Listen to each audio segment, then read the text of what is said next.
Chapter 1. The sound of the telephone woke her, but Isobel didn't need to see the name flashing on the screen to know who was ringing.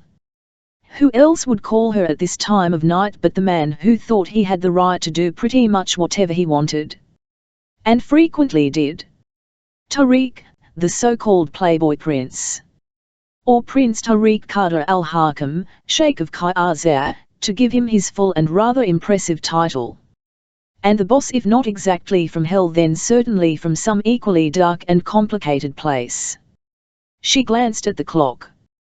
4 in the morning was early even by his standards. Yawning, she picked up the phone, wondering what the hell he had been up to this time.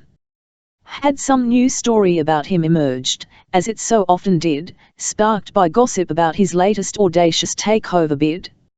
Or had he simply got himself tied up with a new blonde? They were always blonde, and wanted Isobel to juggle his early morning meetings for him? Would he walk into the office later on with yesterday's growth darkening his strong jaw and a smug smile curving the edges of his sensual lips? And the scent of someone's perfume still lingering on his skin? It wouldn't be the first time it had happened, that was for sure. With a frown, Isobel recalled some of his more famous sexual conquests, before reminding herself that she was employed as his personal assistant, not his moral guardian. Friends sometimes asked whether she ever tired of having a boss who demanded so much of her.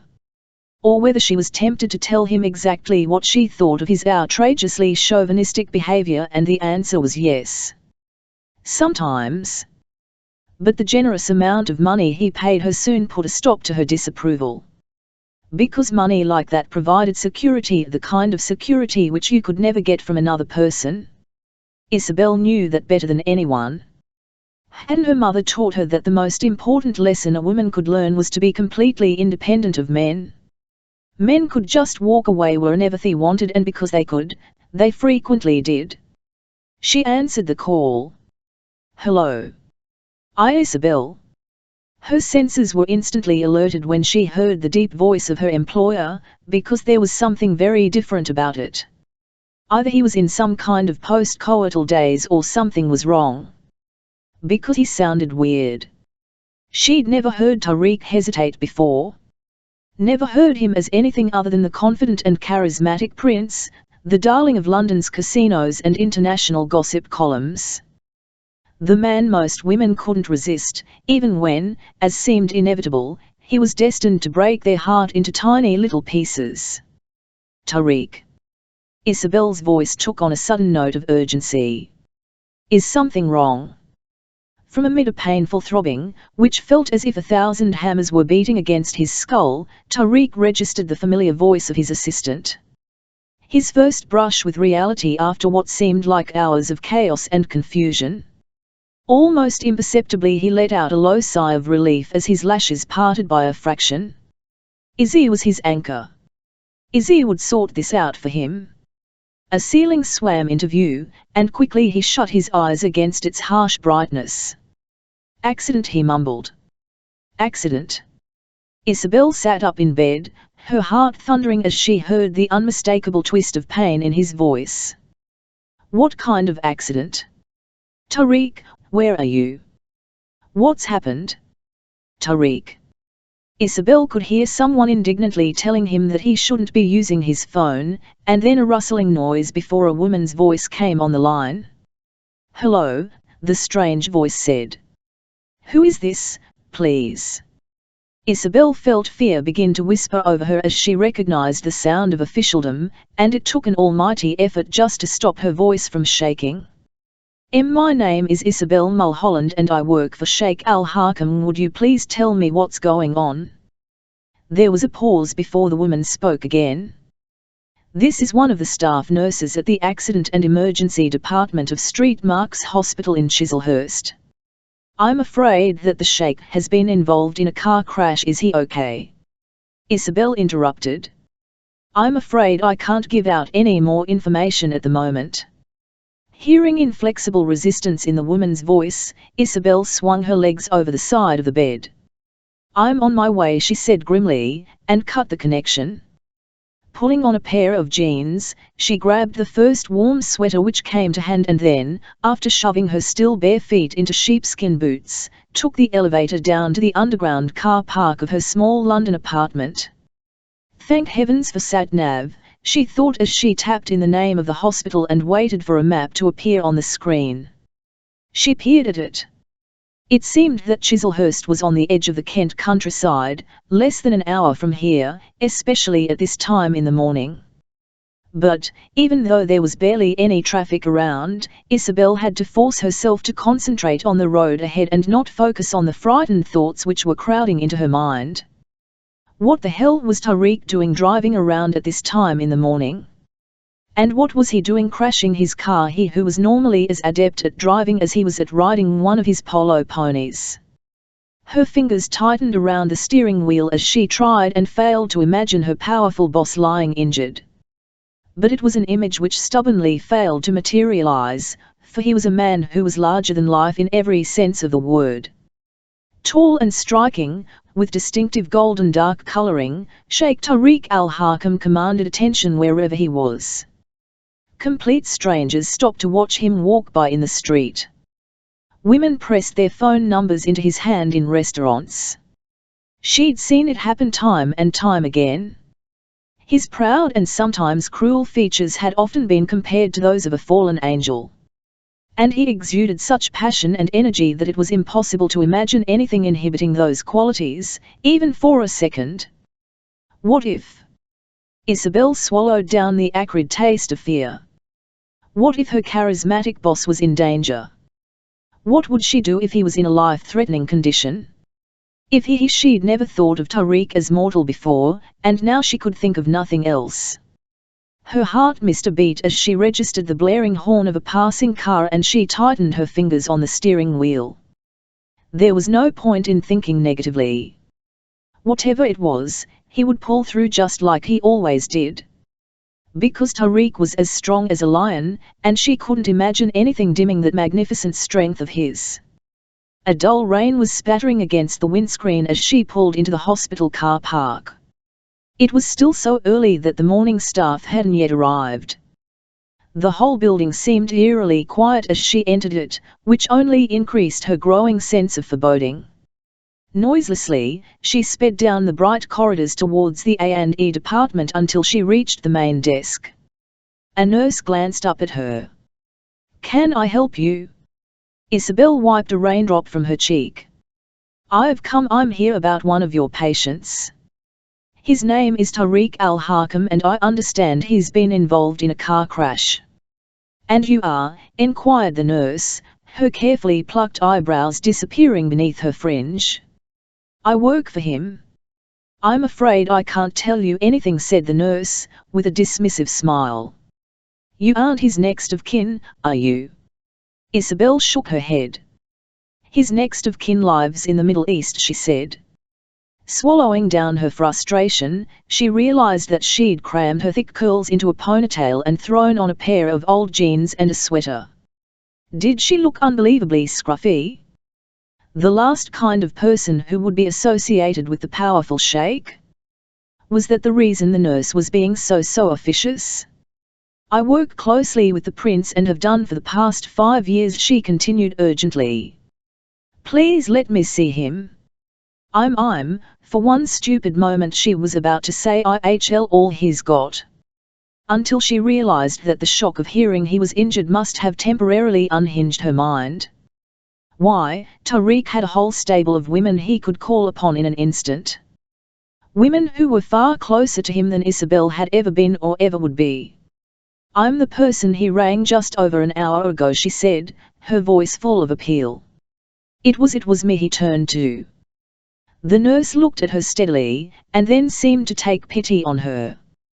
"He has a concussion," she said quietly, and then shook her head as if in answer to the silent question in Isobel's eyes.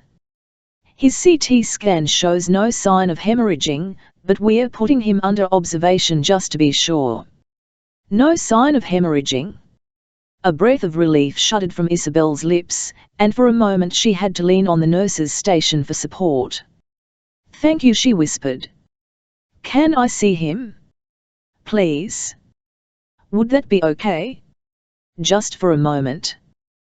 There was a moment's assessment, and then the nurse nodded. Well, as long as it is a moment. A familiar face is often reassuring. But you're not to excite him, do you understand? Isobel gave a wry smile.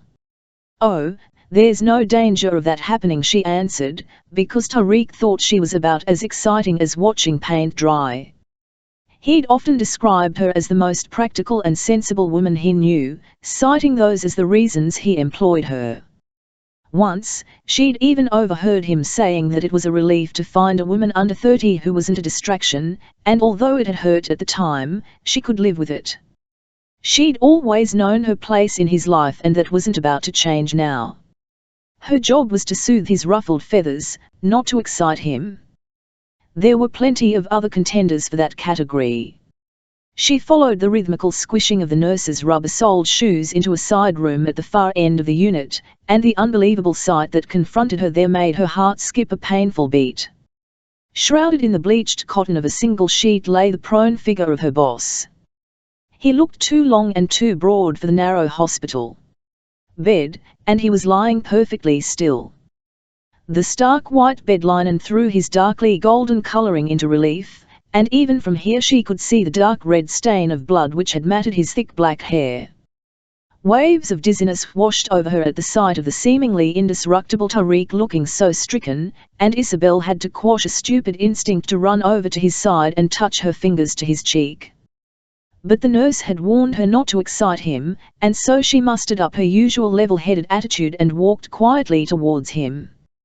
His eyes were closed, 2 ebony feathered arcs of lashes were lying against a face which she could see was unusually blanched, despite the natural darkness of his olive skin.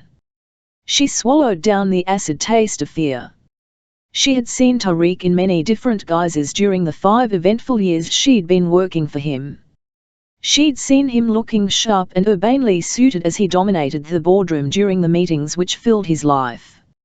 She'd seen him hollow-eyed from lack of sleep when he'd spent most of the night gambling and had come straight into the office brandishing a thick wad of notes and a careless smile.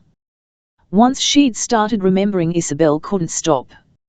Other images crowded into her mind. Tariq in jodhpurs as he played polo with such breathtaking flair, and the faint sheen of sweat that made his muddy jodhpurs stick to his powerful thighs. Tariq in jeans and a t-shirt when he was dressed down and casual. Or looking like a movie idol in a sharply tailored tuxedo before he went out to dinner.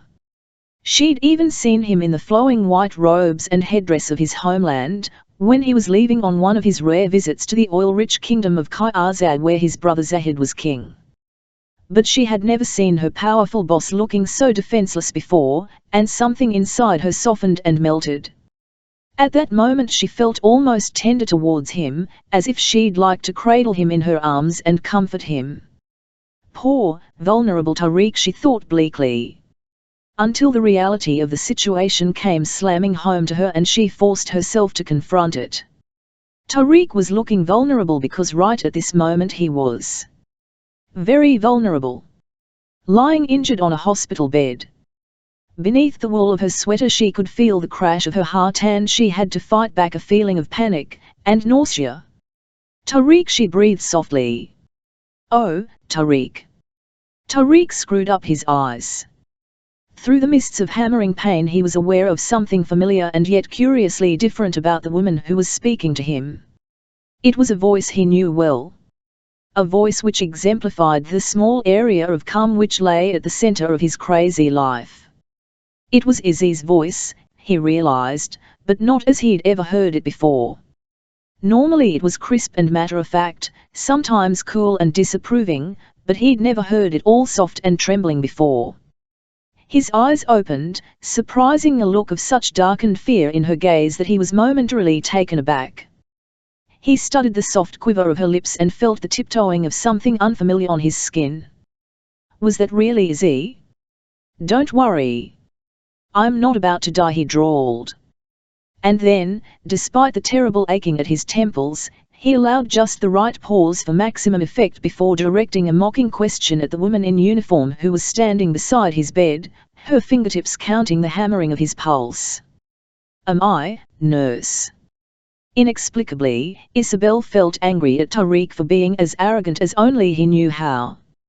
He could have killed himself, and all he could do was flirt with the damned nurse. Why had she wasted even a second being sentimental about him when she should have realized that he was as indestructible as a rock? And with about as much emotion as a rock, too. She wanted to tell him not to dare be so flippant, but, recognizing that might fall into the category of exciting him, she bit back the words. What happened? She questioned, still having to fight the stupid desire to touch him.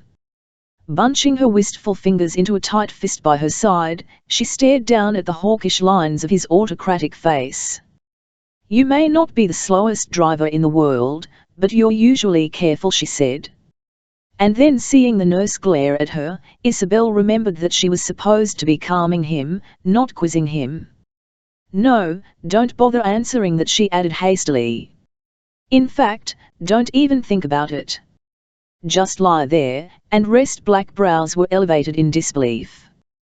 You aren't usually quite so agreeable, he observed caustically. Well, these aren't usual circumstances, are they? Isobel gave what she hoped was a reassuring smile, but it wasn't easy to keep the panic at bay. Not when all she wanted to do was take him in her arms and tell him that everything was going to be all right. To rest his cheek against the mad racing of her heart and lace her fingers through the inky silk of his hair and stroke it. What on earth was the matter with her? You've just got to lie there quietly and let the nurses take care of you and check that you're in one piece.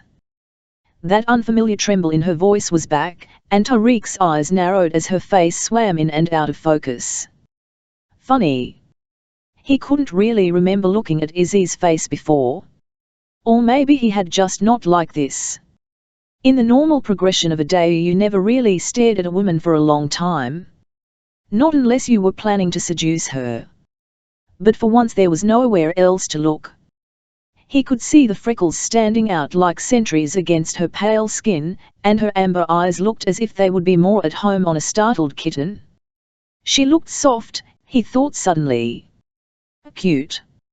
As if she might curl into the crook of his arm and lie there purring all afternoon. Shaking his head in order to rid himself of this temporary hallucination, he glared at her. It'll take more than a car crash or a nurse to make me lie quietly, he said, impatiently moving one leg which had started to itch like no itch he could remember.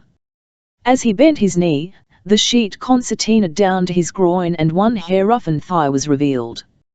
And despite the pain and the bizarre circumstances, he could not resist the flicker of a smile as both the nurse and Isobel gave an involuntary little gasp before quickly averting their eyes. Let's just cover you up, shall we? Questioned the nurse briskly, her cheeks growing bright pink as she tugged the sheet back in place. Isobel felt similarly hot and bothered as she realized that her handsome boss was completely naked beneath the sheet. That, unless she was very much mistaken, the sheet seemed to be moving of its own accord around his groin area. She wasn't the most experienced cookie in the tin, but even she knew what that meant. It was a shockingly intimate experience, which started a heated prickling of her skin in, and that was a first. Because, unlike just about every other female with a pulse, she was immune to Tariq al-Hakim and his sex appeal. His hard, muscular body left her completely cold, as did those hawk-like features and the ebony glitter of his dark-lashed eyes. She didn't go for men who were self-professed playboys, sexy, dangerous men who knew exactly the kind of effect they had on women. Who could walk away from the women who loved them without a backward glance. In fact, those were precisely the men she tended to despise. The ones her mother had warned her against. Men like her own father who could shrug off emotion and responsibility so easily, composing herself with a huge effort of will. She turned to the nurse. What happens now? She asked, but Tariq answered before the woman in uniform had a chance to. I get off this damned bed and you drive me to the office. That's what happens, he snapped. But as he tried to sit up, the stupid shooting pain made him slump back against the bed again, and he groaned and then glared at her again as if it was all her fault. "Will you please lie still, Prince Al-Hakam," ordered the nurse crisply, before turning to Isobel. "The doctors would like to keep the Sheikh in for 24 hours observation," said Tariq, and as Isobel turned to him his black eyes glinted with the kind of steely determination she recognized so well. "Sort this out for me, will you? There's no way I'm staying in this damned hospital for a minute longer." For a moment Isobel didn't speak. There were many times when she admired her boss, because nobody could deny his drive, his determination, his unerring nose for success. But his arrogance and sheer self-belief sometimes had the potential to be his downfall. Like now. "Look, this isn't some business deal you're masterminding," she said crossly. "This is your health we're talking about, and you're not the expert here, Tariq. The doctors and nurses are. They don't want to keep you in because it's some sort of fun. I can't imagine it's much fun having you as a patient, but because it's necessary. And if you don't start listening to them and doing what they say, then I'm going to walk out of here right now and leave you to get on with it." There was a pause as Tariq's eyes narrowed angrily. "But I have meetings." "I know precisely what meetings you have," she interrupted, her voice gentling suddenly as she registered the strain which was etched on his face. "I organize your diary, don't I? I'll sort everything out back at the office and you're not to worry about a thing. Do you?" She found herself staring down at the white hospital sheet which now seemed to be stretched uncomfortably tight across the muscular expanse of his torso. "Do you want me to get hold of some pajamas for you?" "Pajamas?" His mouth curved into a smile which mocked her almost as much as the lazy glitter of his eyes. "You think I'm the kind of man who wears pajamas, do you, Izzy?" Inexplicably, her heart began to pound with unwilling excitement and Isobel was furious at her reaction. Had he seen it, and was that why his smile had now widened into an arrogant smirk? "Your choice of nightwear isn't something I've given a lot of thought to," she answered crossly. "But I'll take that as a no. Is there anything else you want?" Tariq winced as he recalled the blood-stained and crumpled clothing which was stuffed into a plastic bag in the locker next to his bed. "Just bring me some clean clothes, can you? And a razor." "Of course. And as soon as the doctors give you the thumbs up I'll come and get you. Is that okay?" There was a pause as their gazes met. "You don't really want me to answer that, do you?" he questioned, closing his eyes as a sudden and powerful fatigue washed over him. It was like no feeling he'd ever experienced and it left him feeling debilitated. Weak. The last thing he wanted was for his assistant to see him looking weak. "Just go, will you, Izzy?" he added wearily. Slipping silently from the room, Isobel walked until she stepped out into the brightening light of the spring morning. Sucking in a deep breath, she felt a powerful sense of relief washing over her. Tariq was alive. That was the main thing. He might have had a nasty knock to the head, but hopefully he hadn't done any lasting damage. And yet she bit her lip as she climbed into her car and started up the engine, her thoughts still in turmoil. How alone he had looked on that narrow hospital bed. The loud tooting of a car made her glance into the driving mirror, where she caught a glimpse of her pale and unwashed face. A touch of reality began to return. Alone? Tariq? Why, there were innumerable women who would queue around the block to put paid to that particular myth with no more incentive than the elevation of one black and arrogant eyebrow and that mocking smile. Tariq had plenty of people to take care of him, she reminded herself.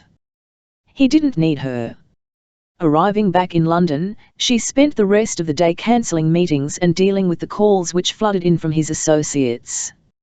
She worked steadily until 8, then went over to his apartment, a vast penthouse in a tall building which overlooked Green Park. Although she held a spare set of keys, she'd only ever been there once before, when she had delivered a package which the Sheikh had been expecting and which had arrived very late at the office, while she'd still been working. Rather than having it couriered round to him, Isobel had decided to take it there herself.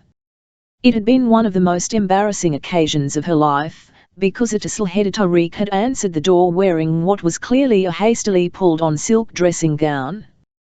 His face had been faintly flushed as he'd taken the package from her, and she hadn't needed to hear the breathless female voice calling his name to realize that he had company.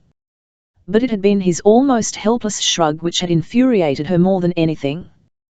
The way his black eyes had met hers and he'd bestowed on her one of his careless smiles. As if he was inviting her to join him in a silent conspiracy of wondering why he was just so irresistible to women. She remembered thrusting the package into his hands and stomping off home to an empty apartment, cursing the arrogance of the playboy prince. Closing her mind to the disturbing memory, Isobel let herself into the apartment using the complicated trio of keys. Experience made her listen for a moment. But everything was silent, which meant that his servants had all gone home for the evening. In his dressing room she found jeans, cashmere sweaters and a leather jacket, and added a warm scarf. But when it came to selecting some boxer shorts from the silken pile which were heaped neatly in a drawer, she found herself blushing for the second time that day. How intimate it was to be rifling through Tariq's underwear. Underwear which had clung to the oiled silk of his olive skin. Frustrated with the wayward trajectory of her thoughts, she threw the clothes into an overnight bag and let herself out. Then she phoned the hospital, to be told that the Sheikh's condition was satisfactory and that if he continued to improve then he could be discharged the next day. But the press had got wind of his crash, despite the reassuring statement which Isobel had asked his PR people to issue. Fabulously wealthy injured sheikhs always provided fascinating copy, and by the time she arrived back at the hospital the following morning there were photographers hanging around the main entrance. Tariq had been transferred to a different side ward, and Isobel walked in to see a small gaggle of doctors gathered around the foot of his bed. There was an unmistakable air of tension in the room. She shot a glance at her boss, who was sitting up in bed, unshaven and unashamedly bare-chested, the vulnerability of yesterday nothing but a distant memory. His black eyes glittered with displeasure as he saw her, and his voice was cool. "Ah, Izzy. At last. Is something wrong?" she asked. "Damned right there is." A tall, bespectacled man detached himself from the group, extending his hand and introducing himself as the consultant. "You're his partner?" he asked Isobel, as he glanced down at the overnight bag she was carrying. Isobel went bright red, and she couldn't miss the narrow-eyed look which Tariq angled in her direction. But for some reason she was glad that she wasn't the same wild-haired scarecrow she'd been in the middle of the night. That she'd taken the care to wash and tame her hair and put on her favorite russet-colored jacket. Just because the sheikh never looked at her in the way he looked at other women it didn't mean she was immune to a little masculine attention from time to time, did it? She gave the doctor a quick smile. "No, doctor. I'm Isobel Mulholland, the sheikh's assistant." "Well, perhaps you could manage to talk some sense into your boss," Isobel said the consultant, meeting her eyes with a resigned expression. "He's had a nasty bang to the head and a general shock to the system, but he seems to think that he can walk out of here and carry on as normal." The doctor continued to hold her gaze. "It sounds like a punishing regime at the best of times, but especially so in the circumstances. Unless he agrees to take things easy for the next week I can't," interrupted Tariq testily, wondering if his perception had been altered by the bump on the head he'd received. Was the doctor flirting with Isobel? And was she, the woman he'd never known as anything other than a brisk and efficient machine, flirting back? He had never found her in the least bit attractive himself, but Tariq was unused to being overlooked for another man, and his mouth thinned as he subjected the medic to an icy look. "I need to fly to the States tomorrow." "That's where you're wrong. You need rest," contradicted the consultant. "Complete rest. Away from work and the world, and away from the media, who have been plaguing my office all morning. You've been driving yourself too hard and you need to recuperate. Otherwise I'll have no alternative but to keep you in." "You can't keep me in against my will," objected Tariq. Isobel recognized that a standoff between the two men was about to be reached, and she knew that Tariq would refuse to back down if it got to that stage. Diplomatically, she offered the consultant another polite smile. "Does he need any particular medical care, doctor?" "Will you stop talking about me as if I'm not here?" growled Tariq. "Just come and quiet observation," said the doctor. "And a guarantee that he won't go anywhere near his office for at least 7 days." Isobel's mind began to race. He could go to a clinic, yes, but even the most discreet of clinics could never be relied on to be that discreet, could they? Especially when they were dealing with billionaire patients who were being hunted by the tabloids. Tariq didn't need expensive clinics where people would no doubt seek to exploit his wealth and influence. He needed that thing which always seemed to elude him: peace. She thought about the strange flash of vulnerability she'd seen on his face, and an idea began to form in her mind. "I have a little cottage in the countryside," she said slowly, looking straight into a pair of black and disbelieving eyes. "You could come and stay there for a week, if you like. My mother used to be a nurse, and I picked up some basic first aid from her. I could keep my eye on you." Tariq Chapter 2. "Where the hell are you going, Izzy?" For a moment Isobel didn't answer Tariq's growled question as she turned the small car into a narrow country lane edged with budding hedgerows. Why couldn't he just settle down and relax and be grateful she'd managed to get him out of the hospital? Maybe even sit back and appreciate the beauty of the spring day instead of haranguing her all the time? It wasn't until she was bowling along at a steady pace that she risked a quick glance and saw the still dreadful pallor of his face, which showed no signs of shifting. He was in pain, she reminded herself, and besides, he was a man who rarely expressed gratitude. Already she'd had to bite back her words several times that morning. They had left by a staff exit at the back of the hospital, and although he had initially refused to travel in a wheelchair, she had persuaded him that it would help elude any waiting press. Which of course, it had. The photographers were looking for the muscular stride of a powerful sheikh, not a man being pushed along by a woman. She remembered her mother telling her that nobody ever looked at people in wheelchairs, how society was often too busy to care about those who were not able-bodied. And it seemed that her mother was right. "You know very well where I'm going," she answered calmly. "To my cottage in the country, where you are going to recuperate after your crash. That was the agreement we made with the doctor before he would agree to discharge you. Remember?" He made a small sound of displeasure beneath his breath.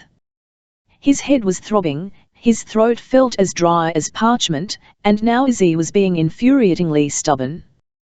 "That's the doctor you were flirting with so outrageously?" he questioned coolly. Isobel's eyes narrowed as she acknowledged her boss's accusation.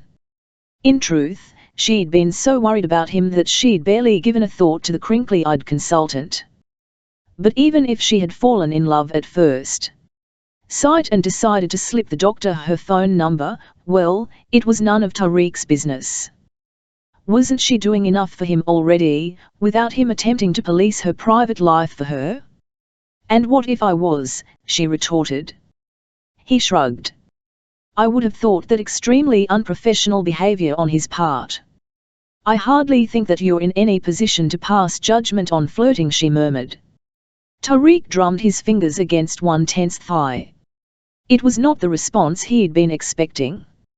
A firm assertion that the doctor had been wasting his time would have been infinitely more desirable. Isobel was resolutely single, and that was the way he liked it. It meant that she could devote herself to his needs and be there whenever he wanted her. "I thought you only told him all that stuff about taking me to your cottage to get him off my back," he objected. "But that would have been dishonest. Do you always have to be so damned moral? One of us has to have morals." His eyes narrowed. "Is that supposed to be a criticism?" "No, Tariq," she answered calmly.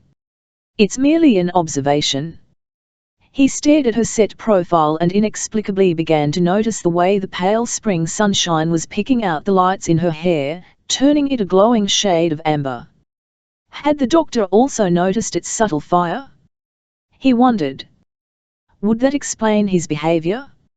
I don't know why you're dragging me out to the back of beyond, he said, when I can rest perfectly well at home. In central London. She gave a dry laugh.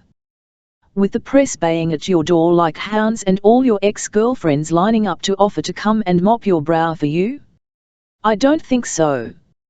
You'll be much safer at my cottage. Anyway, it's a done deal. I've informed the office that you'll be incommunicado for a week, and that all calls are to come through me. Fiona in the PR office is perfectly capable of running things until we get back. I've had your housekeeper pack a week's worth of clothes, which are being couriered down. And I haven't told anybody about your exact whereabouts. My brother, except for your brother, she concurred, remembering the brief conversation she'd had earlier that day with the ruler of Kairzat. I telephoned the palace and spoke to the king myself, told him that you're on the mend but that you needed to recuperate. He wanted you flown to Kairzat, but I said that you would be fine with me. She shot him a glance. That was the right thing to do, wasn't it? So he answered moodily, but as usual she had done exactly the right thing. The last thing he needed was the formality of palace life with all the strictures that came with it. He'd done his level best to escape from the attendant attention which came with being the brother of the king, a role which had been thrust on him when his brother had suddenly inherited the crown. A role which had threatened his freedom, something he had always guarded jealously. Because wasn't his freedom the only good thing to have emerged from the terrible isolation of his childhood? He fixed her with a cool and curious stare. You seem to have it all worked out, Izzy. Well, that's what you pay me for. She glanced in the driving mirror and let a speedy white van overtake them before starting to speak again. Do you want to tell me what happened? About why one of the most careful drivers I know should crash his car. Tariq closed his eyes. Wasn't it frustrating that a split-second decision could impact so dramatically on your life? If he hadn't been beguiled by a pair of blue eyes and a dynamite body, then he wouldn't be facing the rather grim prospect of being stuck in some remote cottage with his assistant for a week. I went for dinner with a woman, he said. No, Isobel started to say something and then changed her mind, but Tariq seized on her swallowed words like a cat capturing a mouse. His thick lashes parted by a fraction. No, what, Izzy? It doesn't matter. Oh, but it does, he answered stubbornly. I was about to say no change there. You having dinner with a woman is hardly remarkable, Tariq. Blonde, was she? Actually, she was. Reluctantly, his lips curved into a smile. Sometimes Izzy was so damn sharp he was surprised she didn't cut herself. Maybe that was what less attractive women did, they made up for their shortcomings by developing a more sophisticated sense of humor. But she wasn't all she seemed to be. Not a transvestite, I hope. Very funny. But despite the smile which her flippant comment produced, Tariq was irritated with himself. He had been stressed out, and had intended to relax by playing poker until the small hours. He hadn't really been in the mood for any kind of liaison, or the effort of chatting someone up. But the woman had been very beautiful, and he'd found himself inviting her for a late dinner. And then she had started to question him. Wanting to know the kind of things which suggested that she might have done more than a little background research on him. Tariq had some rules which were entirely his own. He didn't like being interrogated. He didn't trust people who knew too much about him. And he never slept with a woman on a first date. At heart, he was a deeply old-fashioned man, with plenty of contradictory values. For him, sex had always been laughably easy, yet he didn't respect a woman who let him too close, too soon. Especially as he had a very short attention span when it came to the opposite sex. He liked the slow burn of anticipation, to prolong the ache of desire until it became unbearable. So when the blonde had made it very clear that she was his for the taking, some primitive sense of prudery had reared its head. Who wanted something which was so easily obtained? With a jaded yawn, he had declined her offer and reached for his jacket. And that was when the woman's story had come blurting out. It seemed that it hadn't been fate which had brought her into his life, but cunning and subterfuge. She was a journalist, he bit out. He'd been so angry with himself because he hadn't seen through her flimsy cover. Furious that he had fallen for one of the oldest tricks of all. He'd stormed out, wondering if he was losing his touch, and for those few seconds when his attention had wandered so had his powerful sports car. She wanted the inside story on the takeover bid, he finished. Isobel shrugged as her little car took a bend in the road. Well, if you will try and buy into the Premier League, what do you expect? You know the English are crazy about football, and it's a really big deal if some power-hungry sheikh adds a major team to his portfolio. There's nothing wrong with being hungry for power, is he? Only if it becomes addictive, she countered. You think I'm a power junkie? That's not for me to say. His black eyes narrowed. I notice you didn't deny it, though. I'm glad you're paying attention to what I say, Tariq. With a small click of irritation, he attempted, without much success, to stretch his legs. Some lurid-looking air freshener in the shape of a blue daisy hung from the driving mirror and danced infuriatingly in front of the windscreen. Other than the occasional childhood ride on a camel in his homeland, he could never remember enduring such an uncomfortable form of transport as this. Rather longingly, he thought about the dented bonnet of his smooth and gleaming sports car and wondered how long before it would be roadworthy again. Is your cottage as cramped as your car? He demanded. You don't like my car? Not really. I don't like second-hand cars which don't go above 50. Then why don't you give me a pay rise, she suggested sweetly. And I'll buy myself a newer one. For a moment Tariq acknowledged the brief flicker of discord which made his pulse quicken. Wasn't it strange how a little tension between a man and a woman could instantly begin to heat a man's blood and make him start thinking of, but the smile left his face as he realized that this was Izzy he was about to start fantasizing about. Safe and sensible Izzy. The plain stalwart of his office, and the very last candidate for any erotic thoughts. So how was it that he suddenly found his attention riveted on a pair of slender thighs which were outlined with delectable precision beneath the blue of her denim skirt? With an effort, he dragged his gaze away and settled back in the seat. I pay you enough already, as well you know, he said. How far is it? Far enough, said Isobel softly, for you to close your eyes and sleep. And stop annoying me with your infuriating comments. I'm not sleepy. Sure. Quite sure, he mumbled, but something in her voice was oddly soothing, so he found himself yawning and seconds later he was fast asleep. Isobel drove in a silence punctuated only by the low, steady sound of Tariq's breathing. She tried to concentrate on her driving and on the new green buds which were pushing through the hedgerows, but it wasn't easy. Her attention kept wandering and she felt oddly light-headed. She kept telling herself it was because her usual routine had been thrown out of kilter, and not because of the disturbing proximity of her boss. But that wouldn't have been true. Something had happened to her and she couldn't work out what it was. Why should she suddenly start feeling self-conscious and peculiar in Tariq's company? Why couldn't she seem to stop her eyes from straying to the powerful shafts of his thighs and then drifting upwards to the narrow jut of his hips? She shook her head. She'd been alone with Tariq many, many times before. She had shared train, plane and car journeys with him on various business trips. But never like this. Not in such cramped and humble confines, with him fast asleep beside her, his legs spread out in front of him. Almost as if they were any normal couple, just driving along. Impatiently, she shook her head. Normal? That was the last adjective which could ever be applied to Tariq. He was a royal sheikh from the ancient house of Qayaza and one of the wealthiest men on the planet.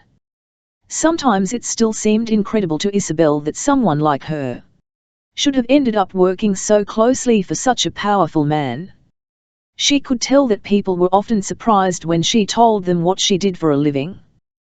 That he who could have anyone should have chosen her. What did she have that 1,000 more well-connected women didn't have? That was what everyone always wanted to know. Deep down, she suspected it was because he trusted her in a way that he trusted few people. And why did he trust her? Hard to say. Probably because she had met him when he was young, at school, before the true extent of his power and position had really sunk in. Before he'd realized the influence he wielded. She'd been just 10 at the time, a solitary and rather serious child. Her mother, Anna, had been the school nurse at one of England's most prestigious boarding schools, a job she'd been lucky to get since it provided a place to live as well as a steady income. Anna was a single mother and her daughter Isobel illegitimate. Times had changed, and not having a father no longer carried any stigma, but it certainly had back then, back in the day. Isobel had borne the brunt of it, of course. She remembered the way she'd always flinched with embarrassment whenever the question had been asked, "What does your father do?" There had been 1,000 ways she had sought to answer without giving away the shaming fact that she didn't actually know. As a consequence, she'd always felt slightly less than, a feeling which hadn't been helped by growing up surrounded by some of the wealthiest children in the world. She'd been educated among them, but she had never really been one of them, those pampered products of the privileged classes. But Tariq had been different from all the other pupils. His olive skin and black eyes had made him stand out like a handful of sparkling jewels thrown down onto a sheet of plain white paper. Sent to the West to be educated by his father, he had excelled in everything he'd done. He'd swum and ridden and played tennis, and he spoke 5 languages with native fluency. Sometimes, Isobel had gazed at him with wistful wonder from afar. Had watched as he was surrounded by natural blondes with tiny bony bodies and swish flats in Chelsea. Until the day he had spoken to her and made a lonely little girl's day.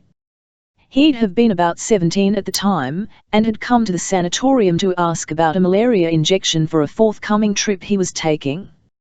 Her mother had been busy with one of the other pupils and had asked Isobel to keep the young prince entertained. Initially Isobel had been tongue-tied wondering what on earth she could say to him. But she couldn't just leave him looking rather impatiently at his golden wristwatch, could she? Why, her mother might get into trouble for daring to keep the young royal waiting. Shyly, she had asked him about his homeland. At first he had frowned as if her question was an intrusion. But a brief and assessing look had followed, and then he had sat down so that he was on her level before starting to talk. The precise words she had long forgotten, but she would never forget the dreamy way he had spoken of desert sands like fine gold and rivers like streams of silver. And then, when her mother had appeared, looking a little flustered, he had immediately switched to the persona of confident royal pupil. He hadn't said another word to her, but Isobel had never forgotten that brief encounter. It had been over a decade later before their paths crossed again. She had gone back to the school for the opening of a magnificent extension to the library, and Tariq had been there, still surrounded by adoring women. For one brief moment Isobel had looked at him with adult eyes. Had registered that he was still as gorgeous as he was unobtainable, and that her schoolgirl crush should sensibly die a death. With a resigned little shrug of her shoulders she had turned away and put him right out of her mind as of that moment. The new library was fabulous, with softly gleaming carved wooden panels. Tooled leather tables sat at its center, and the long, leaded arched windows looked out onto the cool beauty of the North Gardens. By then Isobel had been a secretary, working in a dusty office for a rather dry bunch of lawyers in London. It hadn't been the most exciting work in the world, but it had been well paid, and had provided her with the security she had always craved. There'd been no one in the library that she knew well enough to go up and talk to, but she'd been determined to enjoy her time there, because secretly she'd been delighted to get an invitation to the prestigious opening. Just because she'd been educated at the school free, it didn't mean she'd been overlooked.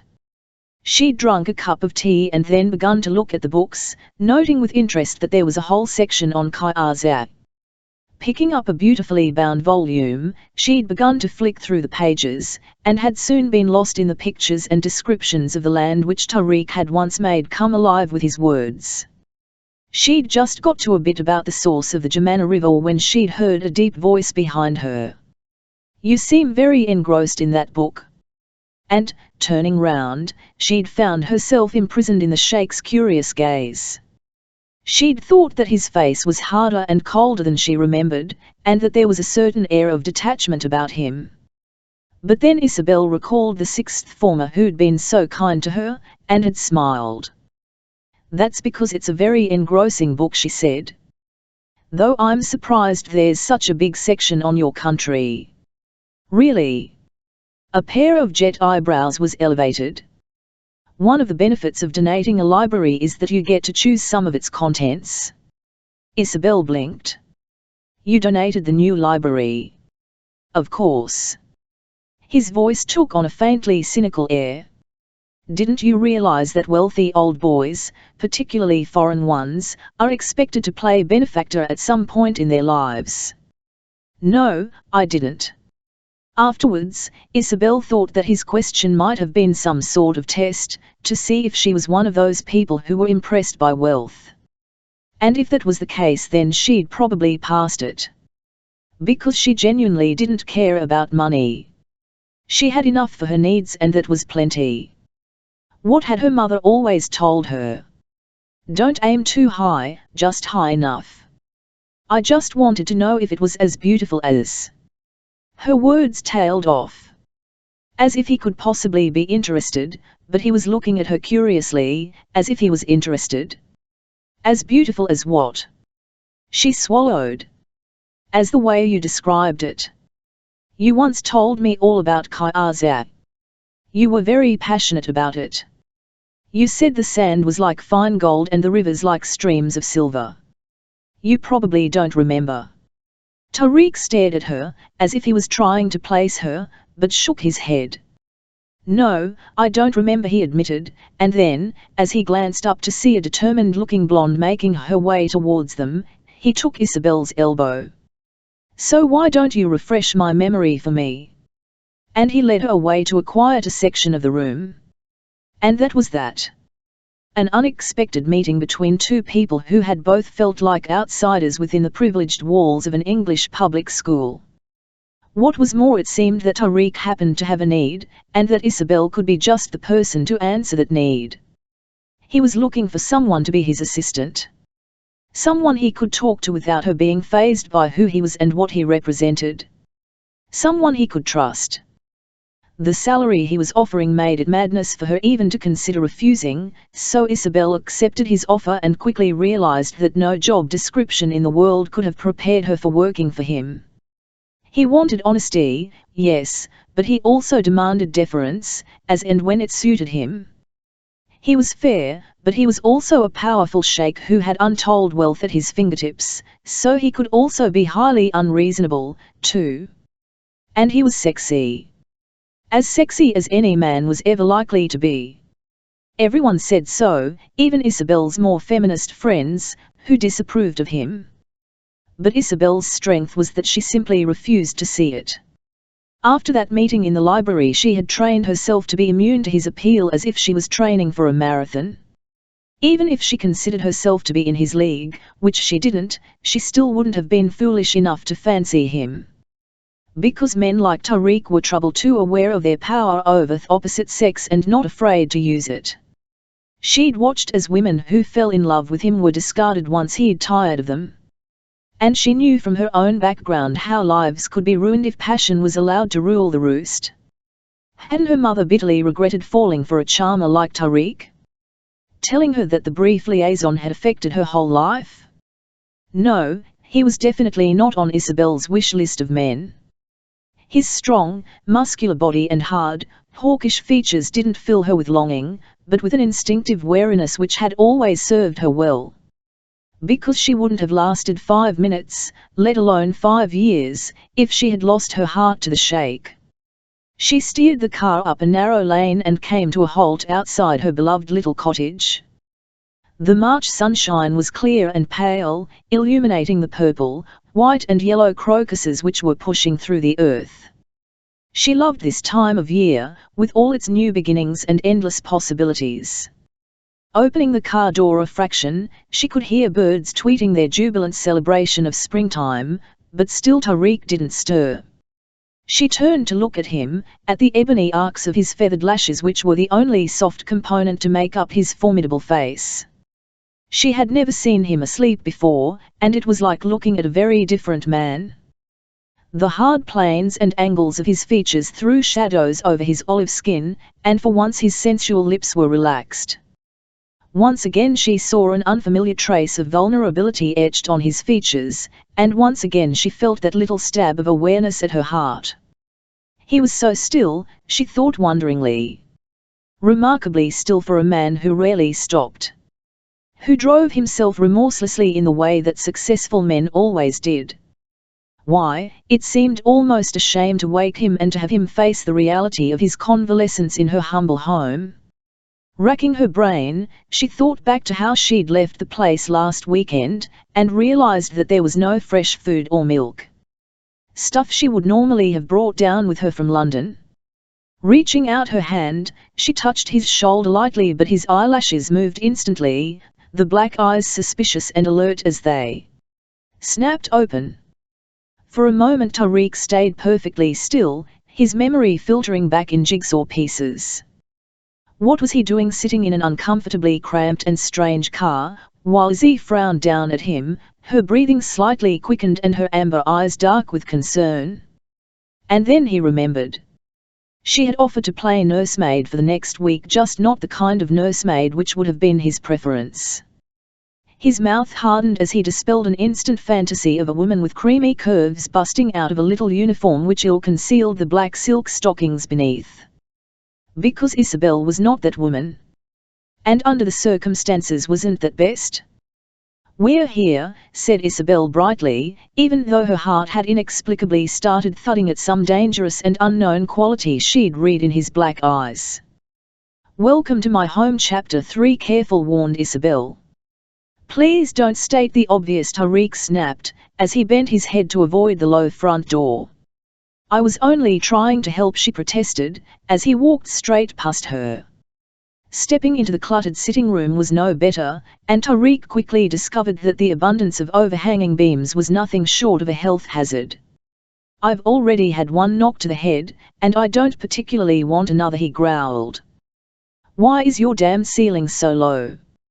"Because men didn't stand at over 6 feet when these houses were built," she retorted, thinking that he had to be the most ungrateful man ever to have drawn breath. Here she was, putting herself out by giving him house space for a week, and all he could do was come out with a litany of complaints.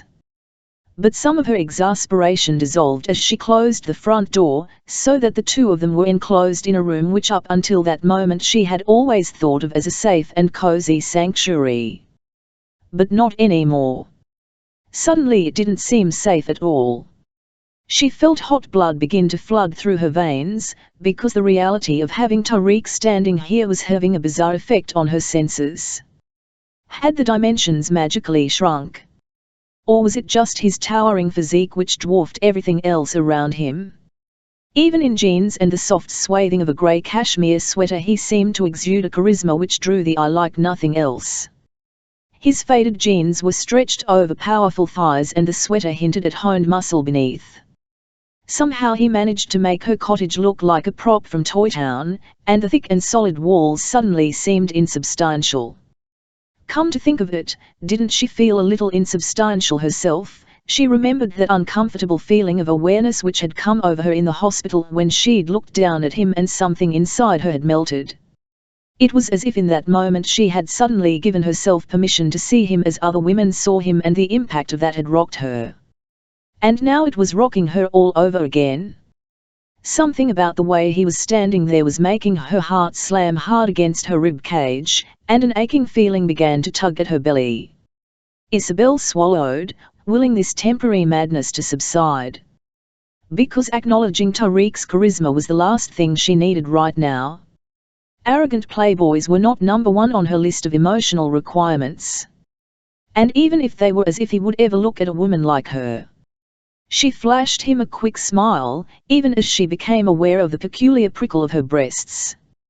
"Look, why don't you sit down and I'll make you some tea?" "I don't want any tea," he said. "But I'd quite like to avoid getting frostbite. It's absolutely freezing in here. Give me some matches and I'll light a fire." Isobel shook her head. "You aren't supposed to be lighting fires. In fact, you aren't supposed to be doing anything but resting. I can manage perfectly well, so will you please sit down on the sofa and put your feet up and let me look after you?" Tariq's eyes narrowed as her protective command washed over him. His first instinct was to resist. He wasn't used to care from the fairer sex. His experience of women usually involved the rapid removal of their clothing and them gasping out their pleasure when he touched them. Big eyes clouded with concern tended to be outside his experience. "And if I don't?" he challenged softly. Their gazes clashed in a way which made Isobel's stomach perform a peculiar little flip. She saw the mocking curve of his lips and suddenly she felt almost weak, as if she were the invalid, not him. Clamping down the sudden rise of longing, she shook her head, because she was damned if he was going to manipulate her the way other women let him manipulate them. "I don't think you're in any position to object," she answered coolly. "And if you did, I could always threaten to hand my notice in." "You wouldn't do that, Izzy." "Oh, wouldn't I?" she returned fiercely, because now she could see a hint of that awful pallor returning to his face, and a horrifying thought occurred to her. Yes, her mother had been a nurse, and she had learned lots of basic first aid through her. She had managed to convince the hospital doctor that she could cope. But what if she had taken on more than she could handle? What if Tariq began to have side effects from his head injury? She thought about the hospital leaflet in her handbag and decided that she'd better consult it. "Now, will you please sit down?" Unexpectedly, Tariq gave a low laugh. "You can be a fierce little tiger at times, can't you?" Something about his very obvious approval made her cheeks grow warm with pleasure. "I can if I need to be." "Okay, you win." Sinking down onto a chintzy and overstuffed sofa, he batted her a sardonic look. "Is that better, nurse?" Trying not to laugh, Isobel nodded. "Marginally. Do you think you could just try sitting there quietly while I light the fire?" "I can try." Tariq leaned back against a heap of cushions and watched as she busied herself with matches and kindling. Funny, really, he'd never really pictured Izzy in a cottage which was distinctly chocolate boxy despite the sub-zero temperatures. Not that he'd given very much thought at all as to how his assistant lived her life. Stifling a yawn, he looked around. The sitting room had those tiny windows which didn't let in very much light, and a big, recessed fireplace, the kind you saw on the front of Christmas cards. She was crouching down in front of the grate, and he watched as she began to blow on the flames to coax them into life. He found his eyes drawn to the denim skirt, which now stretched tightly over the curves of her buttocks. He swallowed down a sudden, debilitating leap of desire which made him harden in a way he hadn't been expecting. In 5 years of closer contact with his highly efficient assistant, he couldn't remember ever noticing her bottom before. And it was actually a rather fine bottom. Firm and high and beautifully rounded. The kind of bottom which a man liked to cup in the palms of his hands as he what? Isobel turned round and frowned. "I didn't." Tariq swallowed. What the hell was going on? Did bumps to the head make men lose their senses, so that they started imagining all kinds of inappropriate things? "I didn't say anything." "But you made a funny sort of noise." Her eyes narrowed as she looked at him. "Are you all right? Your eyes have gone all glazed. Are you surprised?" Shifting his position, Tariq glared at her, willing his erection to subside. "I've just had to endure your driving." Isobel turned back to the now leaping flames, an unseen smile playing around her lips. If he was jumping down her throat like that, then there couldn't be very much wrong with him. She waited until the fire was properly alight and then went into the kitchen and made his favorite mint tea, bringing it back into the sitting room on a tray set with bone china cups and a jar of farm honey. To her relief, she could see that he had taken her at her word. He'd kicked off his handmade Italian shoes and was lying stretched out on the sofa, despite it being slightly too small to accommodate his lengthy frame. His thick black hair was outlined by a chintz cushion and his powerful thighs were splayed indolently against the faded velvet. It made an incongruous image, she realized, to see the uber-masculine Sheikh in such a domestic setting as this. She poured tea for them both, added honey to his, and put it down a small table beside him, her gaze straying to his face as she sat on the floor beside the fire. Tariq was known for his faintly unshaven buccaneering look, but today the deep shadowing which outlined the hard definition of his jaw made him look like a study in brooding testosterone. Now it was Isobel's turn to feel vulnerable. That faint butterflies in the stomach feeling was back, big time. And so was that sudden sensitive prickling of her breasts. She swallowed. "How are you feeling?" His eyes narrowed. "Will you stop talking to me as if I'm an invalid?" "But that's what you are, Tariq, otherwise you wouldn't be here, would you? Just put my mind at rest. I'm not asking you to divulge the secrets of your heart, just answer the question." For the first time he became aware of the faint shadows beneath her eyes. She must be tired, he realized suddenly, and frowned. Hadn't he woken her at the crack of dawn yesterday? Called her and known she would come running to his aid without a second thought, because that was what she always did. Safe, reliable as he, who was always there when he needed her, often before he even realized he did. It wasn't an observation which would have normally occurred to him, and the novelty of that made him consider her question instead of batting it away with his habitual impatience. Oddly, apart from the lessening ache in his head and the woolly feeling which came from his having been inactive for over a day, he felt strangely relaxed. Usually he was alert and driven, restlessly looking ahead to the next challenge. He was also constantly on his guard, knowing that his royal blood made him a target for all kinds of social climbers. Or journalists masquerading as dinner dates. Since his brother had unexpectedly acceded to the throne, it had grown worse, placing him firmly in the public eye. He was bitterly aware that his words were always listened to, often distorted and then repeated, so he used them with caution. Yet right now he felt a rush of unfamiliar contentment which was completely alien to him. For the first time in his adult life he found himself alone in a confined space with a woman who wasn't intent on removing his clothes. "I have a slight ache in my..." He shifted his position as she tucked her surprisingly long legs beneath her and he felt another sharp kick of awareness, head. "But other than that I feel okay." The gleam in his black eyes was making Isobel feel uncomfortable. She wished he'd stop looking at her like that. Rather unnecessarily, she gave the fire a quick poke. "Good." Tariq sipped at his tea, noting the sudden tension in her shoulders. Was she feeling it too? He wondered. This powerful sexual awareness which was simmering in the air around them? With an effort, he pushed it from his mind and sought refuge in the conventional. "I didn't realize you had a place like this. I thought you lived in town." Isobel laid the poker back down in the grate, his question making her realize the one-sided quality of their relationship. She knew all about his life, but he knew next to nothing about hers, did he? "I do live in town. I just keep this as a weekend place, which is a bit of a luxury. I really ought to sell it and buy myself something larger than the showbox I currently inhabit in London, but I can't quite bring myself to let it go. My mother worked hard to buy it, you see. She lived rent-free at the school, of course, and when she retired she moved here." She read the question in his eyes, took a deep breath and faced it full on. "She died 6 years ago and left it to me." "And what about your father?" All her old defensiveness sprang into place. "What about him? You never talk about him." "That's because you never ask." "No.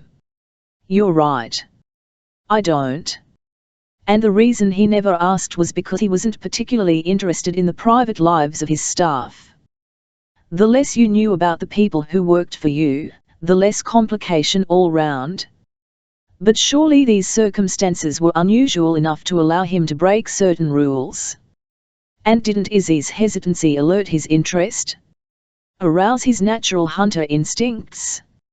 Tariq leaned back against the pillow of his folded elbows and studied her. I'm asking now. Isobel met the curiosity in his eyes. If it had been anyone else she might have told them to mind their own business, or used the evasive tactics she'd employed all her life. She was protective of her private life and her past, and hated being judged or pitted. But that was the trouble with having a personal conversation with your boss. You weren't exactly on equal terms, were you? And Tariq wasn't just any boss. His authority was enriched with the sense of entitlement which came with his princely title and his innate belief that he was always right. Would he be shocked to learn of her illegitimacy? She shrugged her shoulders, as if what she was about to say didn't matter. I don't know my father. What do you mean, you don't know him? Just that. I never saw him, nor met him. To me, he was just a man my mother had a relationship with. Only it turned out that he was actually married to someone else at the time. He narrowed his eyes. So what happened?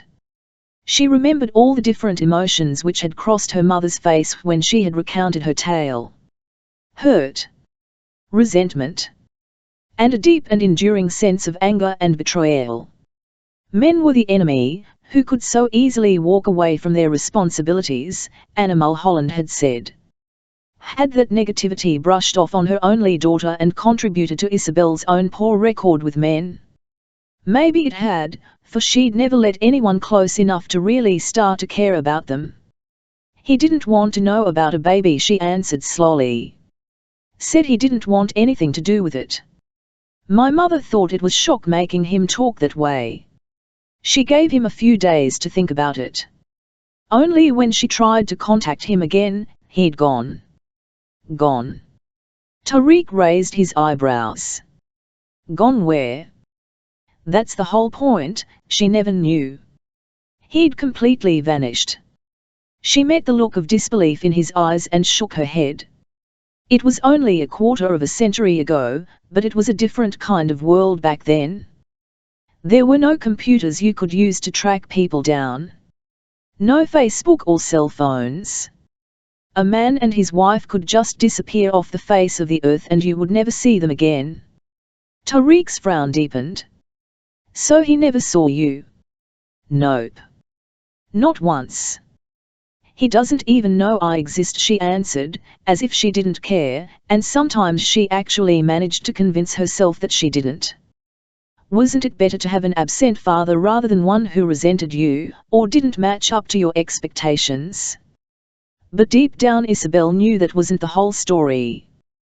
There was always a bitter ache in her heart when she thought about the parents she'd never had.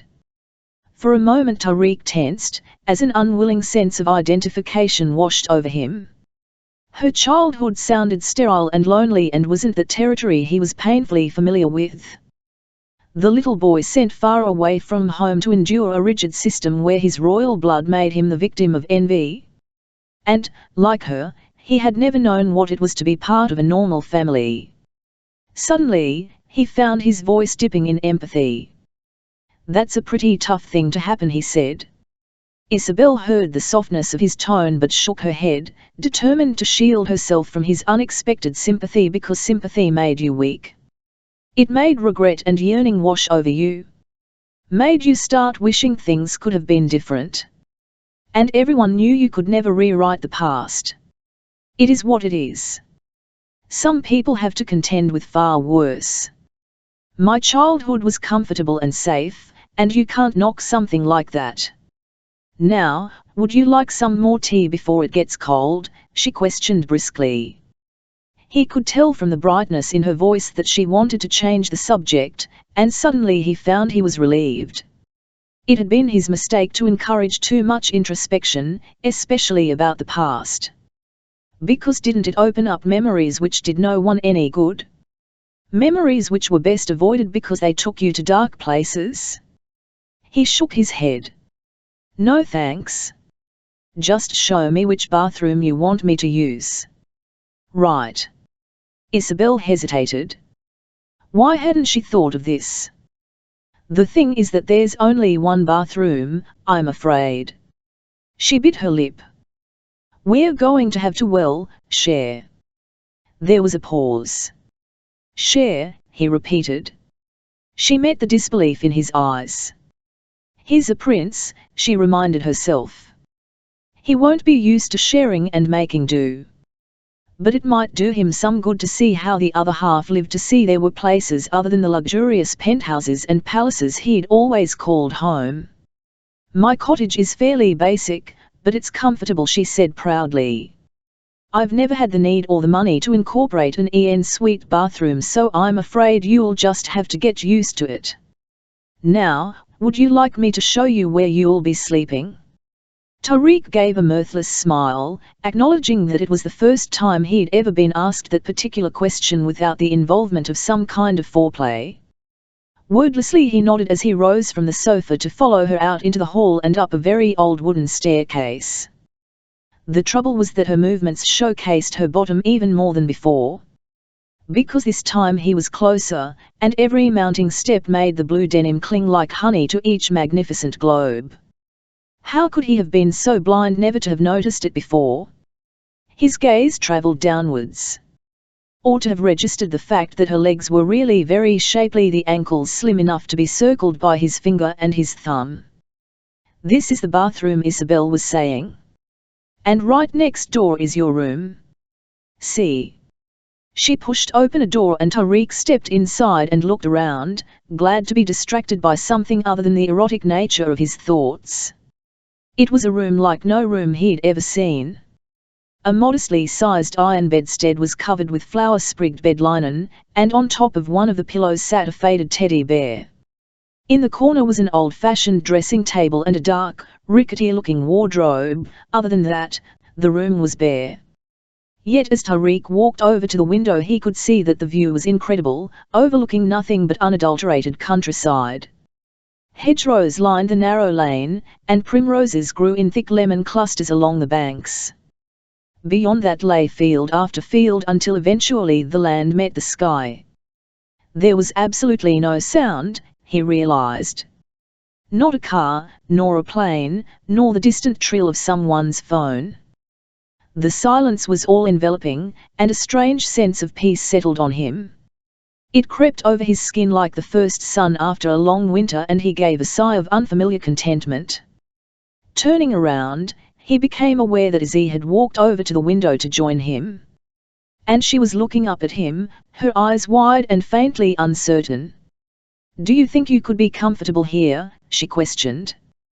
Contentment forgotten now, he watched as she bit her lip and her teeth left behind a tiny indentation. He saw the sudden gleam as the tip of her tongue moistened the spot. Her tawny eyes were slitted against the sunlight which illuminated the magnificent Titian fire of her hair.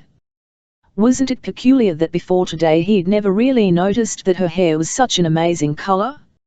And that, coupled with the proximity of her newly discovered curvaceous body, made a powerful impulse come over him. He forgot that she was sensible Isobel, the reliable and rather sexless assistant who organized his life for him. He forgot everything other than the aching throb at his groin, which was tempting him with an insistence he was finding difficult to ignore. He wanted to kiss her. To plunder those unpainted lips with a fierce kind of hunger. To cup those delicious globes of her bottom and find if they were covered with cotton or lace. And then he felt the rapid escalation of desire as his sexual fantasy took on a vivid life of its own and the deep pulse of hunger began a primitive beat in his blood. For a moment he let its tempting warmth steal into his body, and he almost gave in to its powerful allure. But Tariq prided himself on his formidable willpower, and his ability to turn his back on temptation. Because the truth was that there wasn't a woman in the world who couldn't be replaced. What would be the point of seducing Isobel when the potential fallout from that seduction could have far-reaching consequences? She'd probably fall in love with him, as women so often did, and when he ended it, what then? When she'd told him about her father, he'd seen a streak of steel and determination which might indicate that she wasn't a total marshmallow, but still he couldn't risk it. She was far more valuable to him as a member of staff than as a temporary lover. He saw that she was still waiting for an answer to her question, the anxious hostess eager for reassurance, and he gave her a careless smile. "I think it will be perfectly adequate for my needs," he answered. Isobel nodded. Not the most heartfelt of thanks, it was true, but who cared? She was feeling so disorientated that she could barely think straight. Had she imagined that almost electric feeling which had sizzled between them just now? When something unknown and tantalizing had shimmered in the air around them, making her blood grow thick with desire. When she'd longed for him to pull her into his arms and just kiss, apprehension skittered over her skin as she tried to tell herself that she didn't find Tariq attractive. She didn't. Her innate fear of feckless men had always protected her from his undeniable charisma. So what had happened to that precious immunity now? Was it because they were in her home, and on her territory instead of his, that she felt so shockingly vulnerable in his presence? Or because she'd been stupid enough to blurt out parts of her life which she'd always kept tucked away, and in so doing had opened up a vulnerable side of herself? Suddenly she was achingly aware of his proximity. Every taut sinew of his powerful body seemed to tantalize her and send 1,000 questions racing through her mind. What would it be like to be held by him? To be pressed against that muscular physique while his fingertips touched her aching breasts? Aware that her cheeks had grown flushed, she lifted her eyes to his, wondering what had happened to all her certainties. Is there anything else you need?" He wondered what she would do if he answered that question honestly, and a wry smile curved the edges of his lips as he noted her sudden rise in color. Would her lips fall open with shock if he told her that he longed for her to fall to her knees, to take him in her mouth and suck him? Or would she simply comply with the easy efficiency she showed in all other elements of their working relationship? Would she swallow? He found himself wondering irreverently. His desire rocketed, frustrating him with a heavy throbbing at his aching groin. He needed her out of here. Now. Before he did or said something he might later regret. "Leave me now, Izzy," he commanded unsteadily. "Unless you're planning to stay and watch while I shower." Chapter 4. Somehow, Isobel managed to hold on to her composure until she'd closed the bedroom door, and then she rushed back down the creaky staircase to the kitchen. Once there, she leaned against one of the cupboards, her eyes squeezed tight shut as she tried not to think about the Sheikh's powerful body, which would soon be acquainting itself with her ancient little bathroom. Her heart was hammering as an imagination she hadn't known she possessed began to taunt her with vivid images. She thought about Tariq naked, with little droplets of water gleaming against his flesh. She thought about Tariq drying, the towel lingering on his damp, golden flesh as he rubbed himself all over. Swallowing down the sudden lump which had risen in her throat, she shook her head. Weaving erotic fantasies about him would lead to nothing but trouble, and so would baring her soul. Taking Tariq into her confidence would only add to the vulnerability she was already experiencing. She wondered what had made her confide in him about her father, and the fact that she'd never known him. She knew she had to pull herself together. She had been the one who'd invited him to stay, and he was going to be here for the next few days whether she liked it or not. Just because her feelings towards him seemed to have changed, what mattered was that she didn't let it show. Because Tariq was no fool. He was a master of experience when it came to the opposite sex, and he was bound to start noticing her reaction if she wasn't careful.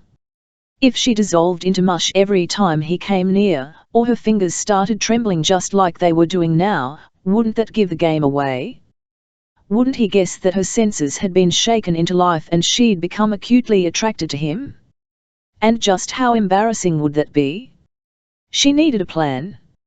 Something to stop him from dominating her mind with arousing thoughts. Opening the door of the freezer, she peered inside and began to devise a crash course in displacement therapy which would see her through the days ahead. She would make sure she had plenty to occupy her. She would be as brisk and efficient as she was at work, and maybe this crazy awareness of him would go away. But that was easier said than done. By the time Tariq came back downstairs, she was busy chopping up ingredients for a risotto, but she made the mistake of lifting her head to look at him. And then found herself mesmerized by the intimate image of her boss fresh from the bath. His hair was damp and ruffled, and he carried with him the faint tang of her ginger and lemon gel. Isobel swallowed. Bath okay? He raised his eyebrows. You didn't bother telling me that you don't have a shower. I guessed you find out soon enough. So I did, he growled. It's the most ancient bathroom I've used in years, and the water was tepid. Don't they say that tepid baths are healthier?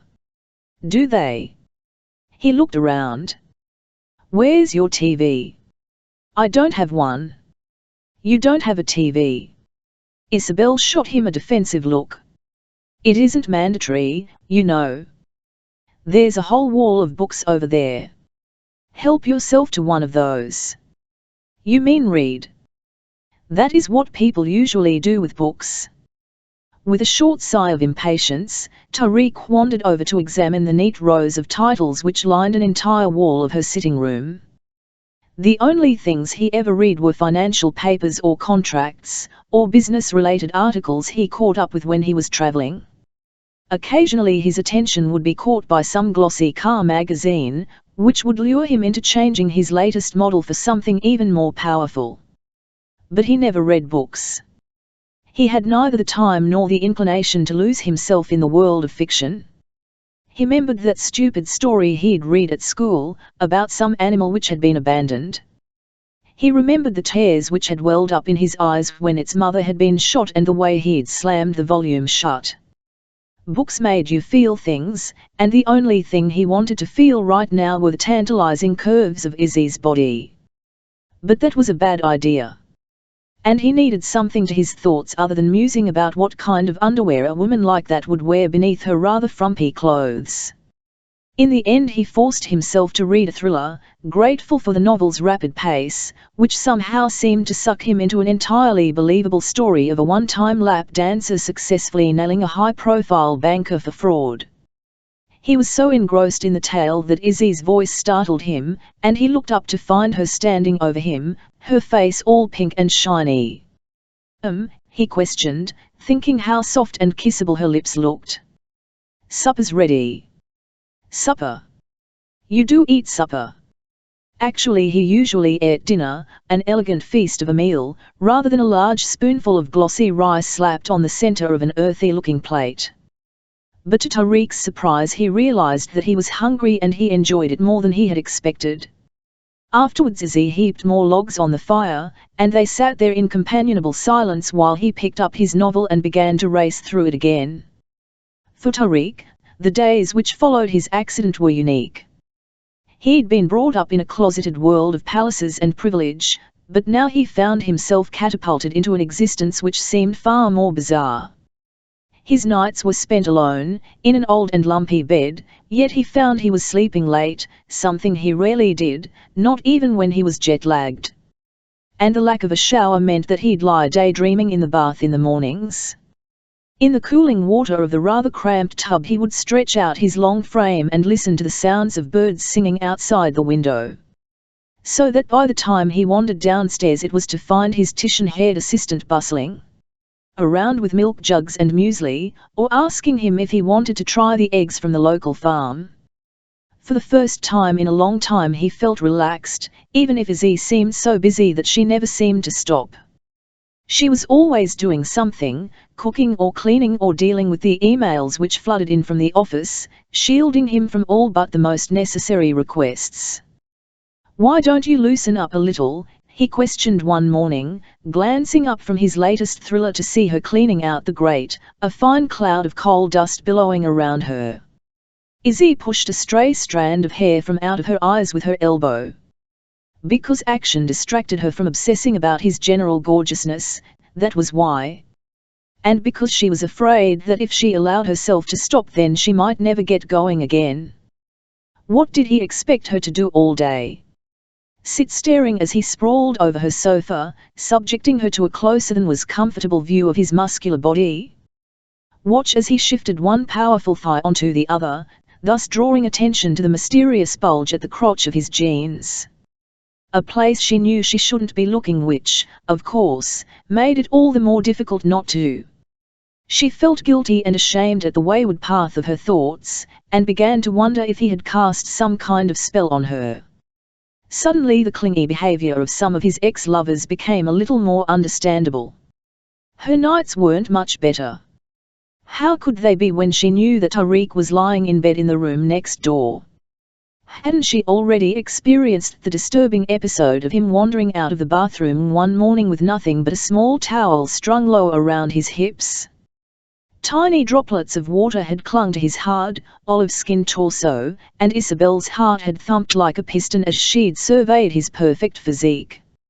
She'd briefly thought of suggesting that perhaps he ought to be using a bigger towel. But wouldn't that have sounded awfully presumptuous? In the end, she had just mumbled, "Good morning," and hurried past him, terrified that he would see the telltale flush of desire in her cheeks. Almost overnight the cool neutrality she'd felt towards her boss had been replaced with new and scary sensations. She felt almost molten with longing whenever she looked at him, yet at the same time she resented these disturbing new feelings. Why couldn't she have felt this sharp sense of desire with other men? Decent, reliable men. The kind of men she usually dated and who inevitably left her completely cold. Why the hell did it have to be him? Izzy. His deep voice broke into her disturbed thoughts. Why don't you sit down and relax? Oh, I'm happier when I'm working, she hedged, as she swept more dust out of the fireplace. Anyway, we are going back to London tomorrow. We are. He put his book down and frowned. Has it really been a week? Well, 5 days, actually, but you certainly seem better. I feel better, he said, acknowledging that this was something of an understatement. He hadn't felt like this in years, as if every one of his senses had been retuned and polished. He was looking forward to getting back to London and hitting the ground running.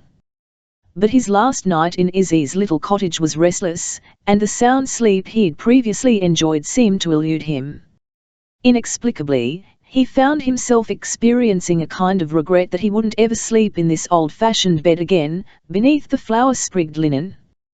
He lay awake, wondering if he was imagining the sound of Izzy moving in her sleep next door, her slim, pale limbs tossing and turning. Maybe he was, but he certainly wasn't imagining his reaction to those thoughts.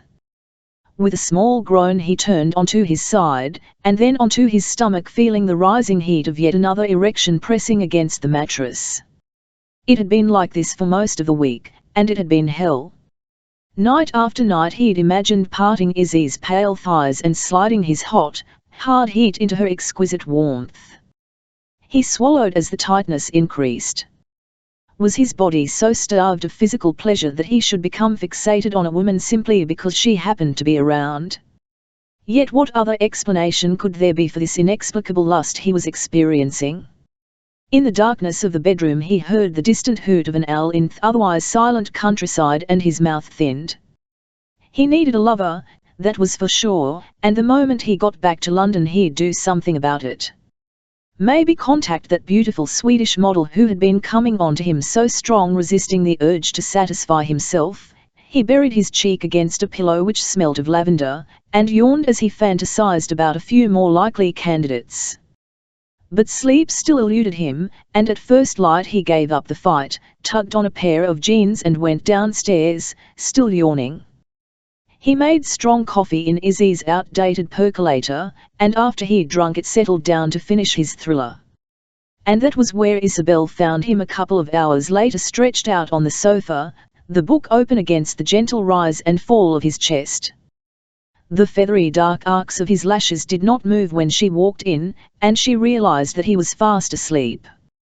Her barefooted tread was silent as she padded across the room towards him, unable to resist the temptation to observe him at closer quarters, telling herself that she only wanted to see if he looked rested and recovered. To see whether it really was a good idea for him to go back to London later that day. But that was a lie, and she knew it. Deep down she knew she was going to miss this crazy domestic arrangement. Despite the pressure of wanting him, she had enjoyed sharing her living space with her boss. Even if it had been an artificial intimacy which they'd created between them, it didn't seem to matter. She'd seen another side to him, a more human side, and she couldn't help wondering what it would be like once they were back in the office. Yet, despite her mixed thoughts, she felt a quiet moment of pride as she looked down at him, because he was certainly back to his usual robust self. If anything, he looked better than she could ever remember seeing him. Less strained. More relaxed. His olive skin was highlighted with a glorious golden glow, and his lips were softened at the edges. But the hard beating of her heart made her realize that her newfound feelings for him hadn't gone away. That stupid softness hadn't hardened into her habitual indifference towards him. Something had changed, or maybe the feeling had always been there, deep down. Maybe it was a leftover crush from her school days and she'd only buried it rather than abandoning it. But, either way, she didn't know what she was going to do about it. She continued to stare at him, willing herself to feel nothing, but to no avail. She was itching to touch him, even in the most innocent of ways. Because what other way did she know? A thick ebony lock of hair had curled onto his forehead, and she had to resist the impulse to smooth it away with the tips of her fingers. But maybe she moved anyway, if only fractionally, because his lashes suddenly fluttered open to reveal the watchful black gleam of his eyes. Did she suck in a sudden breath and then expel it with a sigh which shuddered out from somewhere deep in her lungs? The kind of sigh which could easily be mistaken for longing? Was that why his arm suddenly snaked up without warning, effortless, curling around her waist before bringing her down onto his bare chest in one fluid movement? Tariq, she gasped, feeling the delicious impact as their bodies made unexpected contact. Izzy, he growled, as every fantasy he'd been concocting over the last few days burst into rampant life. Izzy with her hair loose and cascading around her shoulders. Izzy wearing some ridiculously old-fashioned pair of pajamas. Izzy warm and soft and smelling of toothpaste, just begging to be kissed. Reaching up, he tangled his fingers in the rich spill of her curls and brought her mouth down on his. Oh! Her startled exclamation was muffled by his kiss, and it only partially blotted out the urgent clamor of her thoughts. She ought to stop him. She knew that. A whole lifetime of conditioning told her so.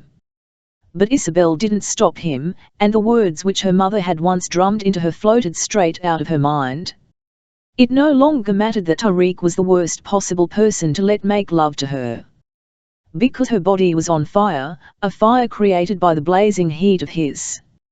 She wanted him, and she wanted his kiss. She wanted it enough to turn her back on all her so-called principles, and now she gave into it with greedy fervor, her mouth opening hungrily beneath his. She could hear the small moan he made as the kiss deepened. He crushed his lips against hers and a fierce heat began to flood through her body, from breast to belly and beyond. Frantically, her fingers slithered over his chest and began to knead at the silken flesh, feeling the mad hammer of his heart against her palm. She moaned into his mouth as his hand skimmed down from the base of her throat to her breast, slipping his fingers inside her pajama jacket and capturing the aching mound with proprietorial skill. She could feel him stroking one pinpoint nipple between finger and thumb until she gasped aloud, wriggling uselessly as she felt the flagrant ridge at his groin pressing against her belly. Tariq groaned. She tasted of mint, and her hair tickled him as the thick curls cascaded down the side of her face. She felt amazing. Was that because this had come at him out of the blue? Or was it novelty value because she was the last person in the world he could imagine responding with such easy passion? My God, she was hot. He kissed her until he had barely any breath left in his lungs, and it became apparent that her narrow sofa was hopelessly inadequate for two people who were exploring each other's bodies for the first time. "This is getting a little crowded," he managed, pulling his lips away from hers with an effort. He slid them both to the ground, barely noticing the hard flagstones beneath the thin rug. All that concerned him was the gasping beauty in his arms, her hair spilling out all over the floor like tendrils of pale fire and her eyes as tawny as a tiger's. "Comfortable?" he questioned, as he smoothed some of the wiry corkscrews away from the pink flush of her cheeks. Heart thundering, Isobel gazed up at him, wondering why she didn't feel shyer than she did. Was it because Tariq was staring down at her with such gleaming hunger in his eyes that in that moment she felt utterly desirable? As if almost anything was possible? Oddly enough, yes, I am. Me too. Deliciously comfortable. Perhaps I can help make you more comfortable still, Isobel.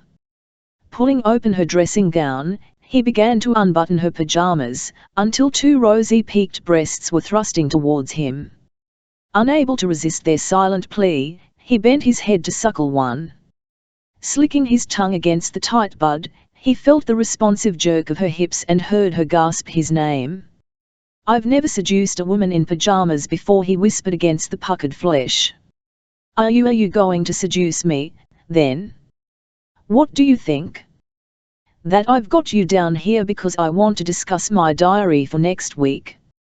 Thinking was the last thing Isobel wanted to do, because if she did that then surely she would realize that what they were doing was crazy. Wouldn't thinking remind her that Tariq was a cavalier playboy, and that there was a reason why men like him should be avoided like the plague? Wouldn't it prompt her into doing the only sensible thing, which was to tear herself away from him and rush upstairs to her room, away from temptation? She felt the graze of his teeth against her nipple and shut her eyes. Far better to feel. To allow these amazing sensations to skate over her skin and fill her with an urgent longing which was fast spiraling out of control. "Oh," she breathed, eagerly squirming her hips beneath him and feeling a warm, wild heat building up inside her.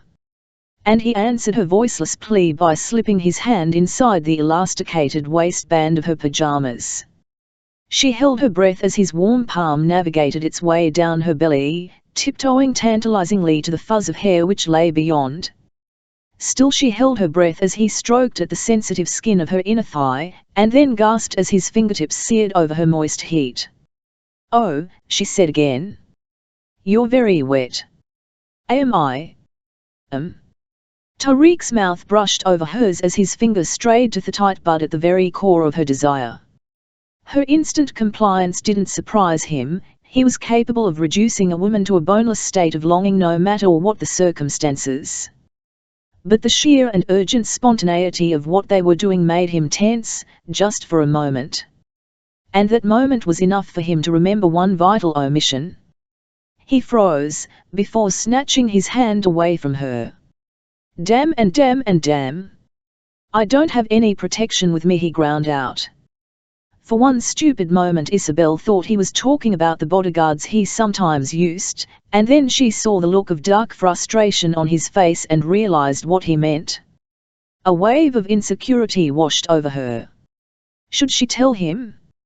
Of course she should tell him. They were on the brink of making love, and now was not the time for coyness. "Actually, Isobel swallowed, wanting his fingers back on her aching flesh. "I'm on the pill."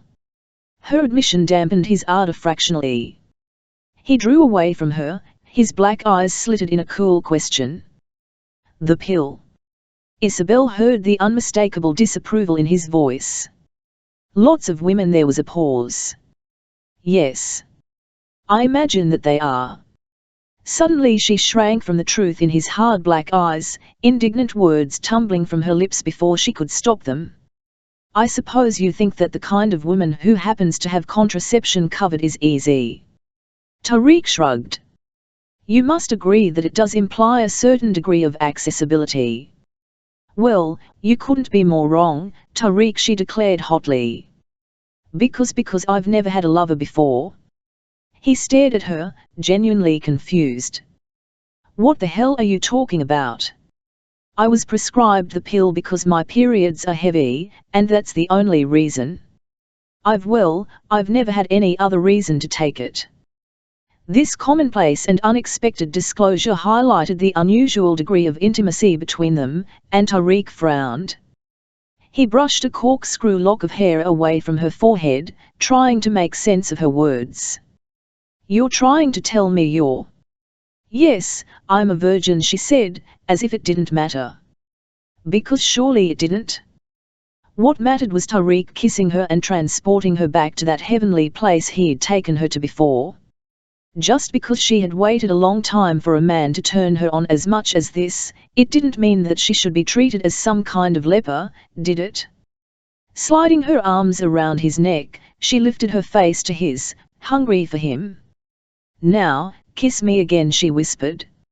How could he refuse her soft entreaty? Tariq groaned as he tasted her trembling lips, and a shaft of pure desire shot through him. He could feel the softness of her breasts yielding against his bare chest, their taut tips firing at him like little arrows towards his heart. Irresistibly, his fingers slipped inside the waistband of her pajama trousers again, and he heard her little gurgle of anticipation. For one moment he was about to peel them right off. Then his hand paused, mid-motion, as he forced himself to recall the unbelievable facts. She was a virgin. And more importantly, she was his assistant. "No," he thundered, dragging his lips away from hers. "I will not do this." Her body screaming out its protest, Isobel looked up at him in confusion. "Will not do what?" "I will not rob you of your innocence." She stared at him, still not understanding. "Why not?" "Are you crazy?" "Because a woman's purity is her greatest gift. And it's a one-off, you don't get to use it again. So save it for a man who will give you more than I ever can, Izzy. Don't throw it away on someone like me." For a moment he cupped her chin between his palms, looking down at her with a regret which only compounded her intense feeling of rejection. She jerked her face away as if to allow him continued contact might in some way contaminate her. "Then would you mind moving away from me and letting me get up?" she said, trembling, hurt distorting her words. "I can try." With a grimace, he rose to his feet, the heavy throb at his groin making movement both difficult and uncomfortable. Despite the scene he now rather grimly anticipated, he couldn't help a flicker of admiration as he looked at Isobel clambering to her feet, tugging furiously at the jacket of her pajamas. Passion always changed a woman, he mused, but in Izzy's case it had practically transformed her. Her hair was falling in snake-like tendrils all around her slender shoulders, and she stood before him like some bright and unrecognizable sorceress. For a moment he experienced a deep sense of regret and frustration, and then he steeled his heart against his foolishness and turned his back on her. With shaking fingers Isobel began to do up her pajamas, realizing that she had let herself down, and in so many ways. She had shown Tariq how much she wanted him, and he had pushed her away, leaving her feeling guilty that she'd been prepared to throw away her virginity on someone like him. How did you ever get back from something like that? The dull truth washed over her. The answer was that you didn't. Biting her lip, she watched as he turned away to adjust his jeans, trying to ignore the sense of having missed out on something wonderful. Of having been on the brink of some amazing discovery. Inevitably she was now going to lose her job, and she didn't even have the compensation of having known him as a lover. But surely it was better to face up to the consequences of her behavior than to wait for him to put the knife in. "You want me to hand my notice in?" she asked quietly. This was enough to make Tariq turn back and scrutinize her, steeling himself against the enduring kissability of her darkened lips, knowing that if he didn't get out of there soon he'd go back on everything he'd just said and thrust deep and hard inside her, tear her precious membrane and leave his mark on her forever. He shook his head. "Actually, that's precisely what I don't want. That's one of the reasons I pulled back." I value you far too much to want to lose you, Izzy." In spite of everything, his words took Isobel aback. In 5 years of working for him, it was the first time he'd ever said anything remotely like that. She screwed her face up, wondering how to react to the unfamiliar compliment. "You do." "Of course I do, and this week has shown me just how much. I have a lot to thank you for. You're a hard-working, loyal member of my staff, and I've come to rely on you a great deal. And believe me, I'd have a lot of trouble replacing you." Isobel kept her face expressionless as something inside her withered and died. "I see. And just because of this one uncharacteristic lapse?" she grimaced as his voice tailed off. Now he was making her sound like a docile family dog which had unexpectedly jumped up and bitten the postman. "I don't see why it should have to change anything," he continued. "So you want that we should just forget what has happened and carry on as normal?" "In theory, yes." His black eyes bored into her. "Do you think you can do that?" It was the patronizing tone of the question which swung it. Isobel had been on the verge of telling him that she didn't think there was any going back or forward, but his arrogant assumption that she might struggle with resuming their professional relationship made her blood boil. "Oh, I don't think I'd have a problem with it," she answered sweetly. "How about you?" Tariq's eyes narrowed as she tossed him the throwaway question. Was she now implying that she was some sort of irresistible little sex bomb who was going to test his formidable powers of self-control once they were back in the office? He gave a slow smile. He thought she might be forgetting herself. Once she was back in her usual environment, with her hair scraped back and her rather frumpy clothes in place, there would be no reoccurrence of that inexplicable burst of lust. There would be no flower-sprigged pajamas and soft curves to send out such sizzling and mixed messages, threatening to make a man lose his head. "I wouldn't overestimate your appeal, if I were you," he said coolly. "Because that would be a big mistake. I can resist you any time I like." Chapter 5. How could he have been so damn stupid? Tariq stared out of the window at the darkening London skyscape which gave his office its magnificent views. Stars were twinkling in the indigo sky, and in the distance he could see the stately dome of St. Paul's Cathedral. He should have been on top of the world. The doctor had given him the all-clear, his car was in the garage being painstakingly mended, and his acquisition of the Premiership team looked almost certain. Kia's oil revenues were at an all-time high, and he had received an unexpected windfall from some media shares he'd scooped up last year. It seemed that everything he turned his hand to in the world of commerce flourished. In short, business was booming. He turned away from the magnificent view, trying to put his finger on what was wrong. Wondering why this infuriating air of discontentment simply would not leave him no matter how hard he tried to alleviate it. He gave a ragged sigh, knowing all too well what lay at the heart of his irritation yet strangely reluctant to acknowledge its source. Its sweet and unexpected source is his rescuer and tormentor. His calm and efficient assistant, with all her contradictory qualities, who had somehow, against all the odds, managed to capture his imagination. Had it been pure arrogance which had made him so certain that his lust for her would dissolve the moment they were back in the office? He'd decided that the crash had weakened him in all ways, mentally, physically and emotionally. He'd thought that was why he had been so curiously susceptible to a woman he had never found in the least bit attractive. An insanity, yes, but a temporary one. But he had been wrong. Since being back at work he'd been unable to stop fantasizing about her. Or to stop thinking about those prudish pajamas which had covered up the red-hot body beneath. His mind kept taking him back to their tangled bodies on the floor of her cottage, reminding him of just how close they'd got. If common sense hadn't forced him to call a halt to what was happening he would have, but it was more than just frustrated lust which was sending his blood pressure soaring. His desire was compounded by knowing that she was a virgin. That she had never known a man's love-making before and she had wanted him. Just as he had wanted her. He swallowed. The fact that she worked for him and that it was entirely inappropriate did little to lessen his appetite. On the contrary, the thought of making love to her excited him beyond belief, perhaps because it was his first ever taste of the forbidden. And for a man like Tariq, very few things in life were forbidden. His erotic thoughts were interrupted by the cause of his frustration as Izzy walked in, bearing a tiny cup of inky coffee which she deposited in front of him with a smile. Not the kind of smile he would have expected, in the circumstances. It was not tinged with longing, nor was it edged with a frustration similar to the one he was experiencing.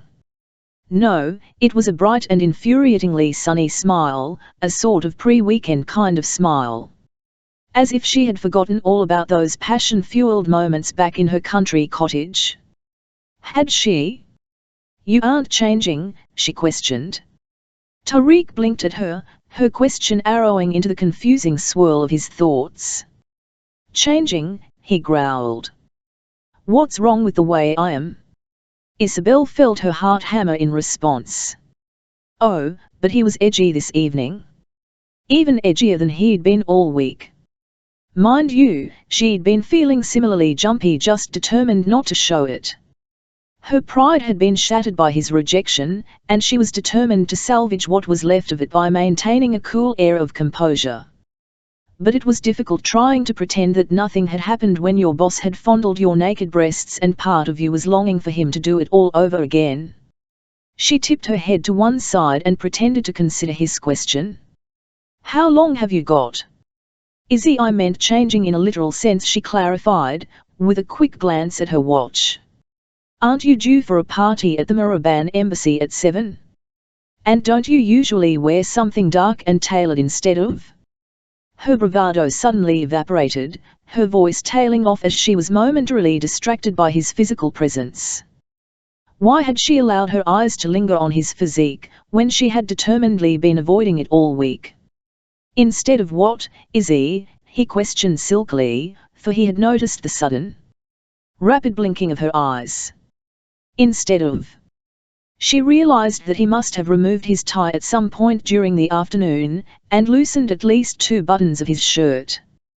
Because rather more of his chest was on show than usual, and it reminded her of his warm, bare flesh beneath her fingertips on the floor of her cottage. She could see the lush, dark whirls of hair growing there, which added texture to the olive glow of his skin and invited the eye on an inevitable path downwards. "Keep your mind on the job," she urged herself fiercely. "You're not supposed to be lusting after him, remember? It's a formal event, isn't it?" she finished helplessly. Tariq felt a brief moment of triumph as he saw her eyes darken. So she was not completely immune to him, despite the way she'd been behaving all week. His mouth hardened with grudging respect, for Izzy had shown herself to be made of sterner stuff than he would have thought. Since they'd been back in the office, she had treated him with exactly the same blend of roguish yet respectful attitude as she'd done all through their professional relationship. As if his being moments away from penetrating her body had left her completely cold. So was that true? Or was it all some kind of act? He let his eyes drift over her, wondering if she had decided to showcase the dullest items in her wardrobe. Maybe he'd seen that skirt before, and her pale sweater certainly wasn't new, but she looked dowdier than he could ever remember. Was that deliberate? Or was it because now he knew more about her he was looking at her more closely? Comparing how she looked now to how she'd looked when she had been writhing around beneath him? And he couldn't rid himself of the unsettling knowledge of the magnificent rose-tipped and creamy breasts which lay beneath her insipid armor. "Yes, it's a formal event," he drawled. "And, to be truthful, I don't feel like going." "But you have to go, Tariq." "Have to?" He raised his brows. "Is that an order?" "No, of course it isn't." He began to walk towards her, noticing the tip of her tongue as it snaked out to moisten her lips. "Why do I have to?" he queried softly. "Well, your 2 countries are neighbors, and you've just signed that big trade agreement, and it will look very bad if... He heard her stumbled words with a triumphant kick of pleasure. "If what?" Isobel swallowed. What was going on? What was he doing? The gap between them was closing, and instinct made her step backwards, away from his inexorable path towards her. But there was no escaping him despite the massive dimensions of his office. Nowhere to go until she reached a wall and felt its smooth, cool surface at her back. She stared up at him with widened eyes. Wasn't he breaking the agreement they'd made? Tariq. What do you think you're doing? Pushing one hand against the wall right beside her head, he leaned forward and looked deep into her tawny eyes. I'm wondering why you're trying to give me lessons in protocol I neither want nor need. But mostly I'm wondering whether you're feeling as frustrated as I am. Perhaps if he'd put it any other way than that, Isobel might have given his question some consideration, or allowed her feelings to sway her. Because hadn't she been teetering on a knife edge of wanting him and yet terrified of letting him know that? Hadn't it been as much as she could do each morning not to gaze wistfully at the sensual curve of his cynical lips? Not to wish that they were subjecting her to another of those hard and passionate kisses? But his question had been more mechanical than emotional. No woman wanted to feel like an itch which a man needed to scratch, did she? And hadn't she told herself over and over again that no matter how much she wanted him, no good would come of any kind of liaison? She knew about his track record with women. And only someone who was completely insane would lay herself open to an inevitable hurt like that. We aren't supposed to be discussing this, she said flatly. Aren't we? Says who? Said you. And me. That's what we agreed on back at the cottage. We agreed that it was a mistake. We're supposed to be carrying on as normal and forgetting it ever happened. Maybe we are. But the trouble is. And now he leaned in a little further towards her, so that he could feel the warm fan of her rapid breathing. The trouble is that I'm finding it difficult to forget it ever happened. In fact, it's proving impossible. I keep thinking about how it felt to have you in my arms. About how wild your hair looks when you let it down.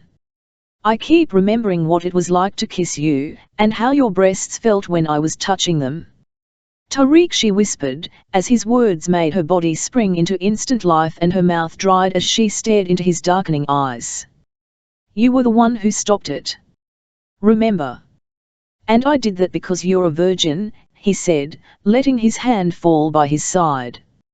I decided I had no right to take your innocence from you. That you deserved a man who would cherish you more than I could ever do. Well, that much hasn't changed. I haven't rushed out and leapt into bed with someone else in the meantime. I'm still a virgin, Tariq. I realize that. Their gazes clashed as he fought to do the decent thing. And I still don't think it's the right thing to do. She bit her lip. Was he playing games with her? So why are we even having this conversation? For a moment he clenched his fists savagely by his thighs, telling himself that he had no right to take an innocence which would be better given to another man. A man who would love her and cherish her. Who was capable of giving her the things that every woman wanted. But the soft, sweet tremble of her lips defeated his best intentions, and a ragged sigh shuddered from between his lips. Because I'm finding resisting you harder than I anticipated. She stared into the heated gleam of his black eyes as a blend of frustration and emotion began to bubble up inside her, and that sweet, terrible aching started all over again. And what about what I think? She questioned quietly. What if I'm finding resisting you harder than I thought? Once again he fought with his conscience, but this time it was even more difficult because he realized that Izzy was enchantingly unique. An innocent who was upfront about her needs. A woman who wasn't playing coy games. The fists at his sides relaxed, and he lifted his hand and began to trace a light line around the butterfly tremble of her lips. You know I can't offer you anything in the way of commitment. That nothing long-term is going to come out of this. 3 weeks is about my limit with any woman, you know that better than anyone, Izzy. She heard the stark warning in his words, but she wanted him too much to pay them any attention. And she was wise enough not to question him about why he was so adamant about short-term relationships. Maybe she'd ask him another time, just not now. Now she was fighting for something she wasn't prepared to give up on. You think that all virgins expect marriage from the first man they sleep with? Hello, and welcome to the 21st century. Aren't I allowed to do something just because I want to, the way you always seem to do? Just for the hell of it.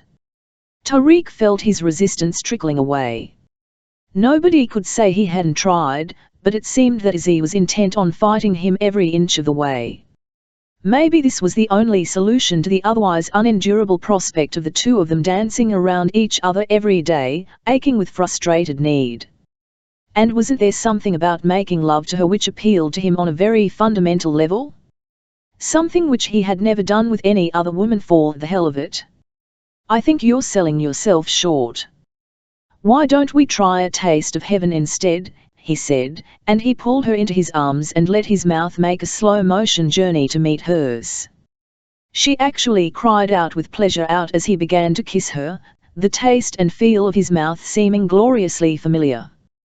Gripping his shoulders, she dug her fingers into his suit jacket, afraid that her knees might give way if she didn't have something to cling on to. And as the kiss grew deeper, she could feel the hard jut of his hips, which framed the unmistakable evidence of his arousal. Recklessly she pressed her body closer still, making no protest when he began to ruck her skirt up, urging him on with a guttural little sound of hunger which didn't sound a bit like her. Damn tights, he ground out as his fingers met the least erotic piece of clothing ever designed by man. But he could feel the heat searing through them at the apex of her thighs, and the restless circling of her hips as he touched her there. With practiced ease he yanked them down, slithering them over her knees to her ankles. He knelt to slide off first one shoe and then the other, tossing them aside with the tights, so that they lay discarded. And then he rose again to take her in his arms. Maybe he should have carried her across to one of the plush sofas which comprised the more casual meeting area of his office. Stripped her off slowly and provocatively as she doubtlessly deserved. But for the first time in his life Tariq couldn't bear the thought of delaying this for a second longer than was necessary. Her wide eyes and quickened breath were doing something inexplicable to him. He felt unaccountably primitive, as if his desire to possess her was urging him along on a dark and unstoppable tide. He touched her against her panties, heard her make some yelping little sound of pleasure and frustration as he ripped them apart. Then he unzipped himself with a shaking hand, freeing the leaden spring of his erection with a ragged sigh of relief.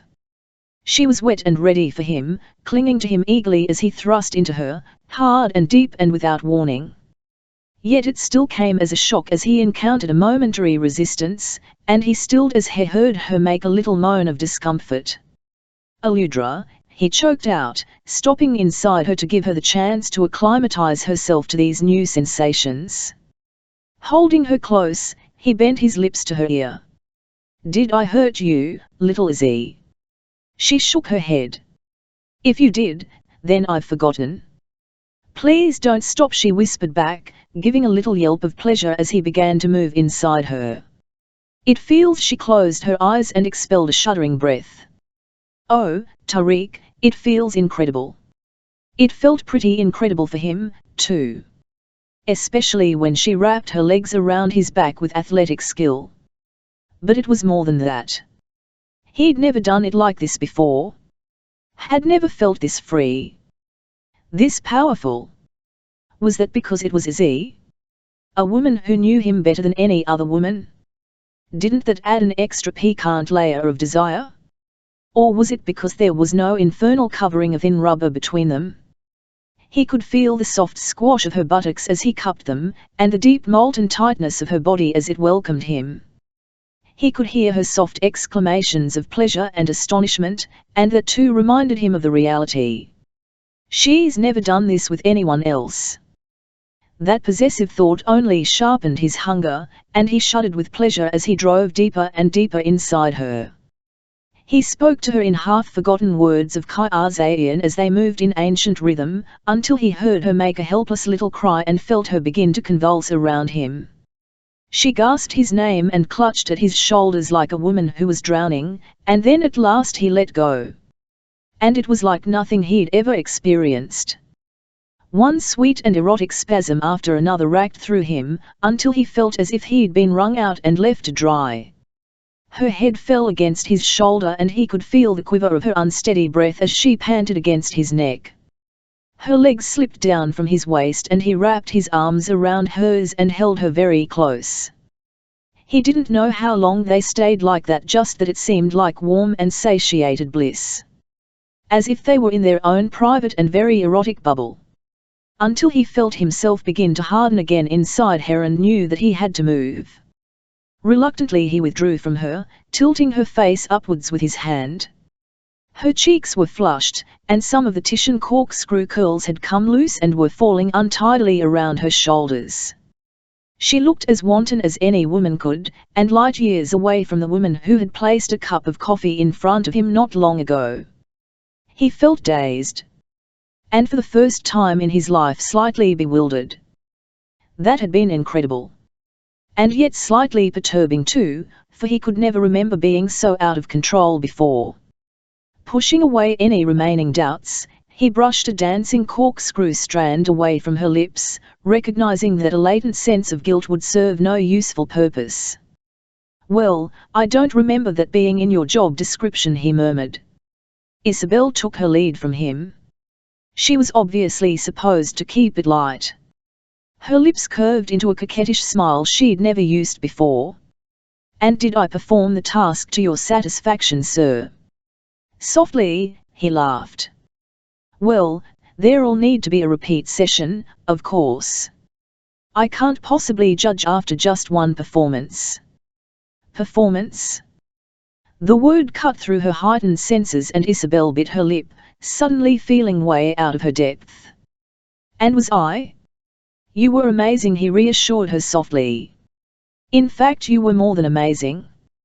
He stared down into her face as if he was seeing it for the first time, though this was the face that greeted him each day.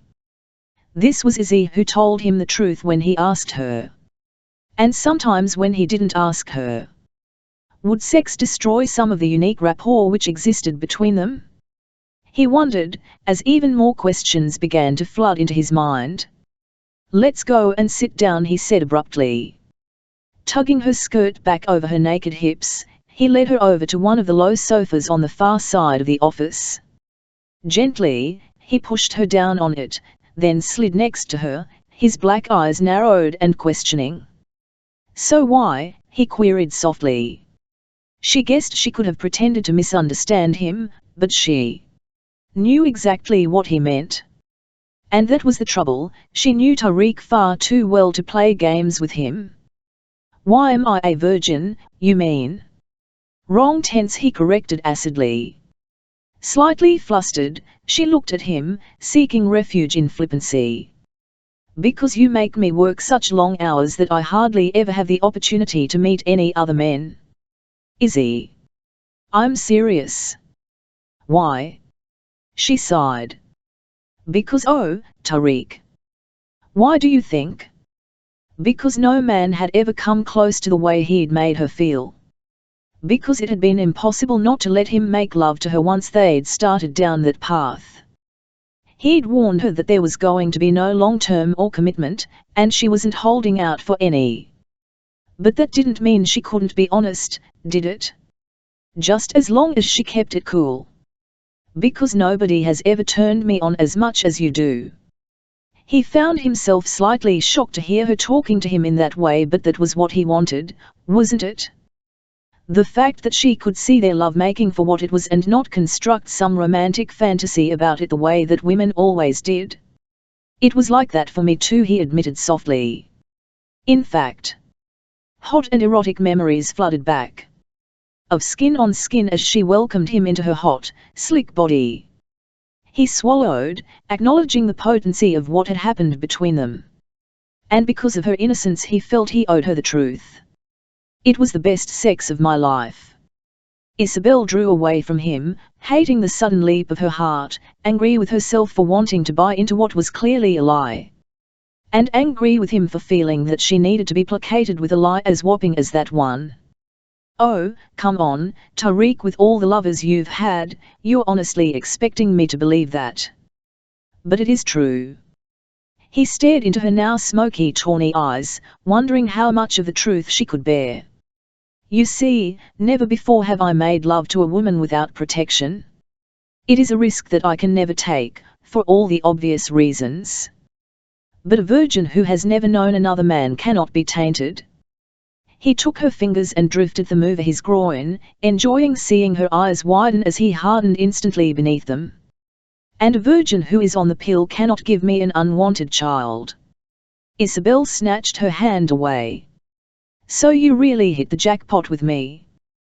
He gave a low laugh as he recaptured her hand and brought it up to his lips. "You wanted to know why I found sex with you more exciting than with anyone else, and I've told you.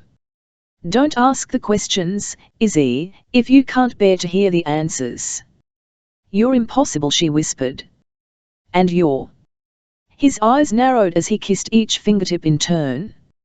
"Well, right now you are looking positively decadent." Her indignation melted away as he slid her fingers inside the moist cavern of his mouth. It was as if even his most innocuous touch could weaken all her defenses. "Am I?" "Extremely." He drifted the now damp fingers to the faint indigo shadows beneath her sleepy tawny eyes. "But you also look worn out, Kalila." She loved him touching her like that. She loved him touching her pretty much anywhere. So why don't you just relax?" He brushed back the heavy spill of curls which had fallen down around her face.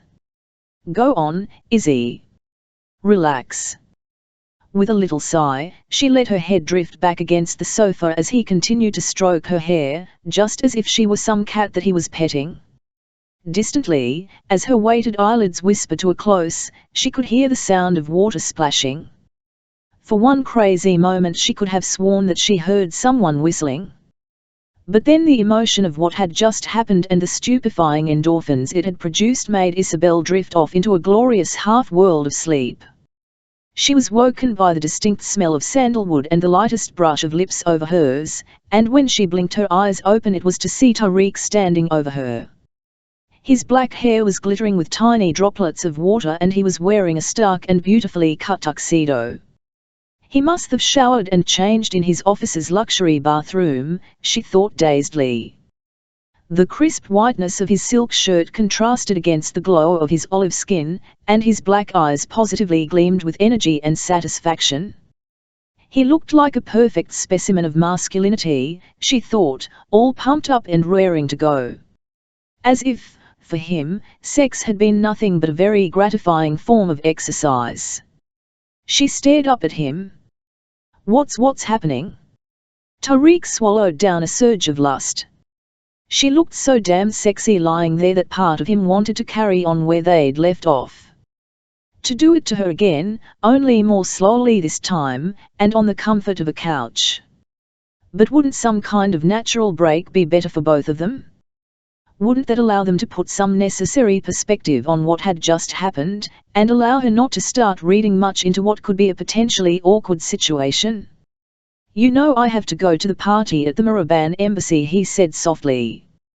"You were nagging me about it before we—" Isobel kept the stupefied smile glued to her lips. He was still planning on going to the party. Yes. Yes, of course. You must go. She struggled to sit up a little, but Tariq made matters even worse by leaning over her and stroking a strand of hair away from her lips with the tip of his thumb. For a moment his thumb lingered, tracing its way around the sudden tremble of her lips. "I'll get my car to drop you off home," he said. "No, honestly. I can get the bus." "Well, yes. Without your panties." His rueful gaze drifted across the room to where her ripped knickers were lying in a crumpled little heap of silk. "I don't think so, Anissa. So go and quickly run a brush through your hair, and then we'll go." It was rather a grim end to an eventful afternoon, and one which made Isobel question the wisdom of what she had just done. Quickly she veiled herself of his bathroom, dragging the titian curls into some sort of order and straightening her clothes before they went down in the elevator to his waiting car.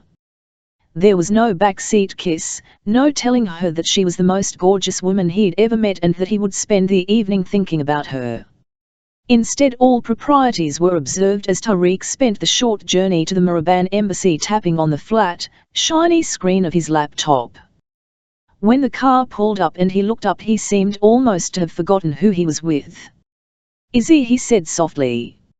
She looked at him, aware that he looked impeccable groomed in comparison to the rumpled exterior she must be presenting. Was he regretting what had happened? Wondering how he could have allowed himself to get so carried away in the heat of the moment? Well, she didn't know how these things usually worked, but she was determined that he should have a let-out clause if he wanted one. Batting him a quick smile, she pointed to the car door, which was already being opened for him. Let him see that she was perfectly cool about what had happened. "Better hurry along, Tariq," she said quickly. "Leave it much later and you'll have missed all the canapes." Chapter 6. I just wanted to check that you got home okay. The party at the embassy went on longer than I thought. In fact, it was a bit of a bore. I should have stayed right where I was and carried on with exactly what I was doing. There was a pause before the distinctive voice deepened. "I'll see you in the office tomorrow, Izzy." With an angry jab of her finger, Isobel erased the message on the answer machine and made her way out to her tiny kitchen, where the morning sunshine was streaming in. It was a strangely unsatisfying message from the man she'd given her virginity to. Tariq must have left it late last night, after she'd gone to bed. But what had she expected? Softness and affection? Tender words as an after-sex gesture? Why would he bother with any of that when she'd practically begged him to have sex with her? She stared at the piece of bread which had just popped out of the toaster and then threw it straight into the bin. She wasn't in the mood for breakfast. She wasn't in the mood for anything, come to think of it, except maybe crawling right back under the duvet and staying there for the rest of the week.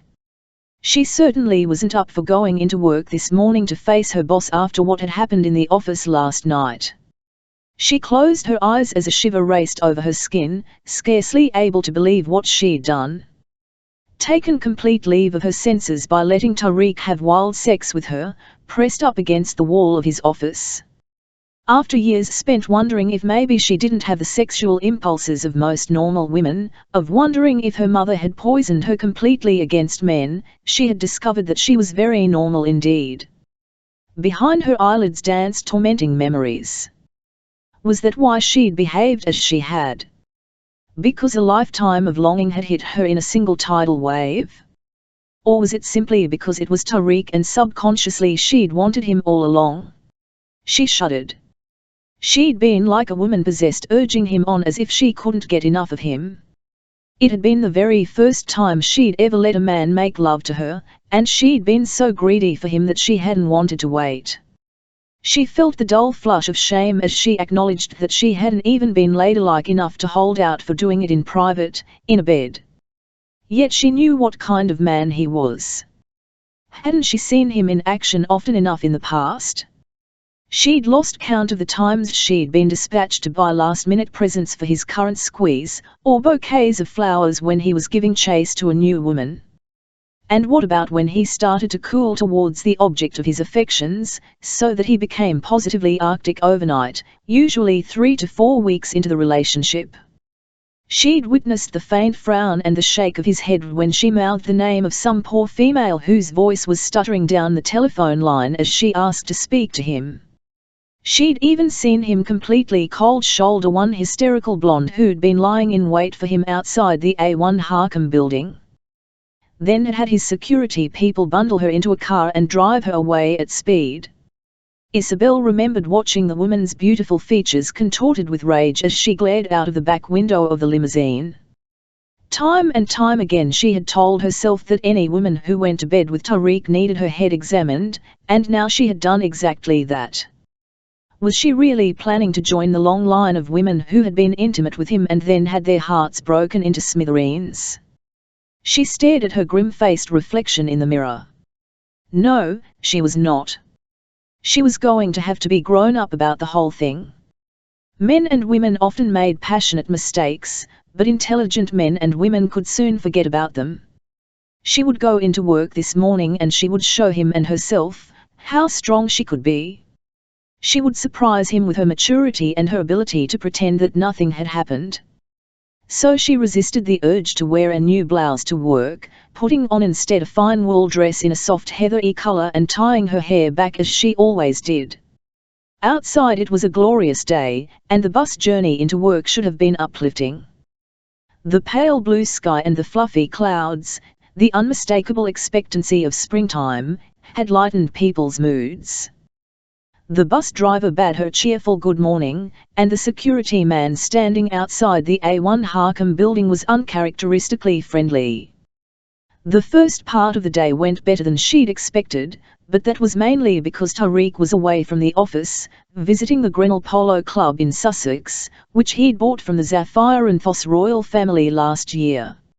She juggled his diary, answered a backlog of emails, and dealt with a particularly persistent sports journalist. It was 4 o'clock by the time he arrived back, and Isobel was so deep in work in the outer office that for a moment she didn't hear the door as it clicked open. It was only when she lifted her head that she found herself caught in the ebony crossfire of his gaze. His dark hair was ruffled, and he had the faint glow which followed hard physical exercise. He looked so arrogantly alpha and completely sexy in that moment that her heart did a little somersault in her chest, despite all her best intentions. She wondered if he'd been riding one of his own polo ponies while he'd been down at Grinnell, and her imagination veered off the strict course she'd prescribed for it. She'd seen him play polo before, and for a moment she imagined him astride one of his ponies, his powerful thighs gripping the flanks of the magnificent glistening animal. "Stop it," she told herself, as she curved her lips into what she hoped was her normal smile. No fantasizing, and definitely no flirting. It's business as usual. It might be difficult to begin with, but he's bound to applaud your professionalism in the end. "Hello, Tariq," she said, her fingers stilling on the keyboard. "Good day at Grinnell? I've had the Daily Post on the phone all morning. They want to know if it's true that you've been making approaches to buy a defender from Barcelona. I think they were trying to trick me into revealing whether the football club deal is still going ahead." I told him no comment. Tariq dropped his briefcase to the floor and frowned. He'd been anticipating what? A blush at the very least. Some stumbled words which would acknowledge the amazing thing which had taken place last night. Maybe even a little of her unpainted lips to remind him of how good it had felt to kiss them. But not that cool and non-committal look which she was currently directing at him. "I'll make you a coffee," she said, rising to her feet. "I don't want coffee." "Tea." "I don't want tea either," he growled. "Come over here." "Where?" "Don't be disingenuous, Izzy. I want to kiss you." Desperately she shook her head, telling herself that she couldn't risk a repeat of what had happened. He was dangerous. She knew that. If she wasn't careful he would break her heart, just as he'd broken so many others in the past. And the closer she let him get, the greater the danger. "I don't want to kiss you." He walked across the office towards her, a sardonic smile curving his lips as he reached for her, his hand snaking around her waist as he pulled her close. "Well, we both know that's a lie," he drawled, and he brushed his lips over hers. Isobel swayed, and for a moment she succumbed, the way women sometimes succumb to chocolate at the end of a particularly rigid diet. Her lips opened beneath his kiss, and for a few brief seconds she felt herself being sucked into a dark and erotic vortex as he pressed his hard body into hers. Her limbs became boneless as she felt one powerful thigh levering its way between hers, so that she gave an instinctive little wriggle of her hips against it. Until common sense sounded a warning bell in her head. Quickly she broke the contact and stepped away from him, her cheeks flushing. She cooled them with the tips of her trembling fingers. Don't. Don't, he echoed incredulously. Why not? His arrogant disbelief only made her more determined. Isn't it obvious? Not to me. Because I don't want to. How's that for clarification? Tariq's gaze ran over her darkened eyes and the telltale thrust of the taut nipples which were tightening against her dress. His lips curved into a mocking line as he transferred his gaze to her face. Really? He questioned softly. I think the lady needs to get honest with herself. Stung by the slur, but also aware of the contradictions in her behavior, Isobel shook her head. Oh, Tariq, please don't look at me like that. I'm not saying that I'm not attracted to you, well, thank heavens for that. He gave a short laugh. For a moment I thought my technique might be slipping. I don't think there's any danger of that, she said dryly. But I've been thinking about last night, me, too. In fact, I have thought of little else. His voice softened, but the blaze in his black eyes was searing. You're now regretting the loss of your innocence? Perhaps blaming me for what happened? She shook her head. No, of course I'm not blaming you. I'm not blaming anyone, she said carefully. It's just I feel I'm worth more than a quick fumble in the office. A fumble, he interrupted furiously. This is how you dare to describe what happened between us. How would you describe it, then? With a little more poetry and imagination than that. Okay. That amazing sex we had, pressed up against the wall of your office. She sucked in a deep breath, because if she didn't tell him what was bugging her, then how would he know? And you then treating me like a total stranger in the car before waltzing off to your fancy party at the embassy. Tariq narrowed his eyes with sudden comprehension. So that was what this was about. She wanted what all women wanted. Recognition. A place on his arm to illustrate their closeness, to show the world their togetherness. But wasn't she being a little presumptuous, in the circumstances? I didn't touch you because I knew what would happen if I did, and I had no intention of walking into the party with the smell of your sex still on my skin. No, he shook his head as he saw her open her mouth to speak. Let me finish, Izzy. It would have been inappropriate for me to take you to the party, he added coolly. For a start, you weren't exactly dressed for it. You mean I would have let you down? I think you would have felt awkward if you'd gone to a party in your rumpled work clothes, post-sex. Especially to a diplomatic function like that. I'm surprised you know the meaning of the word diplomatic, she raged, when you can come out with a statement as insulting as that. I was trying to be honest with you, Izzy, he said softly. Isn't that what this is all about? His question took the wind right out of her sails. She supposed it was.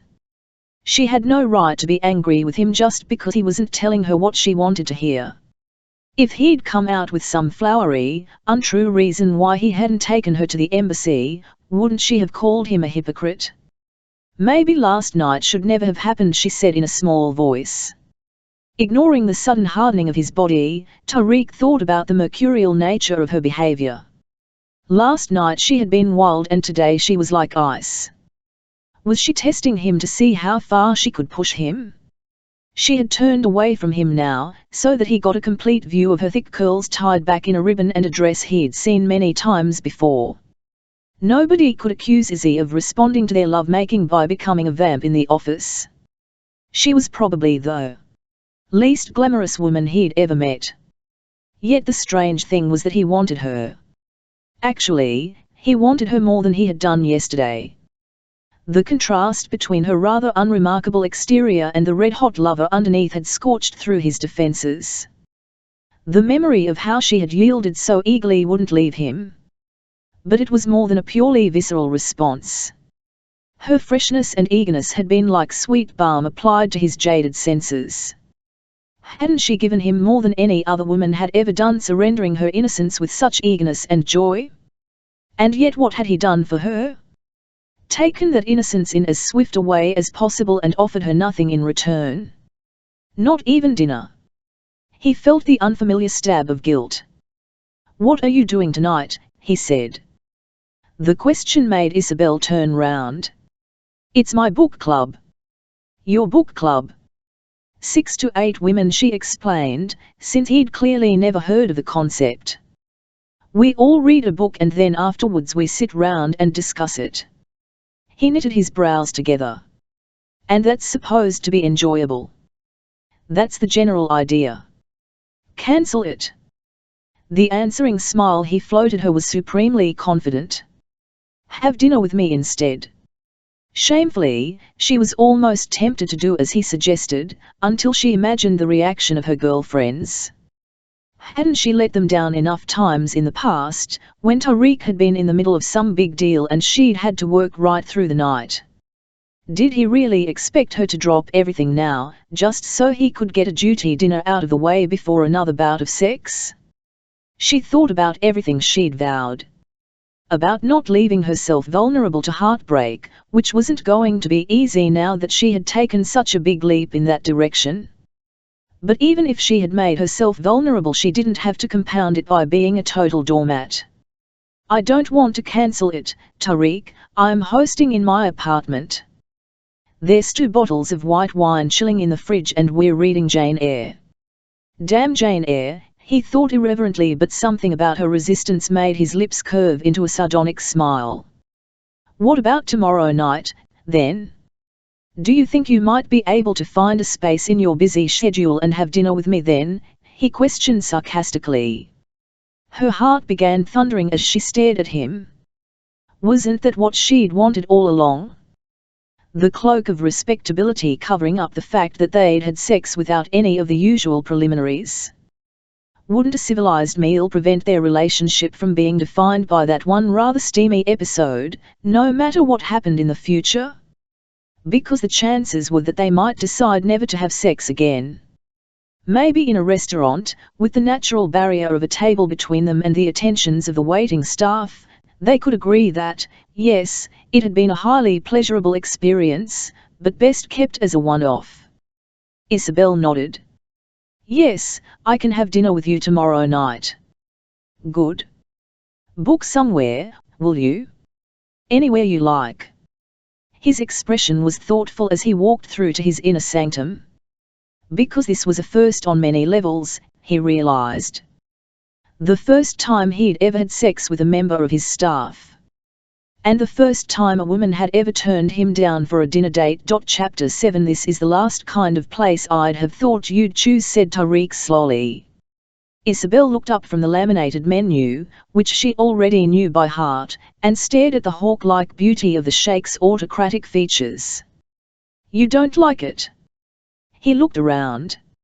It was noisy, warm and cluttered.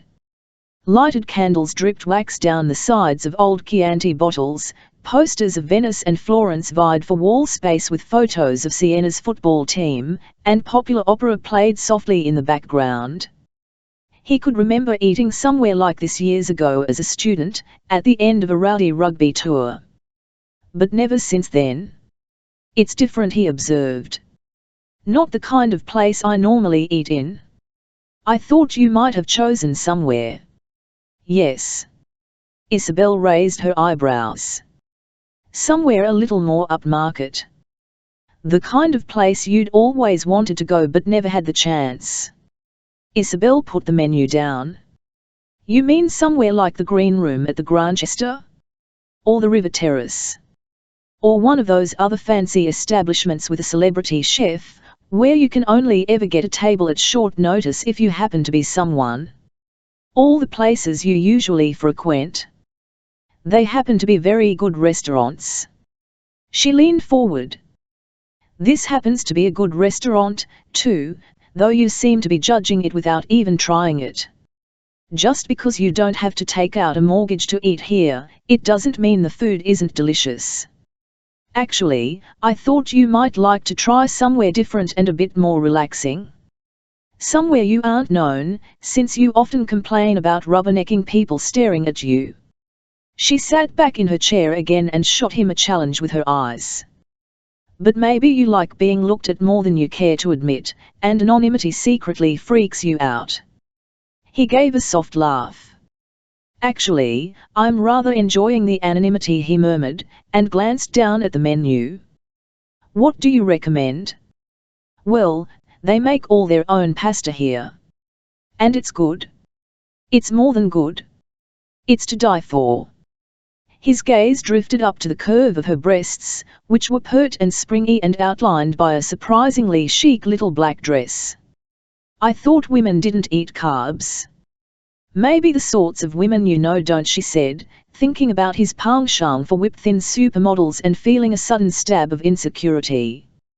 Personally, I hate all those dietary restrictions.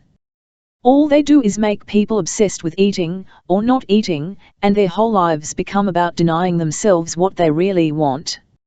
Tariq let that go, realizing that he was denying himself what he really wanted right at that moment.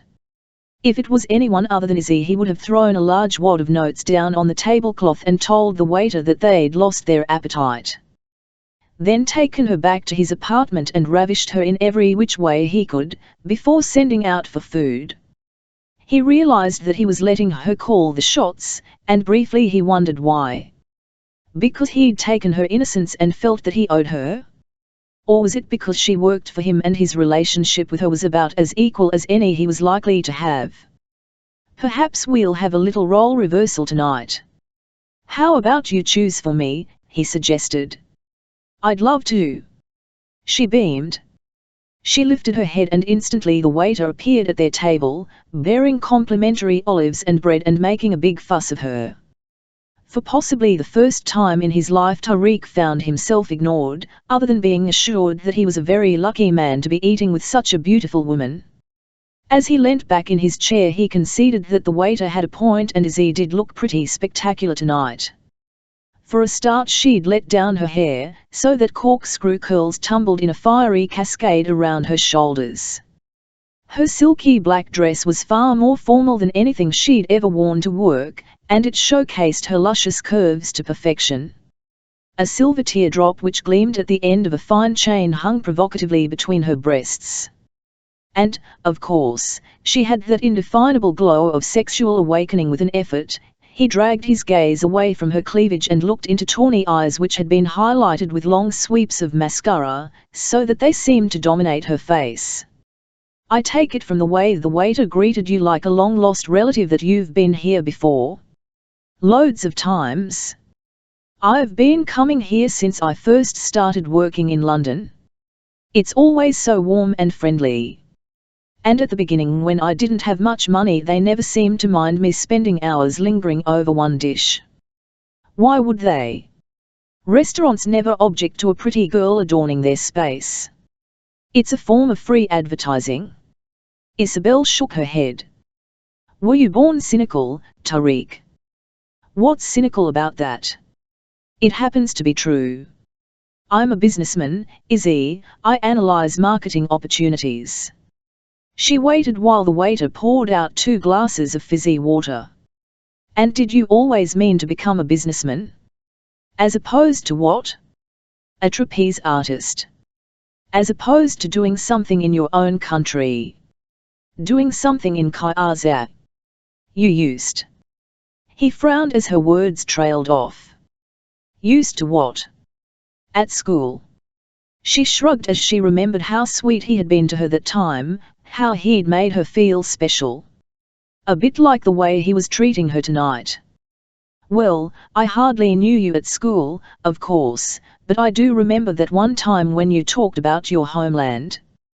You spoke of it in a dreamy way, as if you were talking about some kind of utopia. And I suppose I sort of imagined. What did you imagine? He prompted softly. Oh, I don't know. That you'd go back there one day. And live in a palace and fish in that silvery river you described. Ah, but my brother is king there now, he said, his voice hardening as he acknowledged the capricious law of succession and how it altered the lives of those who were affected by it. And Zahid became king very unexpectedly, which changed my place in the natural order of things. Isobel looked at him. How come? Up until that moment I was just another desert sheikh with the freedom to do pretty much as I wanted, But when our uncle died suddenly I became second in line to the throne. The spare. And is that so bad? She prompted gently. Try living in a goldfish bowl and see how you like it, he said.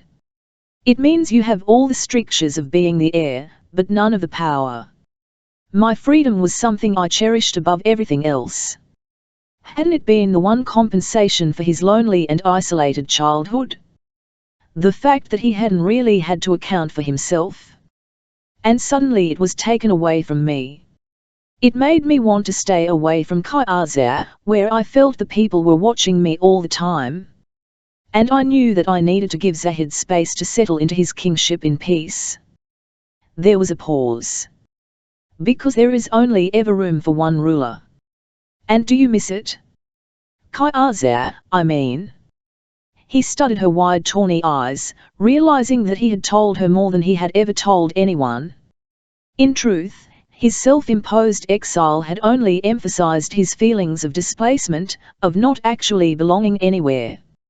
Just like the little boy who had been sent away to school. As a child he'd felt as if he'd had no real home, and as an adult that feeling had not changed. Not really, he mused. I go back there on high days and holidays and that's enough. There's no place for me there. Isobel sipped her drink as the waiter placed 2 plates of steaming pasta before them. His last words disturbed her. There's no place for me there. Wasn't that an awfully lonely thing to say? And wasn't that what she'd thought when she'd seen him lying injured in hospital, that he'd looked so alone? What if her instinct then had been the right one? So you're planning on settling down in England, she questioned, and then gave a nervous laugh. Though I guess you already are settled. There was brief pause as Tariq swirled a forkful of tagliatelle and coated it in sauce. But he didn't eat it. Instead, he lifted his eyes to hers, a sardonic smile curving his lips. It was always the same. Or rather women were. Didn't matter what you talked about, their careless chatter inevitably morphed into thinly veiled queries about his future. Because didn't they automatically daydream about their future and wonder if it could be a match with his? Weren't they programmed to do that, when they became the lover of a powerful alpha male? By settling down, I suppose you mean getting married and having children, he questioned. Isobel nodded. I suppose so. Tariq's lips curved. She supposed so. The perfect nuclear family. Well, which doesn't exist, he interjected. That's a little harsh, Tariq. Is it? Black eyes iced into her. You experienced one yourself, did you? Well, no. You know I didn't. I told you that I never knew my father. And it left a gaping hole in your life. I tried never to think of it that way, she said defensively. Holes can always be filled by something else. It may not have been a normal family life, but it was a life. Well, I never knew a normal childhood, either, he said, more bitterly than he had intended. Can I ask what happened? He stared at her, and she looked so damn sweet and soft that he found himself telling her. My mother almost died having me, and after I was born she was so ill that she needed round-the-clock care. Zahid was that bit older, and a calmer child than me, and it was decided that my needs were being neglected. So they sent me away to boarding school when I was 7. That's when I first came to England, Isobel frowned. She hadn't realized that he'd been so young. Wasn't there anywhere closer to home you could have gone? He shook his head. We have a completely different system of schooling in Kaiser. It was decided that a Western education would be beneficial all round. He read the puzzlement in her tawny eyes. It meant that I would be able to speak and act like a Westerner. More importantly, to think as a Westerner thinks, which has proved invaluable in my subsequent business dealings. It's why the A1 Harcum Company has global domination, he finished, with the flicker of a smile. But, despite his proud smile, Isobel felt desperately sad for him, even though she could see the logic behind his parents' decision. She had been the daughter of a school nurse and knew how illness could create chaos in the most ordered of lives. Sending away a lively little boy from his mother's sickbed must have seemed like a sensible solution at the time. Yet to move a child to live somewhere else, without any kind of family support nearby, and what did that child become? A cuckoo in the nest in his adopted country. And surely he must have felt like an outsider whenever he returned to his homeland. Tariq had spoken the truth, she realized. He didn't have any place of his own, not in any true sense of the word. Yes, there were the apartments in London and New York, and the luxury houses on Mystique and in the south of France, but nowhere he could really call home. Not in his heart. So you don't ever want children of your own? She questioned boldly. At this the shutters came down and his voice cooled. Not ever, he affirmed, his gaze never leaving her face, because she had to understand that he meant this. My brother has helpfully produced twin boys, and our country now has the required heir and a spare. So my assistance with dynasty building is not required. A shiver ran down her spine as his unemotional words registered. Was that what he thought fatherhood and family life was all about? Dynasties? Didn't he long to hold his own little baby boy or girl in his arms? To cradle them and to rock them? To see the past and the future written in its tiny features? She looked at his face in the candlelight. Such a strong and indomitable face, she thought, with its high slash of cheekbones, the hawk-like nose and wide, sensual mouth. But behind the impressive physical package he presented she had discovered a reason for the unmistakable sense of aloneness which always seemed to surround him. Yet this notoriously private man had actually confided in her. Surely that had to mean something? That he trusted her, yes, but was there anything more than that? And was it enough for her to face risking her heart? She drifted her eyes over his hands, powerful and hair-roughened. On the white silk cuffs of his shirt gleamed two heavy golden cufflinks. She could see that they were Kaiser cufflinks, with the distinctive silhouette of a brooding falcon poised for flight. And somehow the bird of prey reminded her of him. Restless and seeking above the world, but never really part of it. Had he seen her looking at them? Was that why his hand suddenly reached out and caught hold of hers, capturing her wrist in his warm grasp and making it seem tiny and frail in comparison? His thumb brushed over the delicate skin at her wrist and he gave a brief smile as he felt the frantic skitter of her pulse. Stunned into uncharacteristic silence by my story, are you, Izzy? It's some story, she admitted quietly. Yes. He looked down at her untouched plate. You're not eating? Neither are you. Delicious as it looks, I'm not feeling particularly hungry. No. Across the candlelit table, their eyes met. Perhaps some fresh air might give us a little appetite. Isobel blinked at him in bewilderment. You want to go for a walk? His smile was wry. He'd forgotten that she had every right to be naive, for she knew nothing of the games that lovers played only as far as the car. I thought we could go to my apartment. There's plenty of food there. Isobel's heart began to pound as his lazy suggestion shimmered in taut space between them. She hadn't thought a lot beyond the meal itself. Somehow she had imagined that she might be going home alone to her little flat, as if the whole sex thing had been nothing but a distant dream. She'd told herself that would be the best for both of them, even if her commitment to the idea had been less than wholehearted.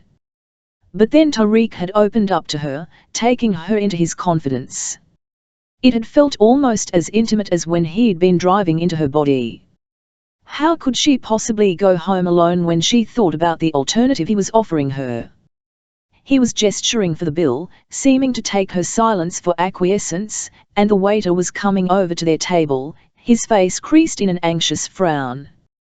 You know, like the food? He questioned. The food is delicious, Tariq replied, giving Isobel's hand a quick squeeze. I just find my partner's beauty rather distracting. So we'll just have the bill, please. Isobel saw the man-to-man look which passed between Tariq and the waiter, and for a moment she felt betrayed. Suddenly she had become someone else, not the woman who'd been frequenting this place for years, but someone dining with a man who was clearly way out of her league. The waiter moved away, and Isobel tried to wriggle her fingers free. But Tariq wasn't having any of it. "What's the matter, Izzy? Just because you want to go to bed with me, it doesn't mean you have to tell lies." "Lies?" he questioned, perplexed. "I am not beautiful," she insisted. "Oh, but you are," he said unexpectedly, and then he did let go of her hand. Instead, he moved to cup her chin, running the tip of his thumb over it. "Tonight you look very beautiful, sitting there, bathed in candlelight. I like your hair loose. I even like your eyes flashing with defiance. In fact, I can't quite remember ever seeing a woman look quite as desirable as you do right now, and it's making me ache for you. And you feel exactly the same, don't you, Tariq? Don't you?" She met the mocking gleam in his ebony eyes. "Yes," she whispered. "So pick up your handbag and let's get out of here, before I do something really crazy like hauling you to your feet and kissing you in front of the entire restaurant. Now, that really would provide fodder for the tabloids." She was trembling with anticipation as they went outside, where Tariq's chauffeur-driven car was sitting purring by the curb. Climbing into its sumptuous interior, she waited for him to pull her into his arms, to kiss her as she so badly wanted to be kissed. But he didn't. In fact, he slid his body as far away from her as possible, and when he saw her turn her head he must have read the disappointed expression in her eyes because he shook his head. "No, Izzy," he said sternly. "Not here and not now. I think we have demonstrated the wilder side of passion, and I think I've made it clear that once I start touching you all bets seem to be off. Tonight we will have the slow burn of anticipation and I will show you just how pleasurable that can be." Even when they reached his apartment he simply laced his fingers in hers and led her along the long corridor to his bedroom. Once there, with dexterous efficiency, he began to slide the clothes from her body. Only this time he hung her black silky dress over the back of a chair and did not tear off her panties. When at last she was stripped bare, he peeled back the silken throw which covered his bed and laid her down on it. "I want to see you naked," he murmured appraisingly, as his gaze traveled slowly down the length of her body. She watched as he undressed, the breath dying in her throat. His body was taut and magnificent, and he made no attempt to hide the heavy length of his arousal. But when at last he was completely naked, and maybe because he felt the trembling of her body, he frowned. Smoothing back the cascade of Titian curls, he looked deep into hers. "You are nervous." "A little. But there is no reason to be, Habiba." He brushed his mouth over hers. "For tonight there will be no pain, only endless pleasure."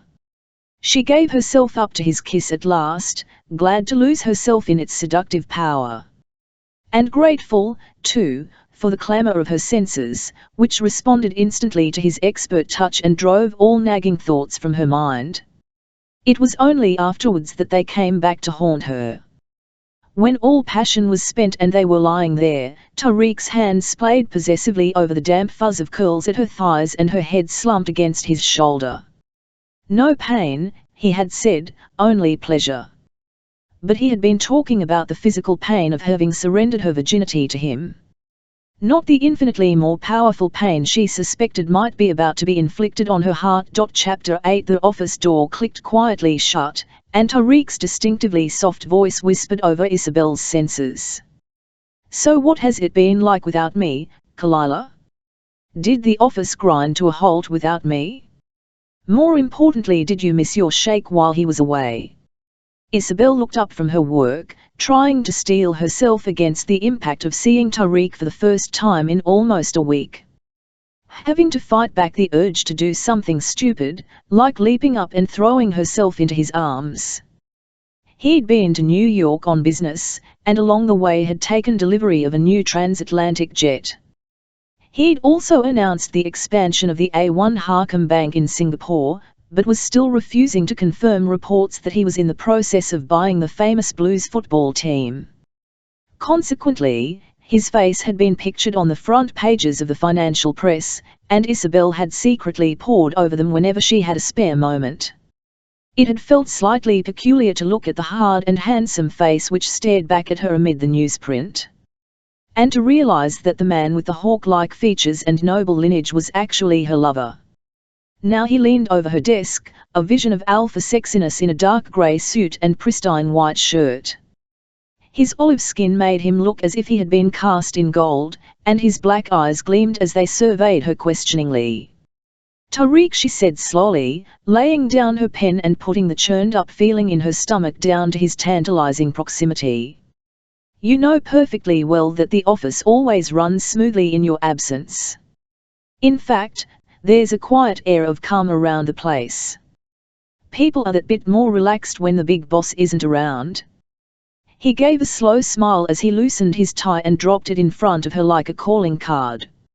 She sounded as unruffled as she always did when she spoke to him in the office, her cool air of composure barely slipping. Why, nobody would guess that the last time they'd seen each other she had been giving him oral sex in the back of his darkened limousine, demonstrating yet another newfound sexual skill which she seemed to have adopted with her usual dexterity. And he had reciprocated by sliding his fingers beneath her skirt and bringing her to a shuddering orgasm just moments before he'd left the car to catch his flight to JFK. Yet to look at her now, she seemed light years away from his fevered and erotic memory of her. She looked restrained and efficient, almost PNM. To Tariq's surprise, any fears he'd had that she would become cloying or demanding had not been realized. Despite being such a sexual novice, Izzy seemed to have no problems juggling her dual roles as his lover and pa, and was as discreet as anyone in his position could have wished for. He frowned. The only downside was that she seemed to be getting underneath his skin in a way he hadn't anticipated. By now he should have been growing a little bored with her, because that was his pattern. Once the gloss of new sex had worn off, predictability tended to set in, and 3 weeks was usually long enough for him to begin to find out things about a woman which irritated him. But Izzy was different, and he wasn't quite sure why. Might it be because she knew him better than almost anyone? Working so closely with him over the years had given her glimpses of the private person that he would never have allowed another to see. Sometimes it felt as though she had already stripped away several layers to see the man who lay beneath. Was that what gave sex with her its extra dimension of closeness? Or was it just the fearless way she responded to him? The way she looked straight into his eyes while he was deep inside her?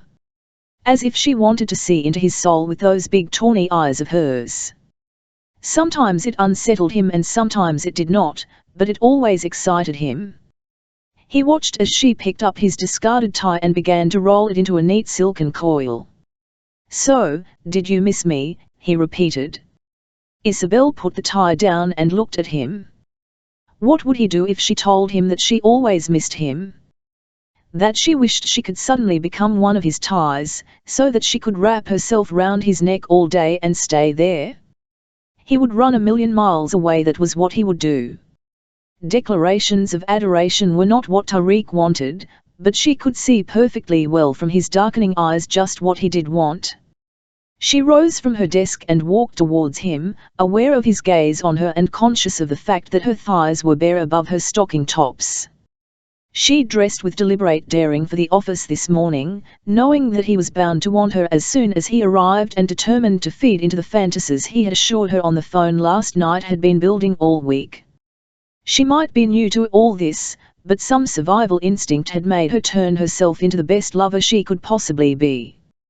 Because wasn't that her default method? To do something to the best of her ability? Didn't that usually mean security? If you became so good at something, then you wouldn't be replaced. Only this wasn't a new job, or a new project which was going to enhance her life. This was all about a relationship.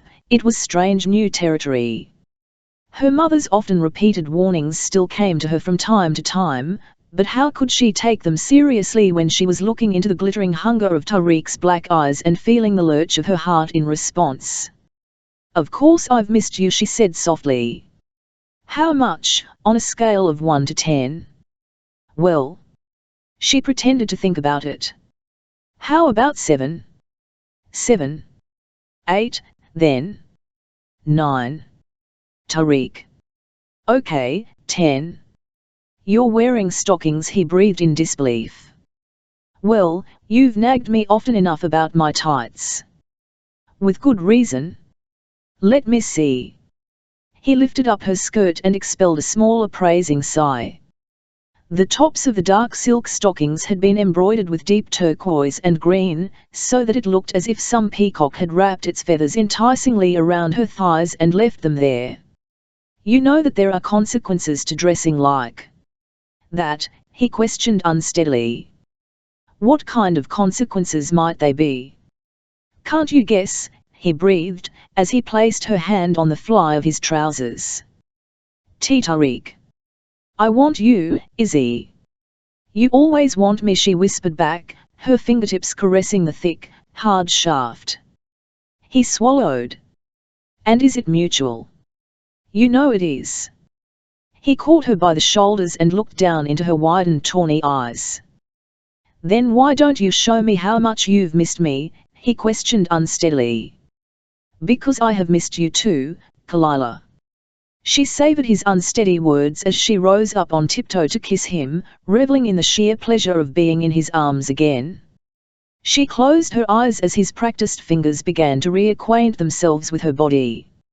At times like this, when he could reduce her to boneless longing within seconds, it was easy to imagine that a unique bond existed between them. Was that because they seemed to have the ability to anticipate each other's needs, despite the disparity of their experience, or was it because they simply knew each other so well? Or was it something far more commonplace? He'd told her candidly that making love without having to wear a condom was the biggest turn-on he'd ever known. For him, that was a brand new experience, and that was rare enough to excite a man who'd been having sex since he was a teenager.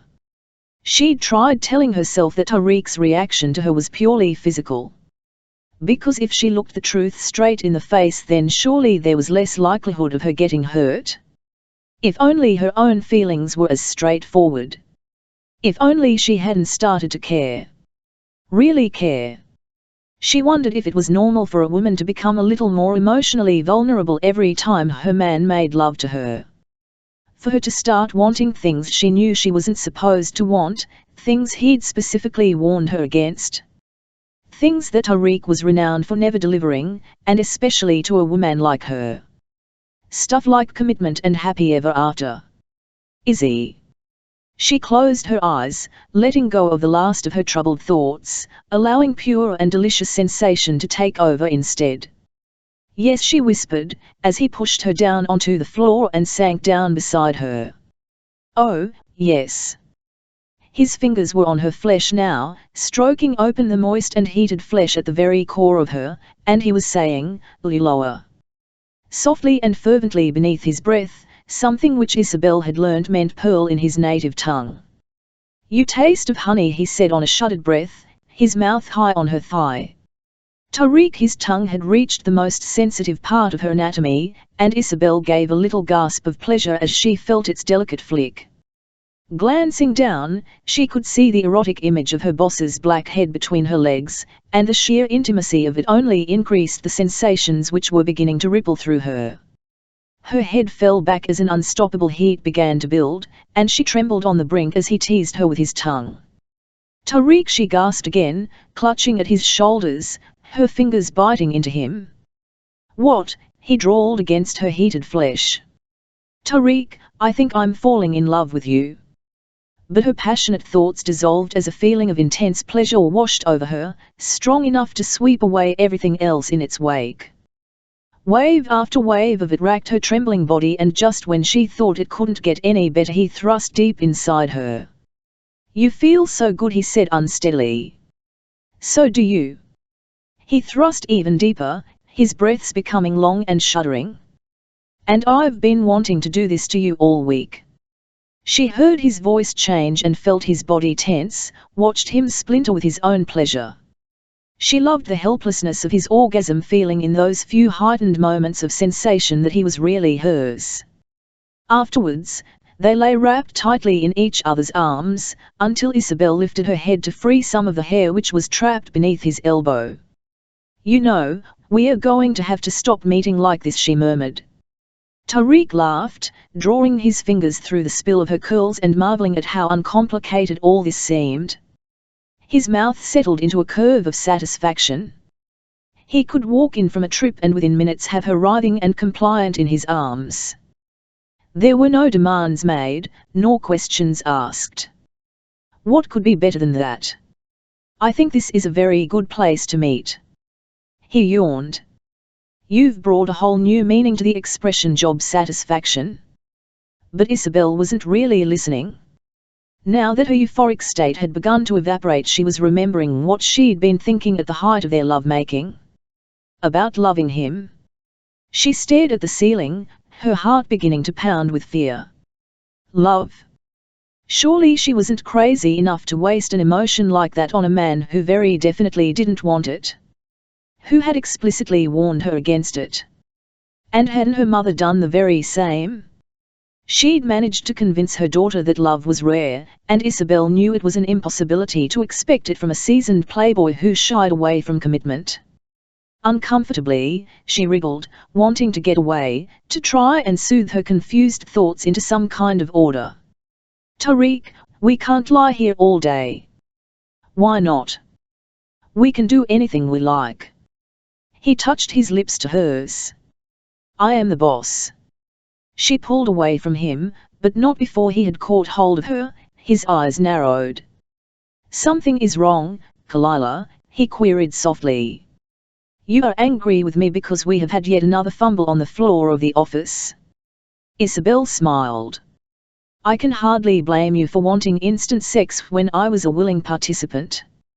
I just happen to know that there's a whole pile of things which need your attention. And we are supposed to be working." Yawning, he rose to his feet and held out a hand. "By the way, I've brought you a present from New York," he said as he pulled to her feet. "Oh." She felt her heart skip a beat. "It's not my birthday." "That's a little disingenuous of you, Izzy." Walking over to his briefcase, he slanted her a lazy smile as he withdrew a slim leather case. "Don't you like presents?" She wasn't sure. Her feelings were pretty mixed when it came to presents from Tariq. She wanted to be the first and only woman he'd ever bought a gift for. Not to feel as if she was just one in a long line of women who smiled their acceptance of whatever glittering trinket he had bought them. But she was. That was exactly what she was. She wanted to tell him that she didn't need presents. Because she knew him too well and she knew how he operated. Her counterpart in New York had probably been dispatched to choose something for her just as she had chosen such gifts for his lovers many times before. She had probably even consulted him to find out what the budget for such a gift should be. But she kept silent. She was curious and scared, knowing that she was in no position to make highly charged pronouncements because of what the outcome might be. Because mightn't he just shrug his shoulders and walk away? So she took the box he handed her and flipped open the clasp with fingers which were miraculously steady. The first irreverent thought which crossed her mind was that she was pretty low down on the price scale. After 5 years of choosing various sparklers for Tariq's women, she could see instantly that her own offering would not have caused a stratospheric hole in his wallet. No diamonds or emeralds for her. But in a stupid way she was glad. Precious jewels would have been all wrong on someone like her, they would have felt like some sort of payment and they wouldn't have suited her. Instead Tariq had bought her something she might actually have saved up for and bought for herself. Lying on bed of blue-black velvet lay a shoal of opals, fashioned in a dramatic waterfall of a necklace. Isobel drew it out of the box. The stones were dark grey, almost black, but as the necklace shimmered over her fingers she could see the transformation of each gem into a vivid rainbow. "Do you like it?" questioned Tariq. Isobel blinked. It's the most beautiful thing I've ever seen, she whispered. I chose it myself, he said unexpectedly. I liked the element of surprise. In some lights it looks quite subdued, while in other aspects it's amazingly vibrant. His eyes narrowed and his tone was dry. A little like you, in fact, Izzy. Isobel suddenly became extremely preoccupied with the jewelry, swallowing down the glimmer of tears which were hovering at the back of her eyes. He'd chosen it himself. To her certain knowledge he'd never done that before, not in all the time she'd worked for him. So did that mean anything? She couldn't help the wild leap of her heart. Did such an unexpected gesture mean that his feelings for her might be growing and changing? Dared she hope for such a thing? You do like it, Izzy? His question broke into her thoughts and she lifted her head. I do like it. In fact, I love it. Good. There was a pause. I thought you might want to wear it tomorrow night. She heard the studied casualness in his voice. Why? What's happening tomorrow night? My brother is in town. She blinked. You mean your brother, the king? I only have one brother, he answered dryly. He flew my sister-in-law to Paris for their wedding anniversary. Francesca hasn't been back in England in nearly a year, so they've decided to come on to London. Our embassy is throwing a formal dinner for them tonight, which I shall have to attend. But tomorrow they want to meet up privately.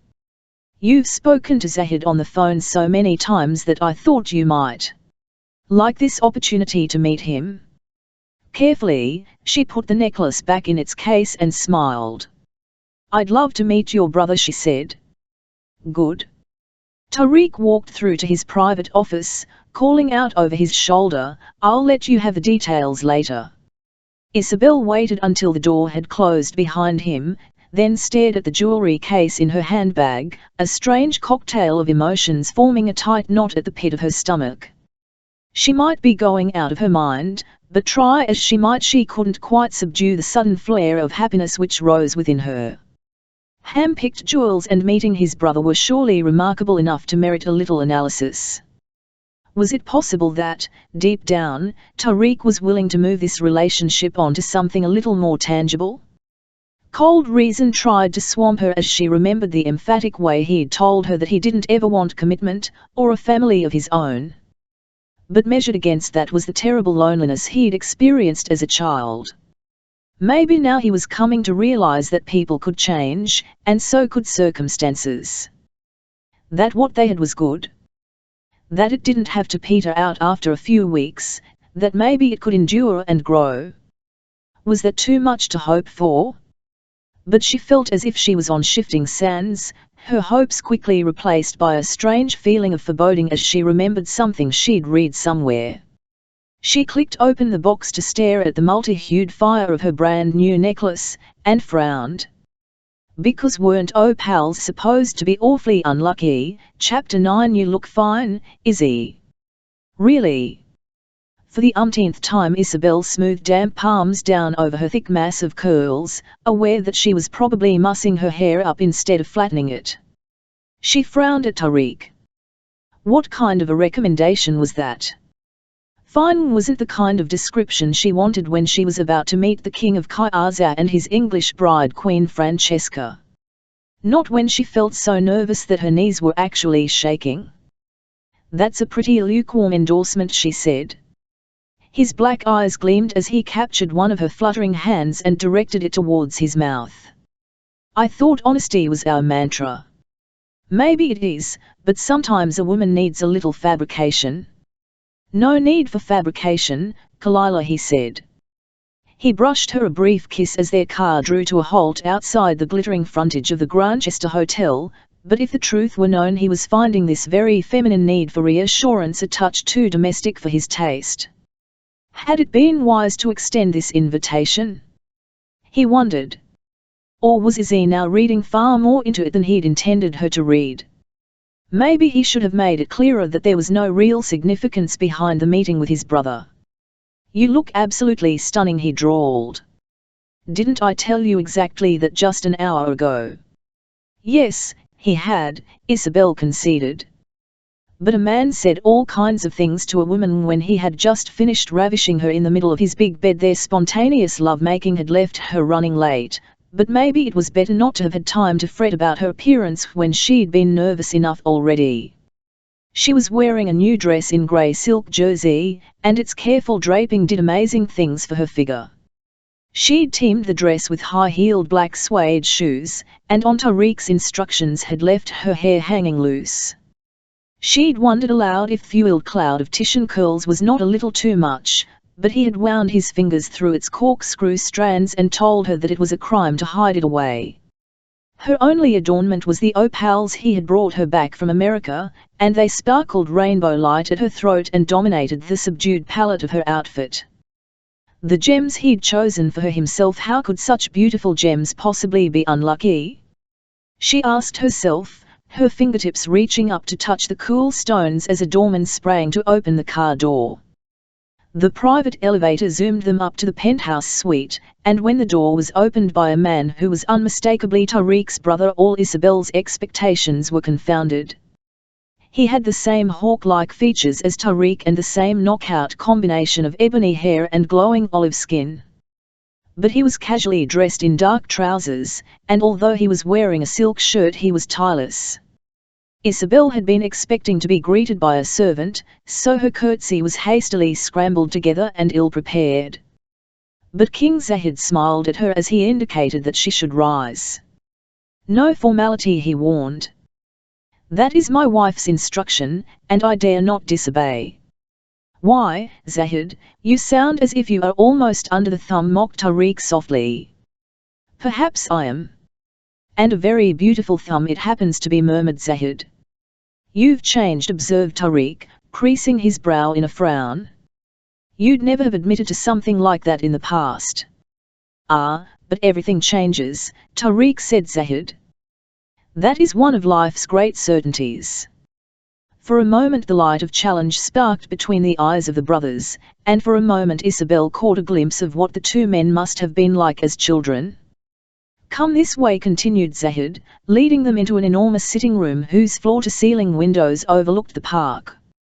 And there, with a baby on her knee and another crawling close by on the floor, was the English Queen Francesca, her dark hair tied back in a ponytail and a slightly harassed smile on her face.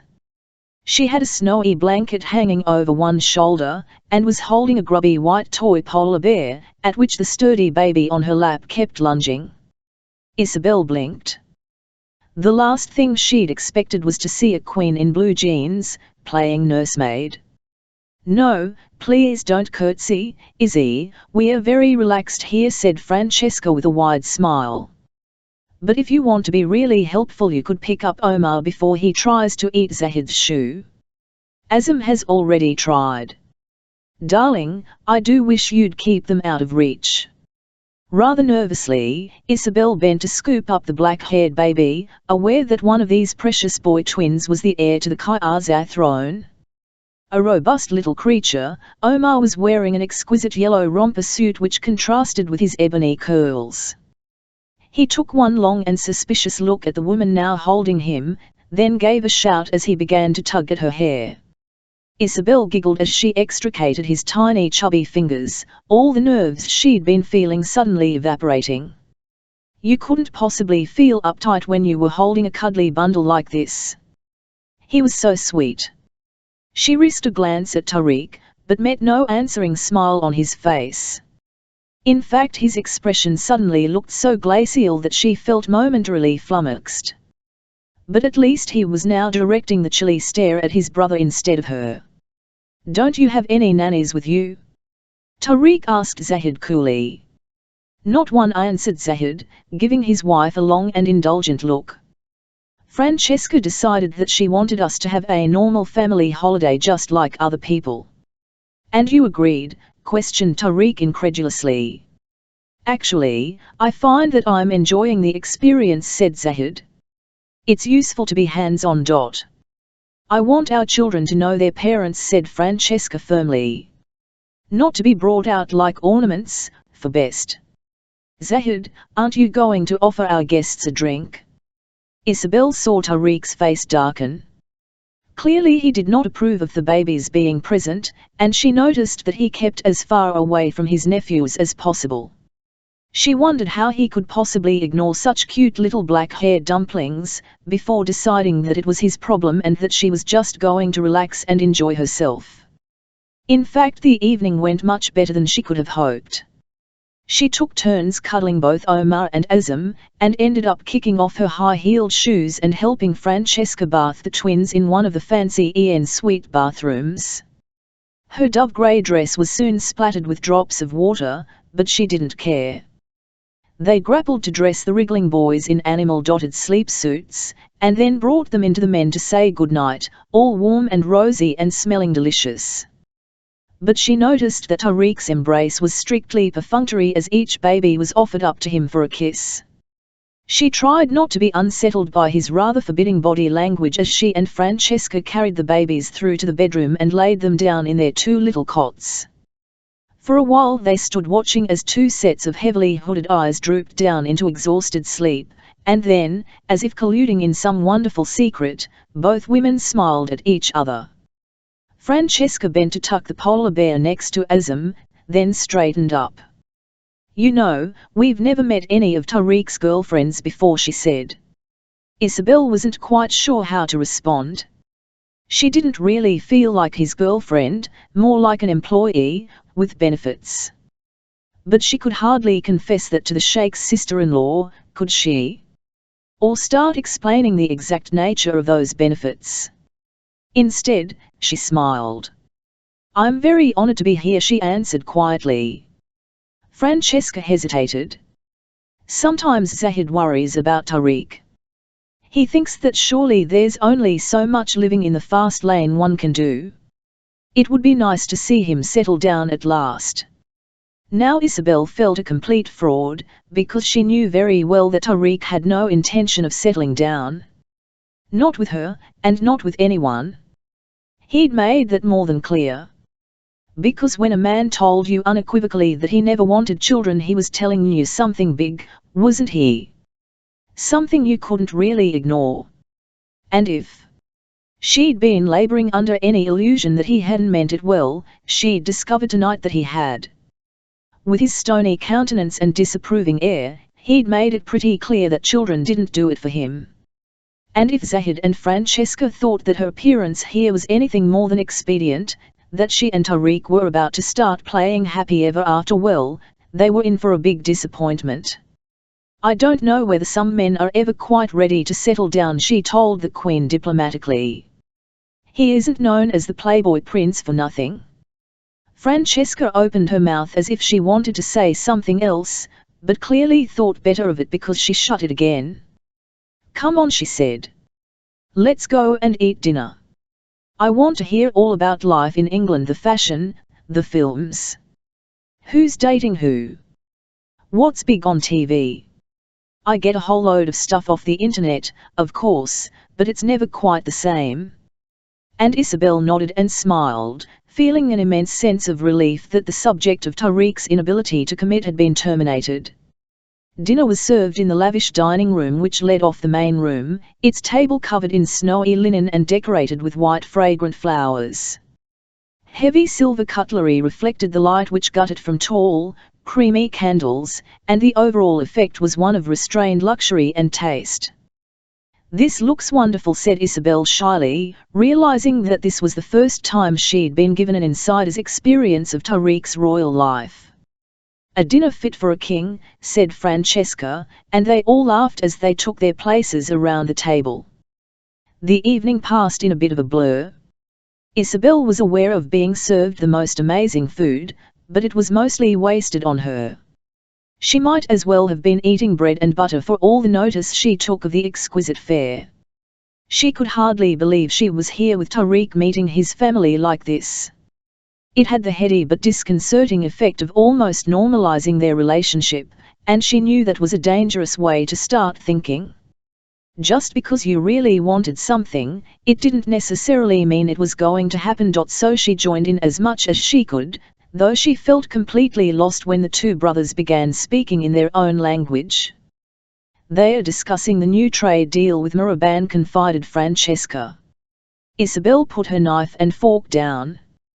"Do you speak any Khazarian?" she questioned. "Only a little. I'm learning all the time, though it's not the easiest language in the world. But I'm determined to be fluent one day, just as my sons will be." "They are such beautiful babies," said Isobel, a sudden note of wistfulness entering her voice almost before she'd realized. "Not getting broody, are you?" Francesca laughed. It was perhaps unfortunate that the brothers' conversation chose that precise moment to end, and Tariq glanced up. He must have heard what they'd been saying, Isobel thought, her skin suddenly growing cold with fear. He must have done. Why else did he fix her with an expression she'd never seen before? A calculating look iced the ebony depths of his eyes, which made her feel like some sort of gatecrasher. "Of course I'm not," she denied quickly, reaching for a glass of water and horribly aware of the sudden flush of color to her cheeks. Why was he looking at her like that with his eyes full of suspicion? Did he think she was trying to ingratiate herself with the monarch and his wife? Or did he think she really was getting broody? One moment she had been part of their charmed inner circle, warmed by its privileged light, and now in an instant it felt as if she had been kicked out and left to shiver on the darkened sidelines. By the time the evening ended, her feeling of despondency had grown, though she managed to maintain her bright air of enjoyment until the car door had closed on them and they were once more locked within its private space. She settled back in the seat, unable to shake off the feeling of having been judged and found wanting, aware that Tariq did not slide his arm around her shoulder and draw her closer to him. And suddenly she was reminded of that very first time she'd had sex with him. When she'd been driven home, Nicholas and confused, after first dropping him off at the Maraban embassy. Back then she had been painfully aware of him keeping her at a distance, and he was doing it again now. Even though in the intervening weeks they had been lovers, it was almost like being transported back in time. Because nothing had really changed, had it? Not for Tariq. She might be guilty of concocting fast-growing fantasies about how hand-chosen pieces of jewelry meant that he was starting to care for her, but that was just wishful thinking. Like some young girl who read her horoscope and then prayed it would come true. "You seem to be getting on very well with Francesca," he observed, his voice breaking into her thoughts. "I hope I did all right," she questioned, telling herself that any woman in her position would have asked the same question. "I thought you carried it off superbly." "Thanks," she said uncertainly. But Tariq leaned back in his seat, unable to dispel the growing sense of unease inside him. The whole evening had unsettled him, and it wasn't difficult to work out why. Zahid in jeans, with no help for the children, and in a hotel suite which looked as if it had just been burgled. He shook his head in faint disbelief. It was scarcely credible to him that his once so formal and slightly stuffy older brother was now like putty in the hands of his wife. But it hadn't just been the sense of chaos which had unsettled him. Something about their close family unit had opened up the dark space which was buried deep in Tariq's heart. Watching his brother playing with his children had reinforced his sense of feeling like an outsider. Always the outsider. He shot Isobel a glance, remembering the way their gazes had met over the dark curly head of his nephew. Had that been wistfulness he'd read in her eyes as she'd held the baby in her arms? Was she doing that clucky thing which seemed to happen to all women, no matter how much they tried to deny it? Especially if they knew that a man was watching them, but why shouldn't she long for babies of her own? That was what women were conditioned to do. The most unforgivable thing would be for a man who didn't want children to waste the time of a woman who did. He saw that her eyes were now closed. Her cheeks looked as smooth as marble. Her grey dress and the new opals were muted in the subdued light of the car. Only her magnificent mane of hair provided glowing life and colour. And suddenly, in this quiet place, all the things he usually blotted out came crowding into his mind. He hadn't given any thought to the future. He hadn't planned this affair with Izzy, it had just sprung up, out of the blue, and been surprisingly good. But sooner or later something had to give. It wasn't forever. His relationships never were. And the longer it went on, then surely the more it would fill her with false hope. She might start seeing a happy ever after for them both, which was never going to happen. Wasn't it better and more honest to end it now, before he really hurt her, a woman he liked and respected far too much to ever want to hurt? He realized that she had fallen asleep, and although a part of him wanted to lean over and wake her with a kiss, he reminded himself that this wasn't a fairy tale. He was not that prince. Gently, he shook her shoulder, and her big, tawny eyes snapped open. "Wake up, Izzy," he said softly. "What's the matter?" Groggily, she sat up and looked around. "Are we nearly home?" It was her choice of word which helped make his mind up. Because for them there was no home, and there never would be. She had her place and he had his, and maybe it was time to start drawing a clear line between the two. "I'm going to get the car to drop me off," he said softly.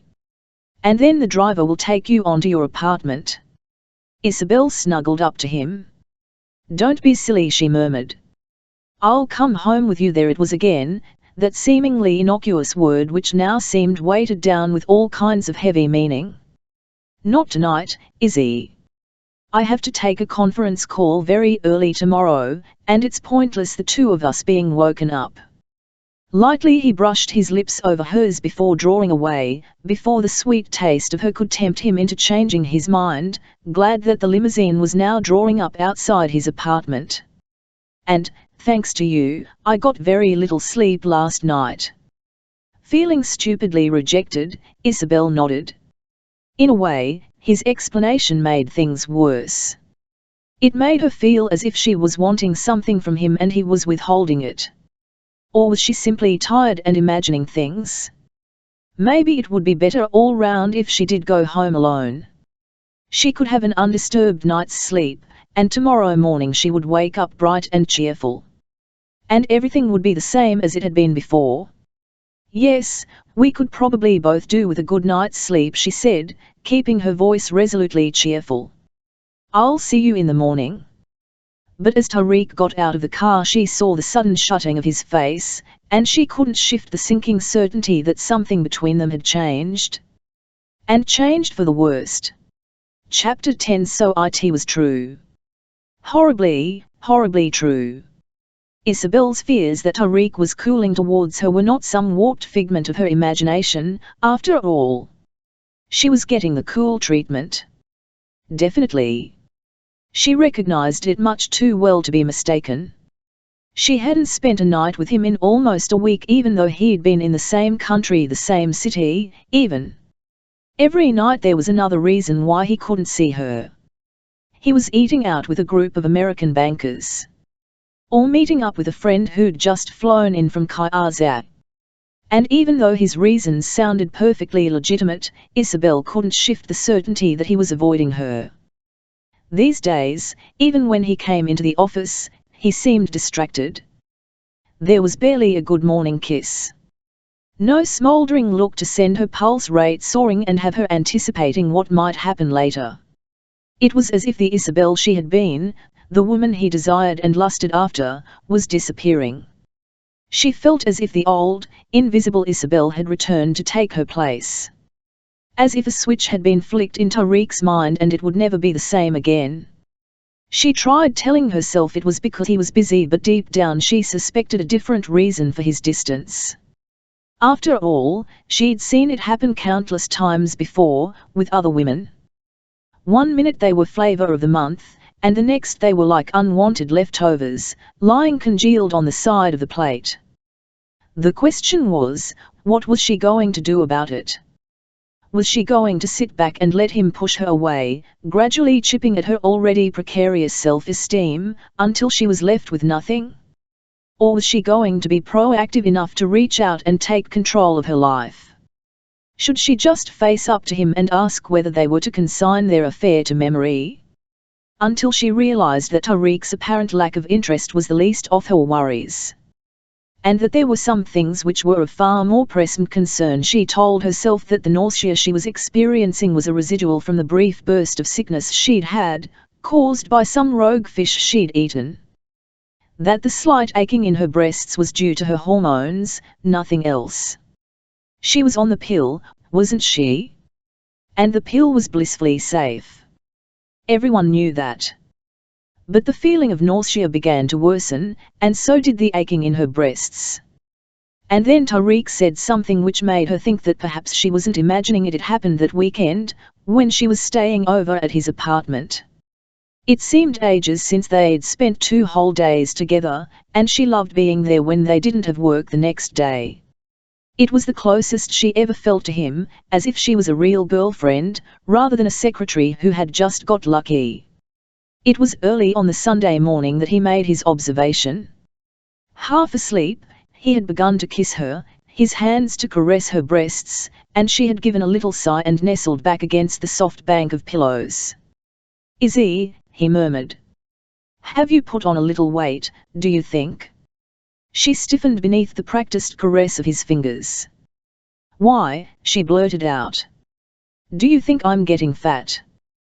"There's no need to be so defensive." He blew softly onto the hollow of her breastbone. "You're slender enough to carry a few extra pounds. Men like curves, I've told you that before." But his words only increased her sense of anxiety, and she was almost relieved when the phone in his study began ringing and he swore a little before going off to answer it. It was the one phone he never ignored, the private line between him and his brother's palace in Kairzak. Isobel could hear him speaking in a lowered voice, so she took the opportunity to head for the bathroom down the corridor, the one he never used. Her heart was racing as she closed the door, and the terrible taste of fear was in her mouth. And she knew that she could no longer put off the moment of truth. She flinched as she saw the image which was reflected back at her in the full-length mirror. Her face was paper pale and her eyes looked huge and haunted, but it was her body which disturbed her. Like most women, she was not usually given to staring at her naked self, but even she could see that her breasts looked swollen and the nipples were much darker than usual. Was she pregnant? Was she? For a moment she lowered her head, to gaze at the pristine white surface of the wash basin. She remembered how unequivocal Tariq had been about not wanting children, and clearly it hadn't been an idle declaration. Hadn't she witnessed for herself how cold he could be when he was around them? Why, he'd barely touched Omar or Azam the other day. He'd seemed completely unmoved by their presence when everyone else had been cooing around them. She wanted to sink to her knees and pray for some kind of miracle. But she couldn't afford to have hysterics or to act rashly. She needed time to think, and she needed to stay calm. Quickly, she showered and put on jeans and a shirt, feeling the slight tug as she fastened the buttons across her chest. The silence in the apartment told her that Tariq had finished his conversation, and in bare feet she padded along the corridor to find him standing in his study. He was staring out of the window, his powerful body silhouetted against the dramatic view. When he turned round, he didn't comment on the fact that she had showered and dressed. A couple of weeks ago he would have growled his displeasure and started removing her clothes immediately, but not now, and a wave of regret washed over her for something between them which seemed to be lost. "Is anything wrong?" she questioned. He stared at her, his eyes focusing on her pale skin and anxious eyes, and a heavy sense of sadness enveloped him. What had happened to his smart and wisecracking Izzy? He felt the heavy beat of guilt, aware of the enormity of what he had done. In typical Tariq fashion he had seen and he had conquered. Selfishly, he had listened to the voracious demands of his body and taken her as his lover, refusing to acknowledge the thoughtlessness of such an action. She had been too inexperienced to resist the powerful lure of lust when it had swept over them so unexpectedly. He should have known better and he should have resisted. But he had not. He had done what he always did, he had taken and taken, knowing that he had nothing to give back. And now he was left with the growing suspicion that he was going to lose the best assistant he'd ever had. For how could they carry on like this, when much of her natural spontaneity seemed to have been eroded by the affair? He could tell that something had changed. It was as if she was walking on eggshells. He noticed that she kept biting back her words, which usually meant that a woman was falling in love with him, that she was weighing up everything she said for fear of how he would interpret it. And all these negative feelings would snowball, he knew that, too. How could he possibly face her in the office if her reproachful looks were to continue and the gap between them widened daily? Tariq. Her soft voice broke into his troubled thoughts. What? I wondered if anything was wrong. Wrong? She looked at him questioningly, telling herself that it was her business to know what was going on in his life. But deep down she wanted to clear that scary look of distraction from his face. To have him talk to her properly. The phone call you've just had from Kaiser, she elaborated. I hope everything's okay with your brother. With an effort, he focused on the conversation he'd just finished. Zahid wants my help with a relative of ours. Oh. A distant cousin of mine, from my mother's side, he explained. Her name is Layla, and she's in trouble. Isobel's face blanched as she wondered if the gods were taunting her. Because hadn't that expression always been a euphemism for a particular kind of predicament in which a woman sometimes found herself? Was it possible that a cruel fate was about to inflict not one but two unplanned pregnancies on the Al-Hakam family? Trouble, she questioned hoarsely. What kind of trouble? It seems she's decided she wants to junk university and go off to America to be a model.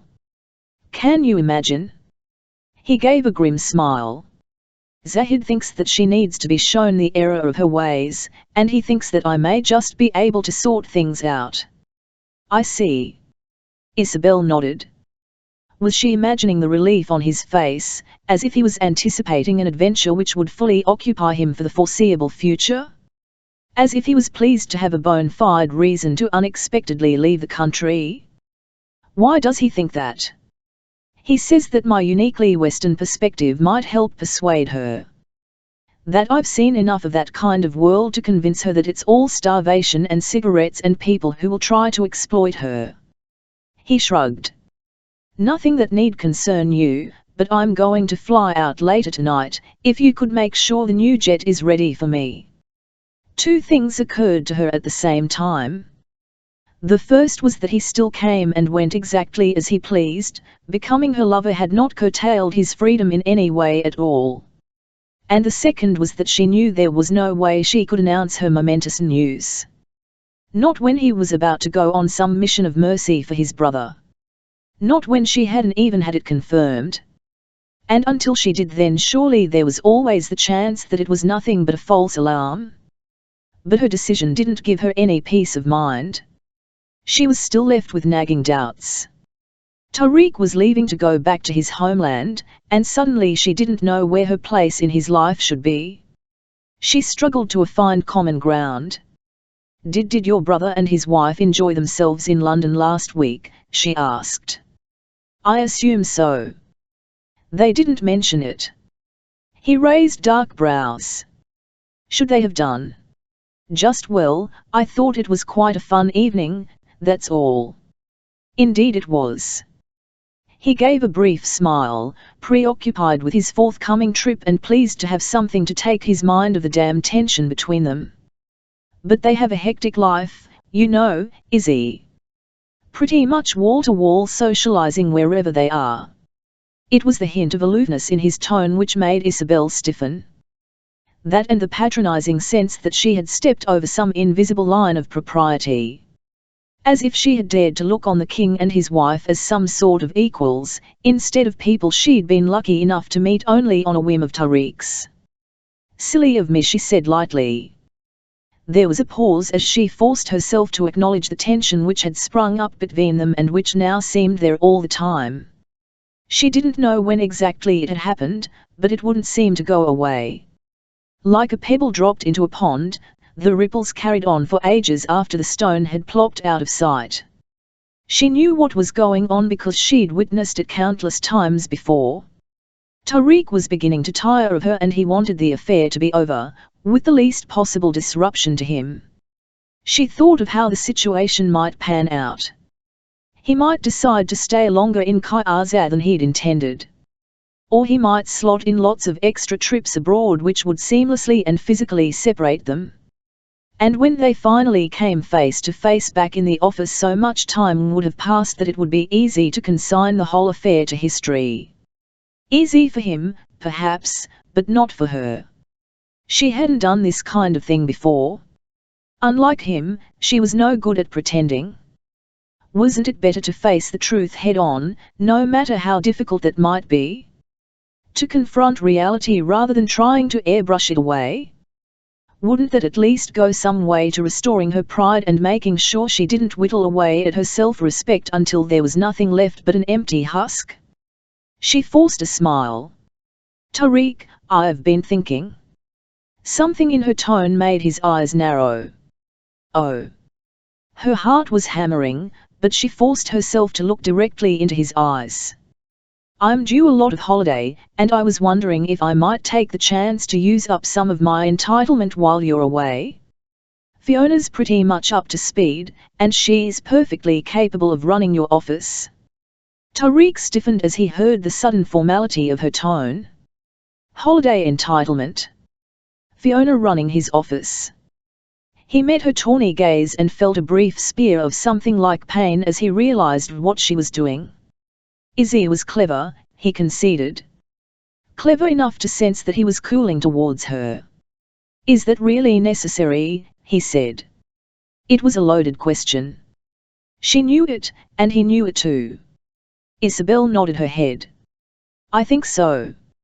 I think we need to give each other a little space, Tariq. This affair has been pretty amazing, but I suspect it's run its course, don't you? She stared at him, willing him to say no. Longing for him to pull her into his arms and tell her she was out of her mind. Tariq looked at her and felt a wave of admiration underpinned by a fleeting sense of regret. For, although he knew that this was the perfect solution, he was going to miss her as a lover. But relationships never stayed static. Already he could sense that she wanted more from him. More than he could ever give. And if he allowed her these weeks of absence, mightn't she come back refreshed and able to put the whole thing behind her? Couldn't they go back to what they'd had before? That easy intimacy they'd shared before they had allowed sex to complicate everything? Briefly, he acknowledged the stab of hurt pride that she should be the one to end it. But why shouldn't he be the one on the receiving end of closure for a change? Mightn't it do him some good? I think you could be right, he said slowly. You do? Could he hear the disappointment which had distorted her voice? He nodded. I do. Maybe it's better we stop it now before it impacts on our working relationship. Oh, absolutely, she agreed, gritting her teeth behind her smile. Wanting to lash out at him for his naffret. Did he really think it hadn't impacted on their working relationship already? And you deserve a break, he said, his gaze drifting over her face. Why don't you get some sun on your cheeks? You look awfully pale, Izzy. Dimly, she registered his words, and they gave her all the confirmation she needed. He thought that a short spell in the sun was all she needed to bring her back to normal. Oh, if only it was that easy. A strange dizziness was making her head spin. For a moment she felt icy cold beads of sweat pricking her forehead and the sudden roar of blood in her ears.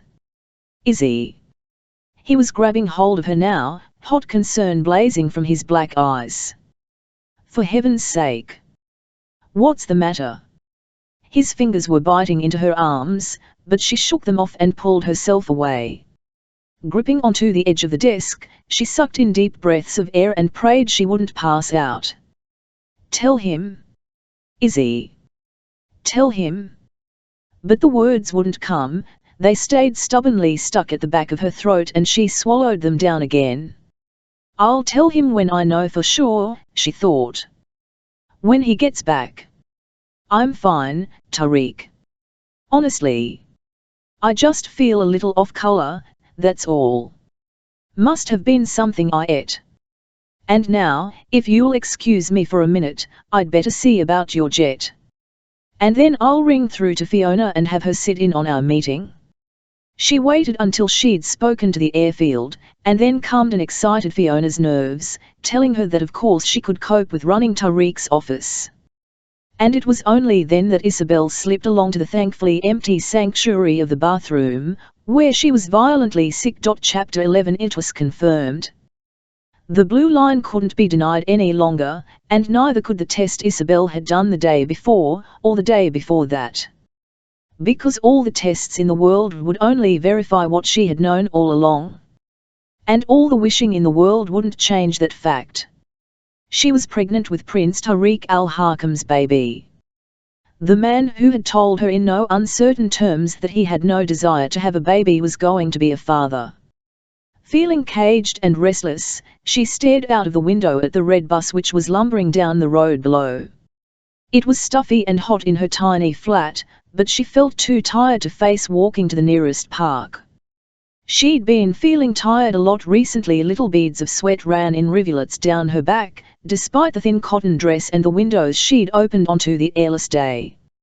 Somehow summer had arrived without her really noticing, but maybe that wasn't so surprising. In the 2 weeks since Tariq had flown out to Kaiser, she certainly hadn't been focusing on the weather. Her thoughts had been full of the man whose seed was growing inside her, and she had a strange feeling of emptiness at being away from work.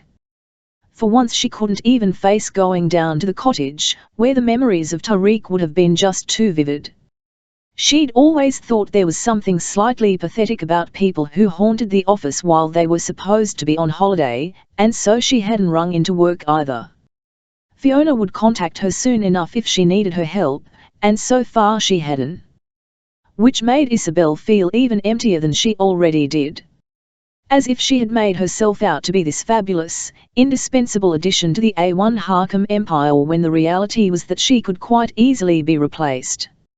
And she had heard nothing from Tariq. Not even an email or text to tell her he was alive and well in Kaiser.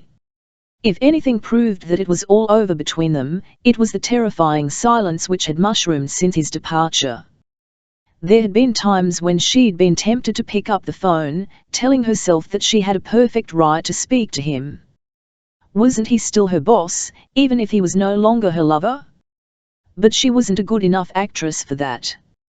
How could she possibly have a breezy conversation with him, as if nothing was happening, when inside her body their combined cells were multiplying at a frightening speed? And what would she say? Would she be reduced to asking him whether it was really over between them, and hearing an even bigger silence echoing down the line? No. She was going to have to tell him face to face. She knew that. And soon. But how did you break the news that he was going to be a father to a man who had expressly told you he didn't want children? And not just any father, because this wasn't just any baby. It was a royal baby, with royal blood coursing through its tiny veins, and that would have all kinds of added complications. She knew enough history to realize that the offspring of ruling families were always especially protected because royal succession was never certain. Wouldn't that make Tariq feel even more trapped into a life he had often bitterly complained about? But that's only if he accepts responsibility for the child, taunted a voice inside her head. He might do the modern-day equivalent of what your own father did and walk away from his son or daughter. Dunking a chamomile tea bag in a mug of boiling water, she heard the ring of her doorbell and wondered who it might be. The post, perhaps. Or some sort of delivery. Because nobody just dropped by in London on a weekday lunchtime. It could be a lonely city, she realized with a suddenly sinking heart, and this little flat was certainly no place to bring up a baby. A baby. The thought of what lay ahead terrified her, and she was so distracted that she'd almost forgotten about the doorbell when it rang again, more urgently this time. Her thin cotton dress was clinging to her warm thighs as she walked to the door, and she was so preoccupied that she didn't bother to check the spiral. When she opened the door, the last person she expected to see on her step was Tariq. She gave a jolt of genuine surprise, her tiredness evaporating as she feasted her eyes on him. She had thought of little else but him since he'd been gone, but the reality of seeing him again was a savage shock to the system.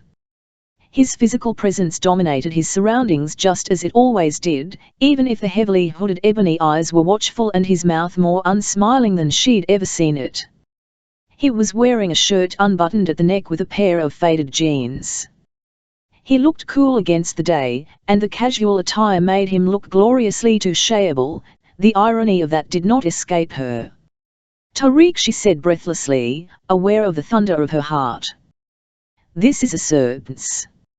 He nodded. A surprise for him, too, if he was being honest. He hadn't intended to come and see her, and yet he'd found himself ordering his driver to bring him to this unfamiliar part of London. He'd spent a brutal 2 weeks chasing around Kairzau looking for his damned cousin, and the office had felt strangely empty when he had returned to find that Izzy was still away. Not that there was anything wrong with Fiona, her replacement. She was a sweet girl, and very eager to please. But she wasn't Izzy. His mouth hardened.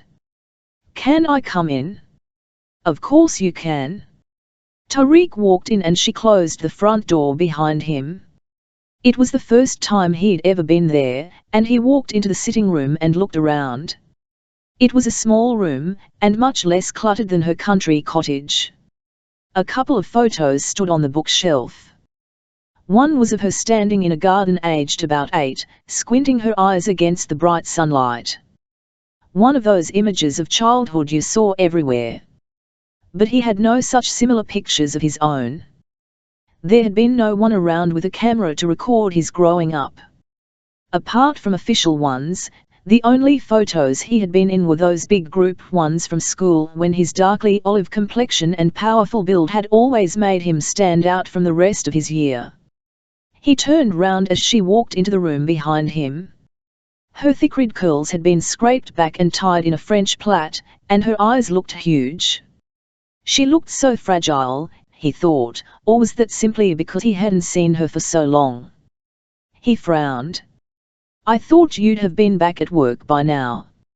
How formal he sounded, she thought. More the time watching boss than the man who had shown her such sweet pleasure. "You did say that I could take 3 weeks. And it's only been 2. I know exactly how long it's been, Izzy." They stood facing each other, as if trying to acclimatize themselves to this new and unknown stage of their relationship. It felt weird, she thought, to be alone with him and not in his arms. To have a million questions tripping off the edge of her tongue and be too afraid to ask them. Tell him. But the words still refused to be spoken. She told herself that she just wanted to embrace these last few moments of peace. A couple more minutes of normality when she could pretend that there was no dreaded truth to be faced. 2 minutes more to feast her eyes on the face she'd grown to love and which now made her heart ache with useless longing. "Did you find your cousin?" she questioned, raking back a strand of hair which had flopped onto her cheek. Tariq watched as the movement drew his attention to the lush swell of her breasts, and he felt the first twisting of desire. Eventually he said, "And was she okay?"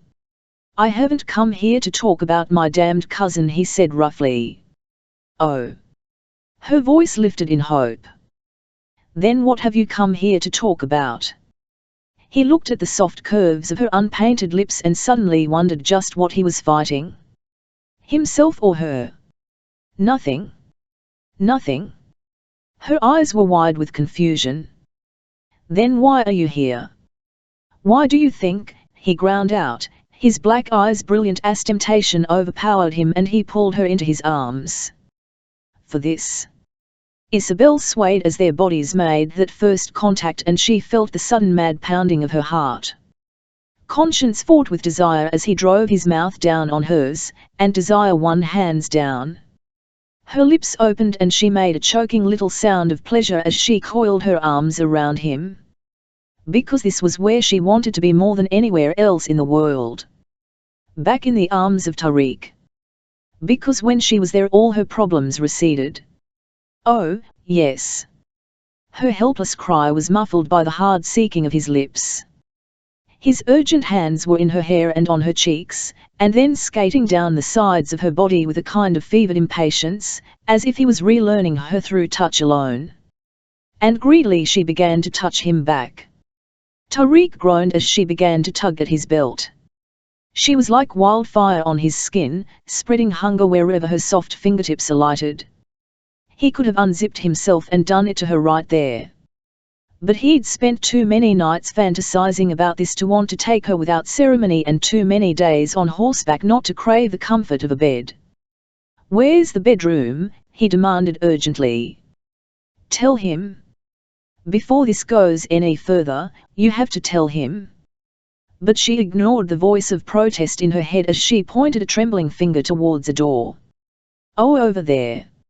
Effortless he picked her up, as he'd done so many times before, pushing open the door with his knee and going straight over to the bed, putting her down in the center of it. Isobel felt the mattress dip as he straddled her, one knee on either side of her body. With fingers which were not quite steady he began to unbutton her dress, and Isobel held her breath as he pulled it open. But he seemed too full of hunger to study her with his usual searing intensity, and maybe he wouldn't have noticed even if he had, for his black eyes were almost opaque with lust. Instead, he was unclipping her bra and bending his head to capture one sensitized nipple in his hungry mouth. "I feel as if I have been in the desert," he moaned against the puckered saltiness of her skin. "I thought you had." "Not that kind of desert," he said grimly. "What kind, then?" "This kind," he clarified, his lips on her neck, his fingers hooking inside her little lace panties. "The sexual kind. A remote place without the sweet embrace of a woman's arms or the welcome opening of her milky thighs." Even if they lacked emotion, the words were shockingly erotic, and Isobel lifted her head to give him more access to her neck, her fumbling fingers reaching for the buttons of his shirt and beginning to pull them open. He had come back, hadn't he? And he still wanted her. It was as simple as that. Had he found it more difficult than he'd anticipated to simply let her go? Hope began to build in time with the growing heat of her body. She helped him wriggle out of his jeans and then the silken boxer shorts, which whispered to the ground in a decadent sigh. His shirt joined her dress on the floor and she looked up at him, strangely shy to see his powerful olive body naked on her bed. He seemed larger than life and more magnificent than ever, like a Technicolor character who had just wandered into a black and white film. He moved over her, and she drew in a deep breath of anticipation. She knew his body so well, and yet she was a stranger to his thoughts. Should she tell him now? When they were physically just about as close as it was possible to be without she moaned as he entered her. Too late, she thought fleetingly, as sweet sensation shot through her body and the familiar heat began to build. Take this pleasure that you weren't expecting and give him pleasure in return. Let him see that there can still be sweetness and joy. And then maybe. God, you're tight, he moaned. It's because you're so big, she breathed. I'm always big, came his mocking boast. Bigger, then? But words became redundant as he began to move inside her, his mouth on hers as she met his every powerful thrust with the welcoming tilt of her hips. It was the most bittersweet experience of her life. Amazing, yes, because sex with Tariq always was, but tinged with a certain poignancy, too. She was aware that things were different between them now, that nothing had been resolved. Aware too of what she still hadn't told him. And all those facts combined to heighten every one of her senses. She felt her climax growing. The beckoning warmth which had been tantalizingly out of reach now became a blissful reality. She felt the first powerful spasm just as he gave his own ragged cry, his movements more frantic as her arms closed around his sweat-sheened back. And she was falling, dissolving, melting. Past thinking as the world fell away from her. Minutes passed, and when she opened her eyes it was to find Tariq leaning on one elbow, his hooded eyes enigmatic as he studied her. Amazing, he observed after a moment or two, a finger tracing down the side of her cheek as she sucked in a deep breath of air. As ever. Yes. You didn't ring me, Izzy. I could say the same thing about you. She looked straight into his eyes. Did you think I would? His mouth quirked into an odd kind of smile.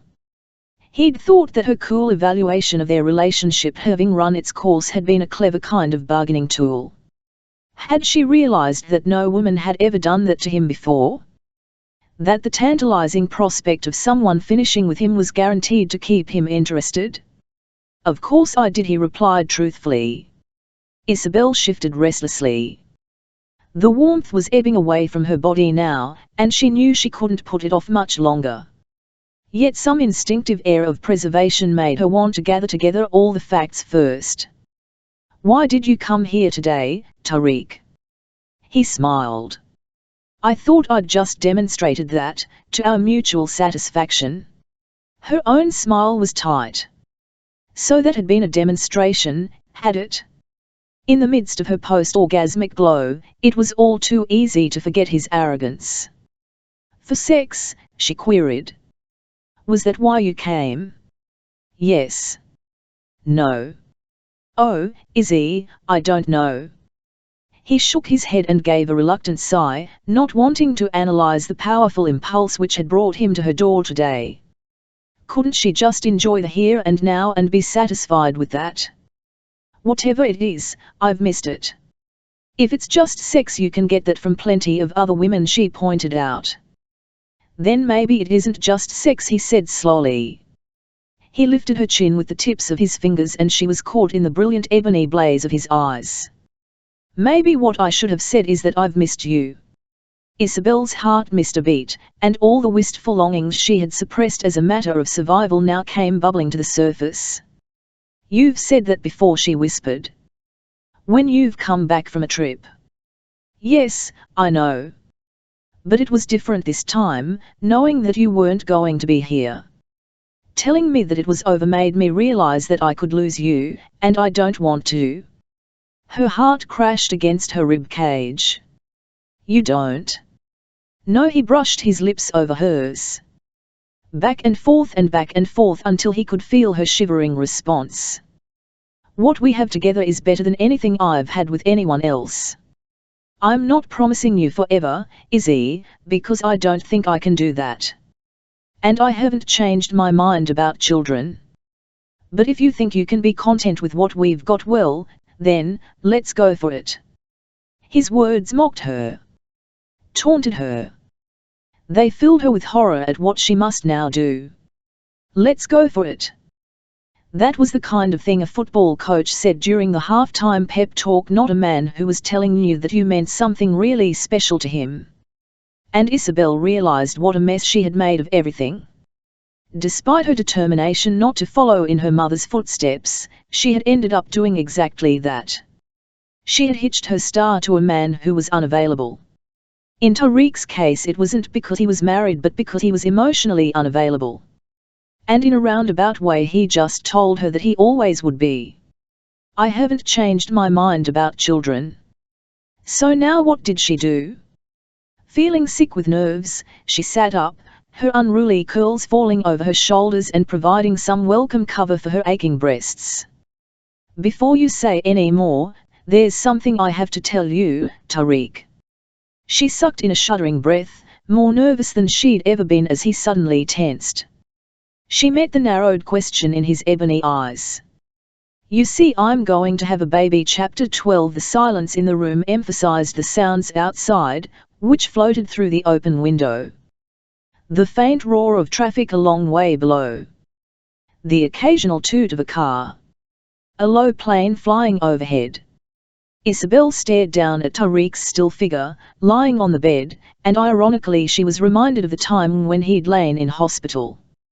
When he'd looked so lost and so vulnerable, and her feelings for him had undergone a complete change. But he wasn't looking vulnerable now. Far from it. She watched the expressions which shifted across his face like shadows. Shock morphing into disbelief and then quickly settling itself into a look which she'd been expecting all along. anger. Still he did not move. Only his eyes did, hard and impenetrable as two pieces of polished jet as they fixed themselves on her. "Please tell me that this is some kind of sick joke, Izzy." Izzy trembled at all the negative implications behind his response. "It's not a joke. Why would I joke about something like that? I'm going to have a baby." "Your baby?" "No." He moved then, fast as a panther, reaching down to grab his jeans before getting off the bed to roughly pull them on, knowing he couldn't face having such a conversation with her when he was completely naked. Because what if his traitorous body began to harden with desire, even as a kind of rage began to spiral up inside him as he realized the full extent of her betrayal?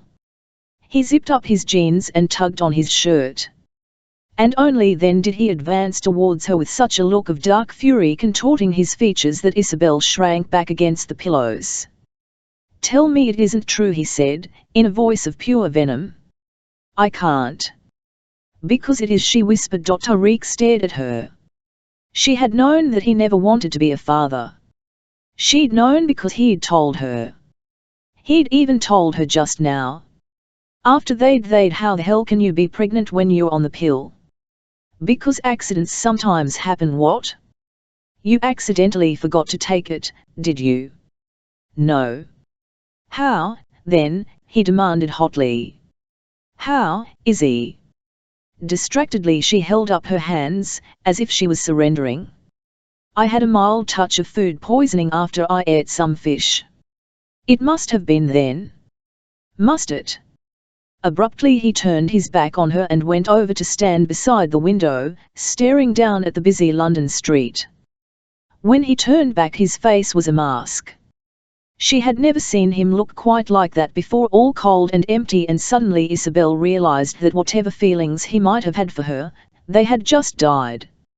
"Or was it accidentally on purpose?" he said slowly.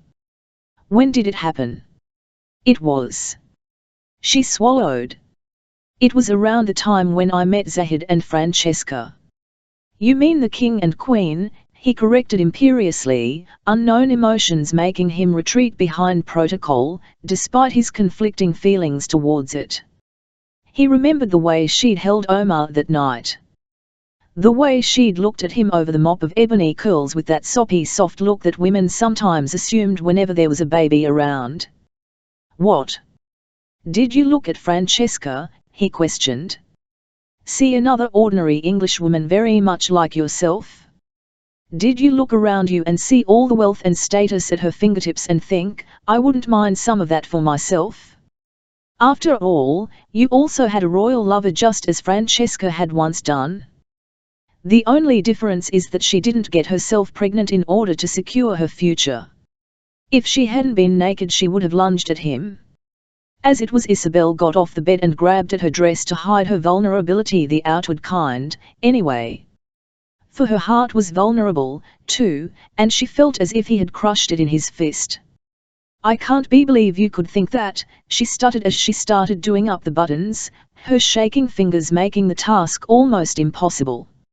"I suppose I can't really blame you," he mused, almost as if she hadn't objected, a slow tide of rage still building inside him. "Most women seem hell-bent on marriage, and the more prestigious the marriage, the better. And you can't do much better than a prince, can you?" "You must be joking," she hissed back.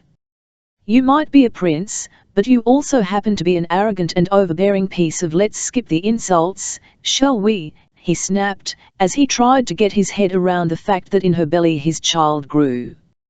His child. A child he'd never asked for nor wanted. A child he would never be able to love, that he didn't know how to love. "I thought you were into honesty, Izzy. Except now I come to think about it, you haven't been very honest all the way along, have you?" She stared at him uncomprehendingly. "What are you talking about? Just how long have you known about this pregnancy?" She met the accusation which blazed from his face. "For a couple of weeks," she admitted. A strange light entered his eyes. He looked like someone who had been trying to solve a puzzle and had just found the last missing piece stuffed down the back of the sofa. When we were in bed, the morning I got the phone call from Kaiza about Layla, you knew you were pregnant then, didn't you? She shook her head. I didn't know. I had my suspicions, but I wasn't sure. But you didn't bother to tell me? Even today you kept quiet. You let me come here and she'd let him lose himself in the refuge of her arms, lulling him into sweet compliance with the erotic promise of her body. We had sex, Tariq, she declared brutally. Let's not make it into something it wasn't. She could see the faint shock which had dilated his eyes, but his reaction was breathing resolve into her, and Isobel felt something of her old spirit return. Was she going to allow him to speak to her as if she was some worthless piece of nothing he'd found on the bottom of his shoe? As if she counted for nothing? I didn't tell you because I knew how you would react, she raged. Because I knew that you'd be arrogant enough to think it was all some giant conspiracy theory instead of the kind of slip-up that's been happening to men and women ever since they started fornicating. His eyes bored into her. I'm assuming that marriage is what you want. Isobel's eyes widened. Hadn't he been listening to a word she'd been saying? You must be mad, she whispered. Completely certifiable if you think that I'd ever want to sign up for life with a man like you. A man so full of ego that he thinks a woman will get herself deliberately pregnant in order to trap him. You think it's never been done before, he scorned. Not by me, she defended fiercely, closing her eyes as a wave of terrible sadness washed over her. Now, please go, Tariq. Get out of here before either of us says anything more we might regret. His impulse was to resist, for he was used to calling the shots. Until he realized that this wasn't the first time Izzy had called the shots. It had been her, after all, who'd had the courage to end the relationship. And, yes, he had been arrogant enough to think that she might just be playing a very sophisticated game to bring him to heel. But Izzy didn't do game playing, he realized. She hadn't told him she thought she was pregnant because she'd feared his reaction, and hadn't he just proved those fears 1,000 times over? He looked at the haunted expression on her whitened face and suddenly felt a savage jerk of guilt. I'm sorry, he said suddenly. Her eyes swimming with unshed tears, she looked at him. What? Sorry for the things you said? Or sorry that you ever got involved with me in the first place? He flinched as her accusations hit home. Sit down, Izzy. She ignored the placatory note in his voice. He thought he could spew out all that stuff and that now she'd instantly become malleable? How dared he tell her to sit down in her own home? I'll sit down once you've gone. I'm not going anywhere until you do. Because there are things we need to discuss. She wanted to tell him that he had forfeited all rights to any discussion with his cruel comments. But she couldn't bring herself to do that. Because Tariq was her baby's father. And didn't she know better than anyone how great and gaping the hole could be in a child's life if it didn't have one? And we will, she said, sucking in another deep breath, her hand instinctively fluttering to her still flat belly. Just not now, when emotions are running so high. Tariq watched the unfamiliar maternal movement and something tugged at his heart. To his astonishment, he found that he wanted to ask her a million questions. He wanted to ask whether she'd eaten that day, whether she had been sleeping properly at night. He'd never asked for this baby, and he didn't particularly want it, but that didn't mean he couldn't feel empathy for the woman who carried that baby, did it? He looked at her with a detachment he'd never used before. She did look different, he decided. More delicate than usual, yes, but there was a kind of strength about her, too. It radiated off her like the sunlight which caught the pale fire of her hair. He should have been gathering her in his arms now and congratulating her. Laying a proprietorial hand over her belly and looking with pride into her shining eyes. If he had been a normal man like other men, then he would have been able to do all those things. But he knew that all he had was a piece of ice where his heart should be, and that was why they were just gazing at each other suspiciously across a small bedroom. But this was no time for reflection. Whatever his own feelings, this had to be all about Izzy. He had to think practically. To help her in any way that he could. "You obviously won't be coming back to work," he said. Impatiently, she shook her head. "I hadn't even thought about work." "Well, you don't have to. I want you to know that you don't have to worry about anything. I'll make sure you're financially secure." Now she observed him with a kind of fury. What? Buy her off? Did he think that she'd be satisfied with that as compensation for the lack of the marriage she'd supposedly been angling for? She thought of her own mother, how she had always gone out to work and supported herself. And hadn't Isobel been grateful for that role model? To see a woman survive and thrive and not be beaten down because her hopes of love had not materialized? "Actually, I've decided that I want to carry on working," she said. "And besides, what on earth would I do all day, sit around knitting booties? Plenty of women work right up until the final weeks. I'll look for another job, obviously." But she was filled with dread at the thought of going from agency to agency and having to hide her pregnancy.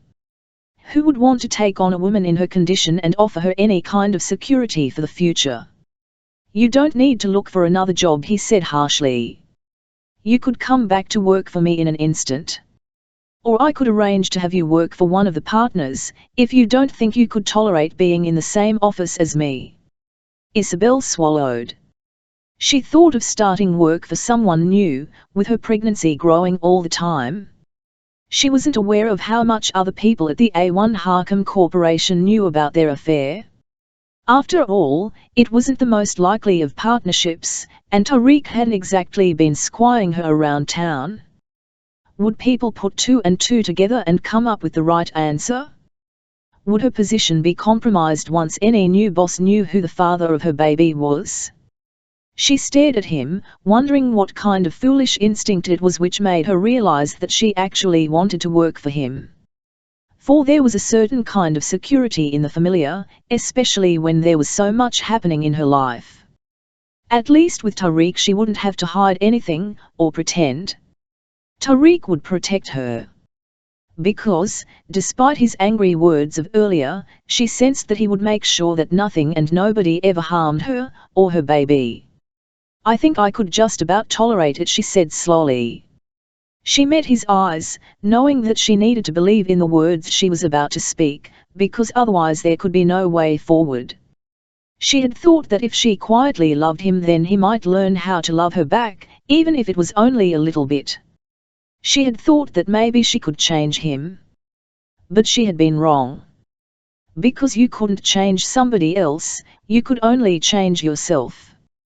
And Tariq didn't want love, not in any form, it seemed. He didn't want to receive it, and he didn't want to give it either. Not to her, and not to their baby. "We must agree to give each other the personal space we need," she continued steadily. "The relationship is over, Tariq, we both know that. But there's no reason why we can't behave civilly towards each other." He was aware of an overwhelming sense of relief that she wasn't going to be launching out on her own. But something in the quiet dignity of her statement made his heart grow heavy with a gloomy realization. As if somehow there had been something wonderful hovering on the periphery of his life. And he had just let it go. Chapter 13. The press have been on the phone again, Tariq. Tariq looked up to see Izzy hovering in the doorway of his office, lit from behind like a Botticelli painting, with her hair falling down over her shoulders like liquid honey. Although she was wearing a loose summer dress and still very slim, at 4 months pregnant there was no disguising the curving softness of her belly. A whisper ran over his skin. For weeks now he had been watching her. Trying to imagine what his child must be like as it grew inside her. And now he knew. Aware of the sudden lump which had risen in his throat, he swallowed and raised his brows at her questioningly. What did they want?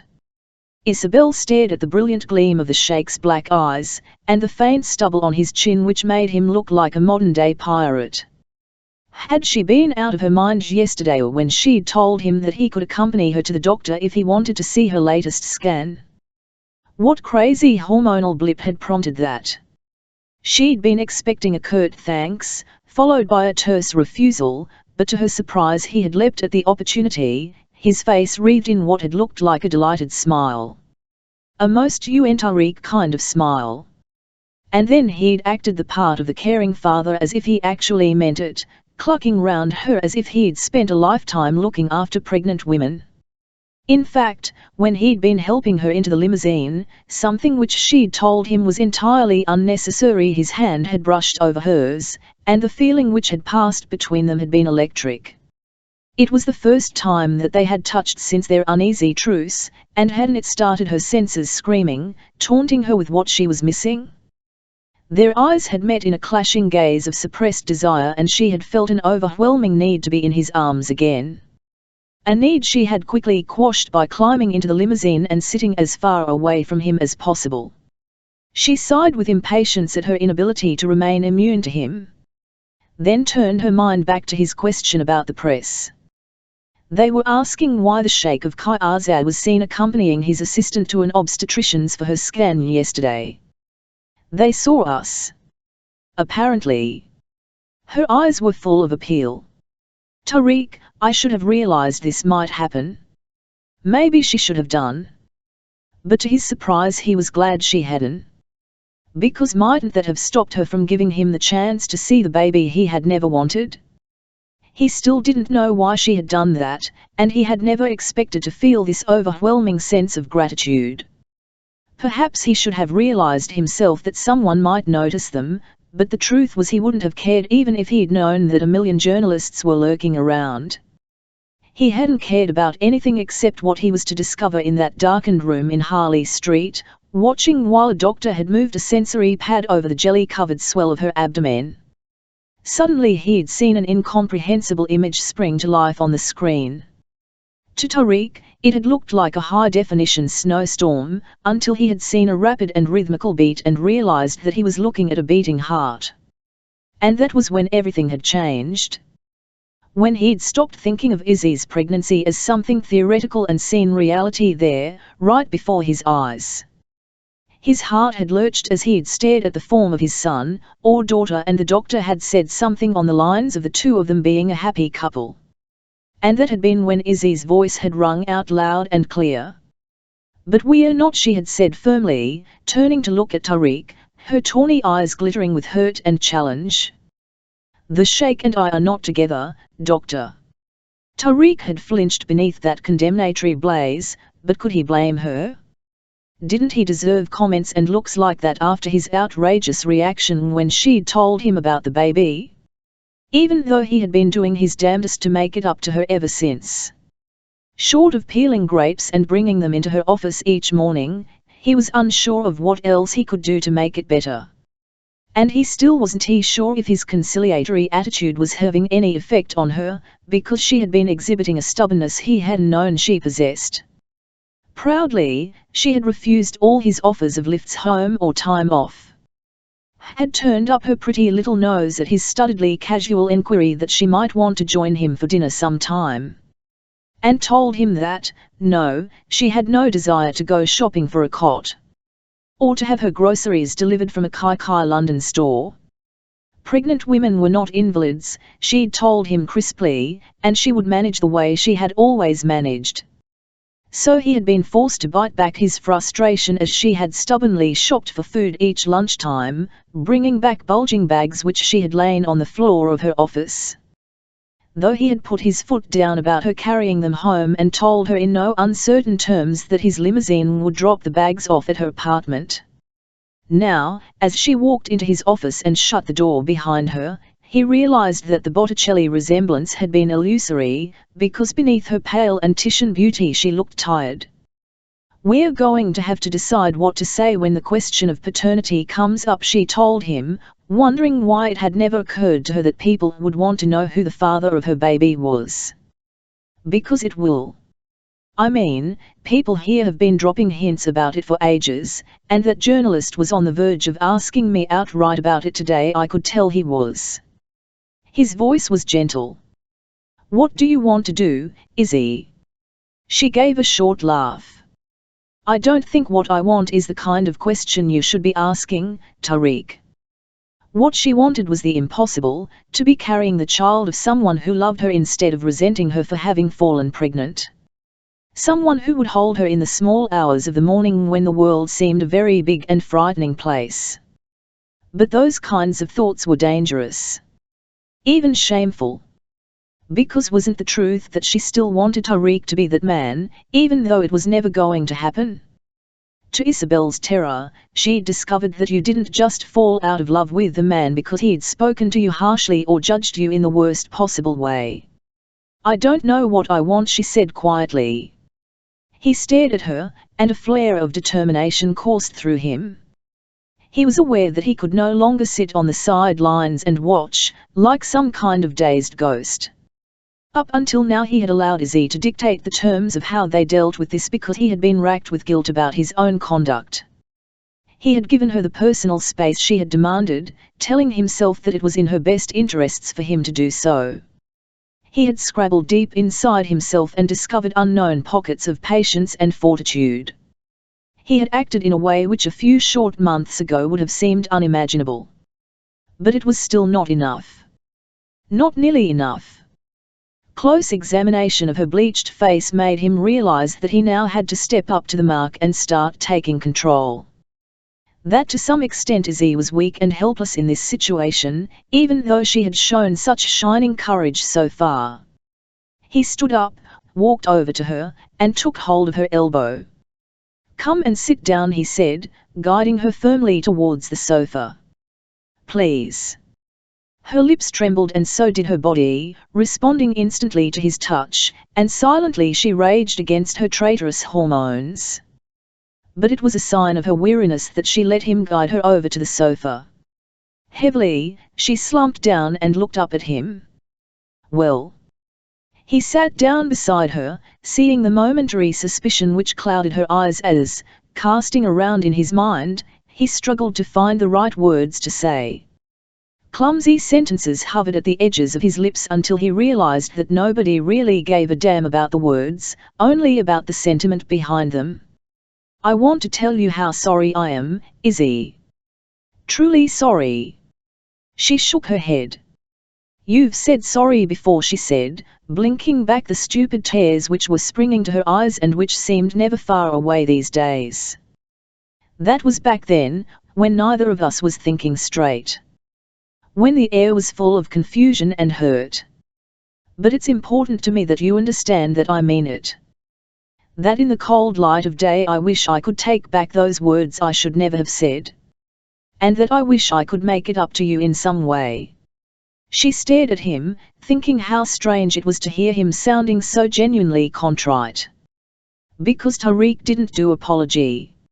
In his arrogance he thought he was always right.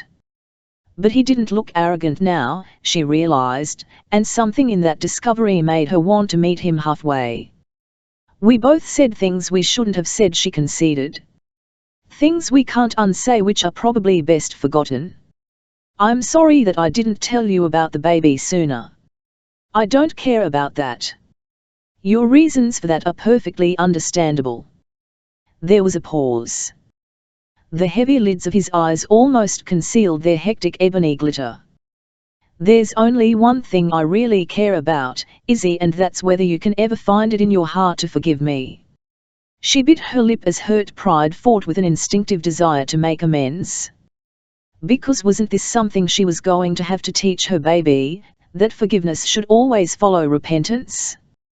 And there was absolutely no doubt from the stricken expression on Tariq's face that his remorse was genuine. "Yes, Tariq," she said softly. "I can forgive you." He stared at her, but her generous clemency only heightened his sense of disquiet. It made him realize then that if they wanted some kind of future together he had to go one step further. But it wasn't easy because everything in him rebelled against further disclosure. Wasn't it his ability to close off the painful experiences in his life which made him so single-minded? Wasn't it his reluctance to actually feel things which had protected him from the knocks and isolation of his childhood? Success had come easily to Tariq because he hadn't allowed himself to be influenced by emotion. To him, emotion was something that you blocked out. Because how else could he have survived if he had not done that? Yet if he failed to find the courage to confront all the darkness he'd locked away so long ago, then wouldn't he be left with this terrible lack of resolution? As if he could never really get close to Izzy again. As if he was seeing her through a thick wall of glass. And what was the point of trying to protect himself from emotional pain if he was going to experience it anyway? There are some things you need to know about me, he said. Things which may explain the monster I have been. You're no monster, she breathed instantly. My baby's not having a monster for a father. There are things you need to know, he repeated, even though his lips curved in a brief smile at her passionate defense. Things about me and my life that I need to explain, to try to make you understand. He frowned. He struggled to put his feelings into words, because in a way wasn't he trying to make himself understand his own past? I've never had a problem with the way I live, he said. My work life was a triumph and my personal life was manageable. I was happy enough with the affairs I had. I liked women and they liked me. But as soon they started getting close, well, I wanted out. Always. Isobel nodded.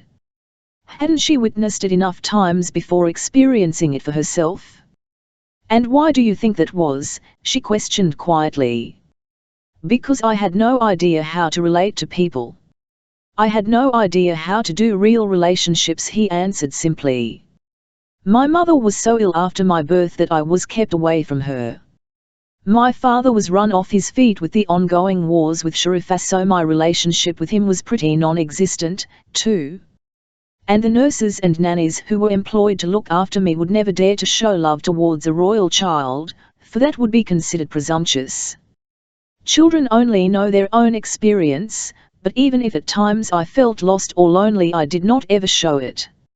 In that strongly driven and very masculine environment, it was always frowned on to show any weakness or vulnerability.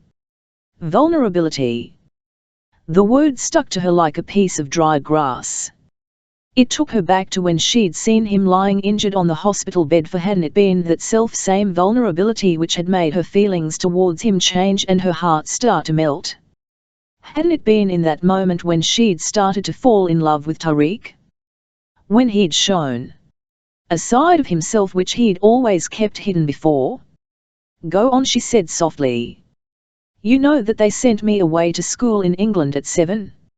In a way, my life was just as isolated as it had been in the palace. For a while I was the only foreign pupil, and I was the only royal one. And of course I was bullied. You? Bullied? Oh, come on, Tariq. As if anyone would dare try. He gave a wry smile. There are more ways to hurt someone than with your fists. I was certainly excluded on a social level, never invited to the homes of my classmates. My saving grace was that I made every sports team going and I had first pick of all the girls. He shrugged as he realized that was about the time when he had begun to use the veneer of arrogance to protect him. Though of course that only increased the feelings of resentment against me. I can imagine. She sighed as she looked at him, longing to take him in her arms but too scared to dare try. Still afraid that nothing had really changed and that he would hurt her again as he had hurt her before.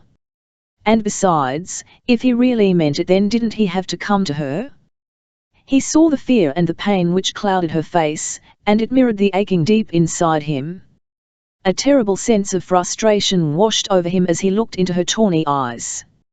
Oh, Izzy, can't you see that I'm a novice at all this stuff?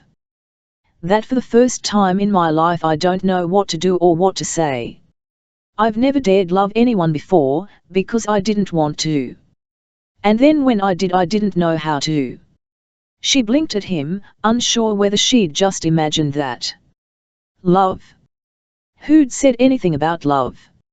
Tariq, she questioned, in confusion. But he shook his head, determined to finish what he had begun, and it was like opening up the floodgates and letting his heart run free. In you, I found something I'd never known with any other woman. Even before we became lovers, you gave me an unwitting glimpse of what life could be like. Those days I spent in your cottage, I'd never felt so at peace. It felt like home, he realized wonderingly. A home I'd never really known before. Only it took me a long time to realize what was staring me in the face. He paused. Just like something else which was there all the time, only I was too pig-headed to admit it. And that's the fact that I love you, Izzy. Simple as that, I just do. Still, she didn't dare believe him, because she sensed that there would be no coming back from this. That if she discovered his words were nothing but a sham, then her pain would never heal. But the light which gleamed from his ebony eyes cut through the last of her resistance. It broke through the brick wall she had erected around her heart and made it crumble away as if it were made of sand. She lifted her fingertips to his lips. I love you, he said fiercely. And if I have to tell you 1,000 times a day for the rest of our lives before you will believe me, then so be it, I will. A little awkwardly, given the bump of the baby, she scrambled to her knees and sat on his lap, facing him, her hands smoothing over his face, touching his skin with a trembling delight. Oh, Tariq. My sweet, darling Tariq. I love you, Izzy, he said brokenly. And I was a stubborn fool to have tried so hard not to love you. He stared at her, willing the tawny eyes to give him the only answer his heart craved. Just tell me it's not too late. Of course it isn't, she whispered, as she dragged in a great shuddering breath of relief. I think we've managed to save it in the nick of time. And thank goodness for that, because I love you too, Tariq al-Hakam, and you'd better believe it. I've loved you for a long, long time, I think. Since the time you lay injured, or maybe even before that. Maybe it just took your brush with death to show me what already lay deep in my heart. And I love the baby that grows beneath my breast, your baby. He stared at her, her soft understanding suddenly hard to take. You are too sweet, Izzy. Too kind to a man who has done nothing but no, she contradicted, her firm denial butting into his words. I'm just fighting for what is mine, and you are mine, Tariq al-Hakam. You and this baby are all mine. Our baby, he said fiercely. She touched her lips to the palm of his hand, seeing the last of the pain and regret leave his eyes as they were eclipsed by love. And she felt her heart soar as the bitterness of the past dissolved into the glorious present. Our baby, she agreed. He caught her against him and brought her head close to his. Beautiful, Isobel, he whispered against her soft cheek. Outside and in, your loveliness shines like the moon in the night sky. Poetry, too, she questioned unsteadily. I didn't know you did poetry. Neither did I. But then, I could never really see the point of it before. Just kiss me, Tariq, she whispered urgently. Kiss me quickly, before I wake up and discover this is all a dream. His lips grazed hers, slowly at first, and their eyes were wide open as they watched themselves kiss. And then hunger and passion and love turned the kiss into something else, and Izzy's breath began to quicken as she pressed her swollen breasts against him. Wait a minute, he said, dragging his lips away and hearing her little sigh of objection. Carefully disengaging himself, Tariq got up from the sofa and went over to his desk, where he bent over and spoke into the intercom. Fiona, can you hold all calls, please? Izzy and I don't want to be disturbed for the rest of the day. He turned and dazzled her with a blazing look of love. Do we, darling? In the outer office, Fiona couldn't believe it. Sheikh Tariq al-Hakam had just called Isobel Mulholland darling and asked that they be left alone for the rest of the day. It was the sort of unbelievable statement which was impossible for her to keep to herself, and she went straight down to the water cooler to tell anyone who would listen. But perhaps that was what Tariq had intended. Rumours were soon spreading like wildfire through the building, and by 5 o'clock the evening newspapers were all carrying the news that the Playboy prince was going to be a daddy. Epilogue. It was a source of enormous frustration to Tariq that Izzy refused to marry him no matter how many times he asked her. Why not, he demanded one morning, exasperated by what he perceived as her stubbornness. Is it because of all those stupid accusations I made when you told me, when I said you deliberately got yourself pregnant in order to trap me? No, darling, she replied with serene honesty, because those days of fury and confusion were long behind them. That has absolutely nothing to do with it. Why, then, Izzy? Isobel wasn't quite sure. Was it because things seemed so perfect now? So much the way she'd always longed for them to be that she was terrified of jeopardizing them with unnecessary change? As if marriage would be like a superstitious person walking on a crack in the pavement and bad luck would come raining down on them? It had become a bit of a game, which Tariq was determined to win, because he always won in the end. But winning was not uppermost in his thoughts. Mostly he wanted to marry Izzy because he loved her with a love which had blown him away and continued to do so. You'll be a princess, he promised. But I don't want to be a princess. I'm happy just the way I am. You are an infuriating woman, he growled. And you just like getting your own way. His lips curved into a reluctant smile. That much is true, he conceded. He asked her again on the morning she gave birth to a beautiful baby daughter, and he felt as if his heart would burst with pride and emotion. The nurse had just handed him the tiny bundle, and he held the swathed scrap and stared down at eyes which were blue and wide, shaped just like her mother's. But she had a shock of hair which was pure black like his. Wonderingly, he touched her perfectly tiny little hand, and it closed over his finger like a starfish, a bond made in that moment which only death would break. His eyes were wet when he looked up, and the lump in his throat made speaking difficult, but he didn't care. Why won't you marry me, Izzy? He questioned softly. Slumped back against the pillows, dazed but elated, Isobel regarded her magnificent sheikh. This powerful man who cradled their tiny baby so gently in his arms. Why, indeed? Because she was stubborn? Or because she wanted him to know that marriage wasn't important to her? That she wasn't one of those women who were angling for the big catch, determined to get his ring on her finger? That she loved him for who he was and not for what he could give her? Doesn't it please you to know that I'm confident enough in your love that I don't need the fuss of a legal ceremony? She questioned demurely. No, he growled. It doesn't. I want to give our girl some security.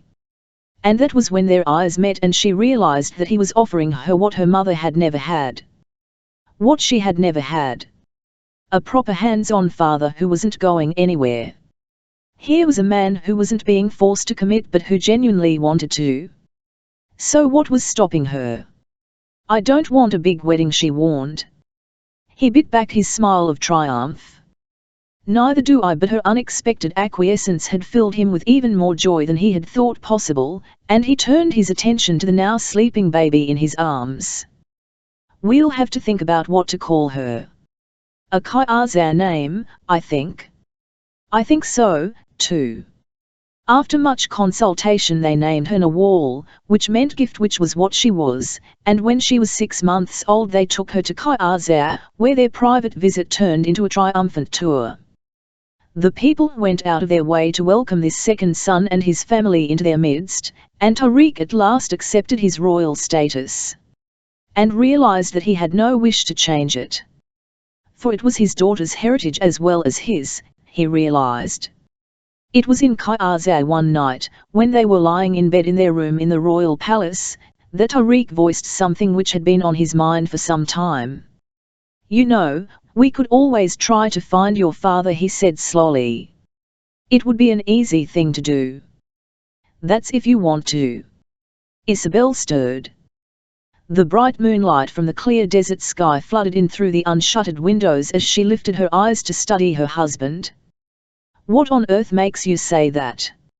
Expansive and comfortable, with her warm body nestling against him, Tariq shrugged. I've been thinking about it ever since we had Nawal. How much of a gap there would be in my life if I didn't have her.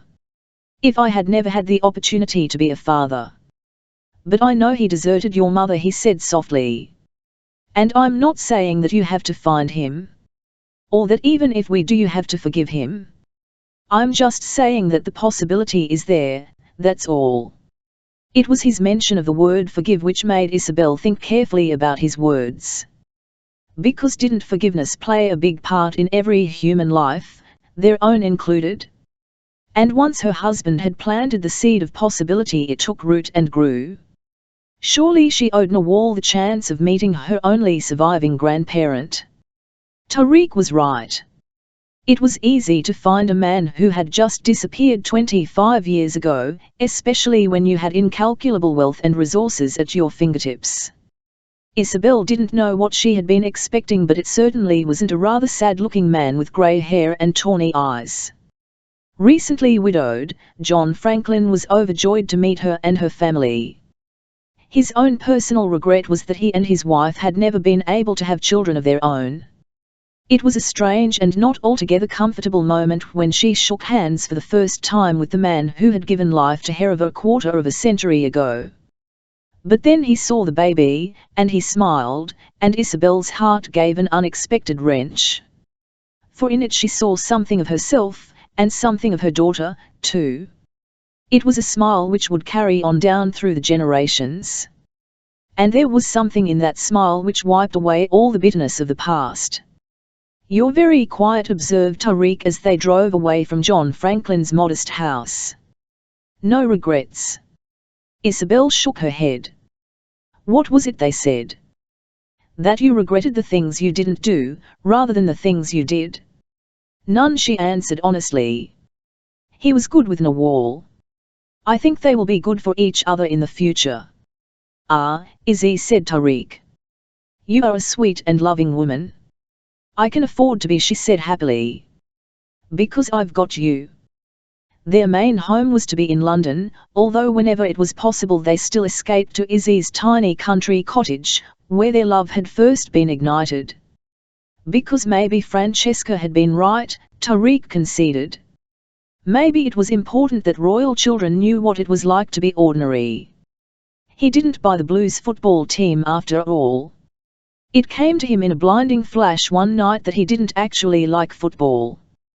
Besides, what was the point of acquiring a prestigious soccer team simply because he could, when its acquisition brought with it nothing but envy and unwanted press attention? He wanted to keep the cameras away from his beloved family, as much as possible. Anyway, polo was his game. Real men didn't prance around in a pair of shorts, kicking a ball. Real men rode horses.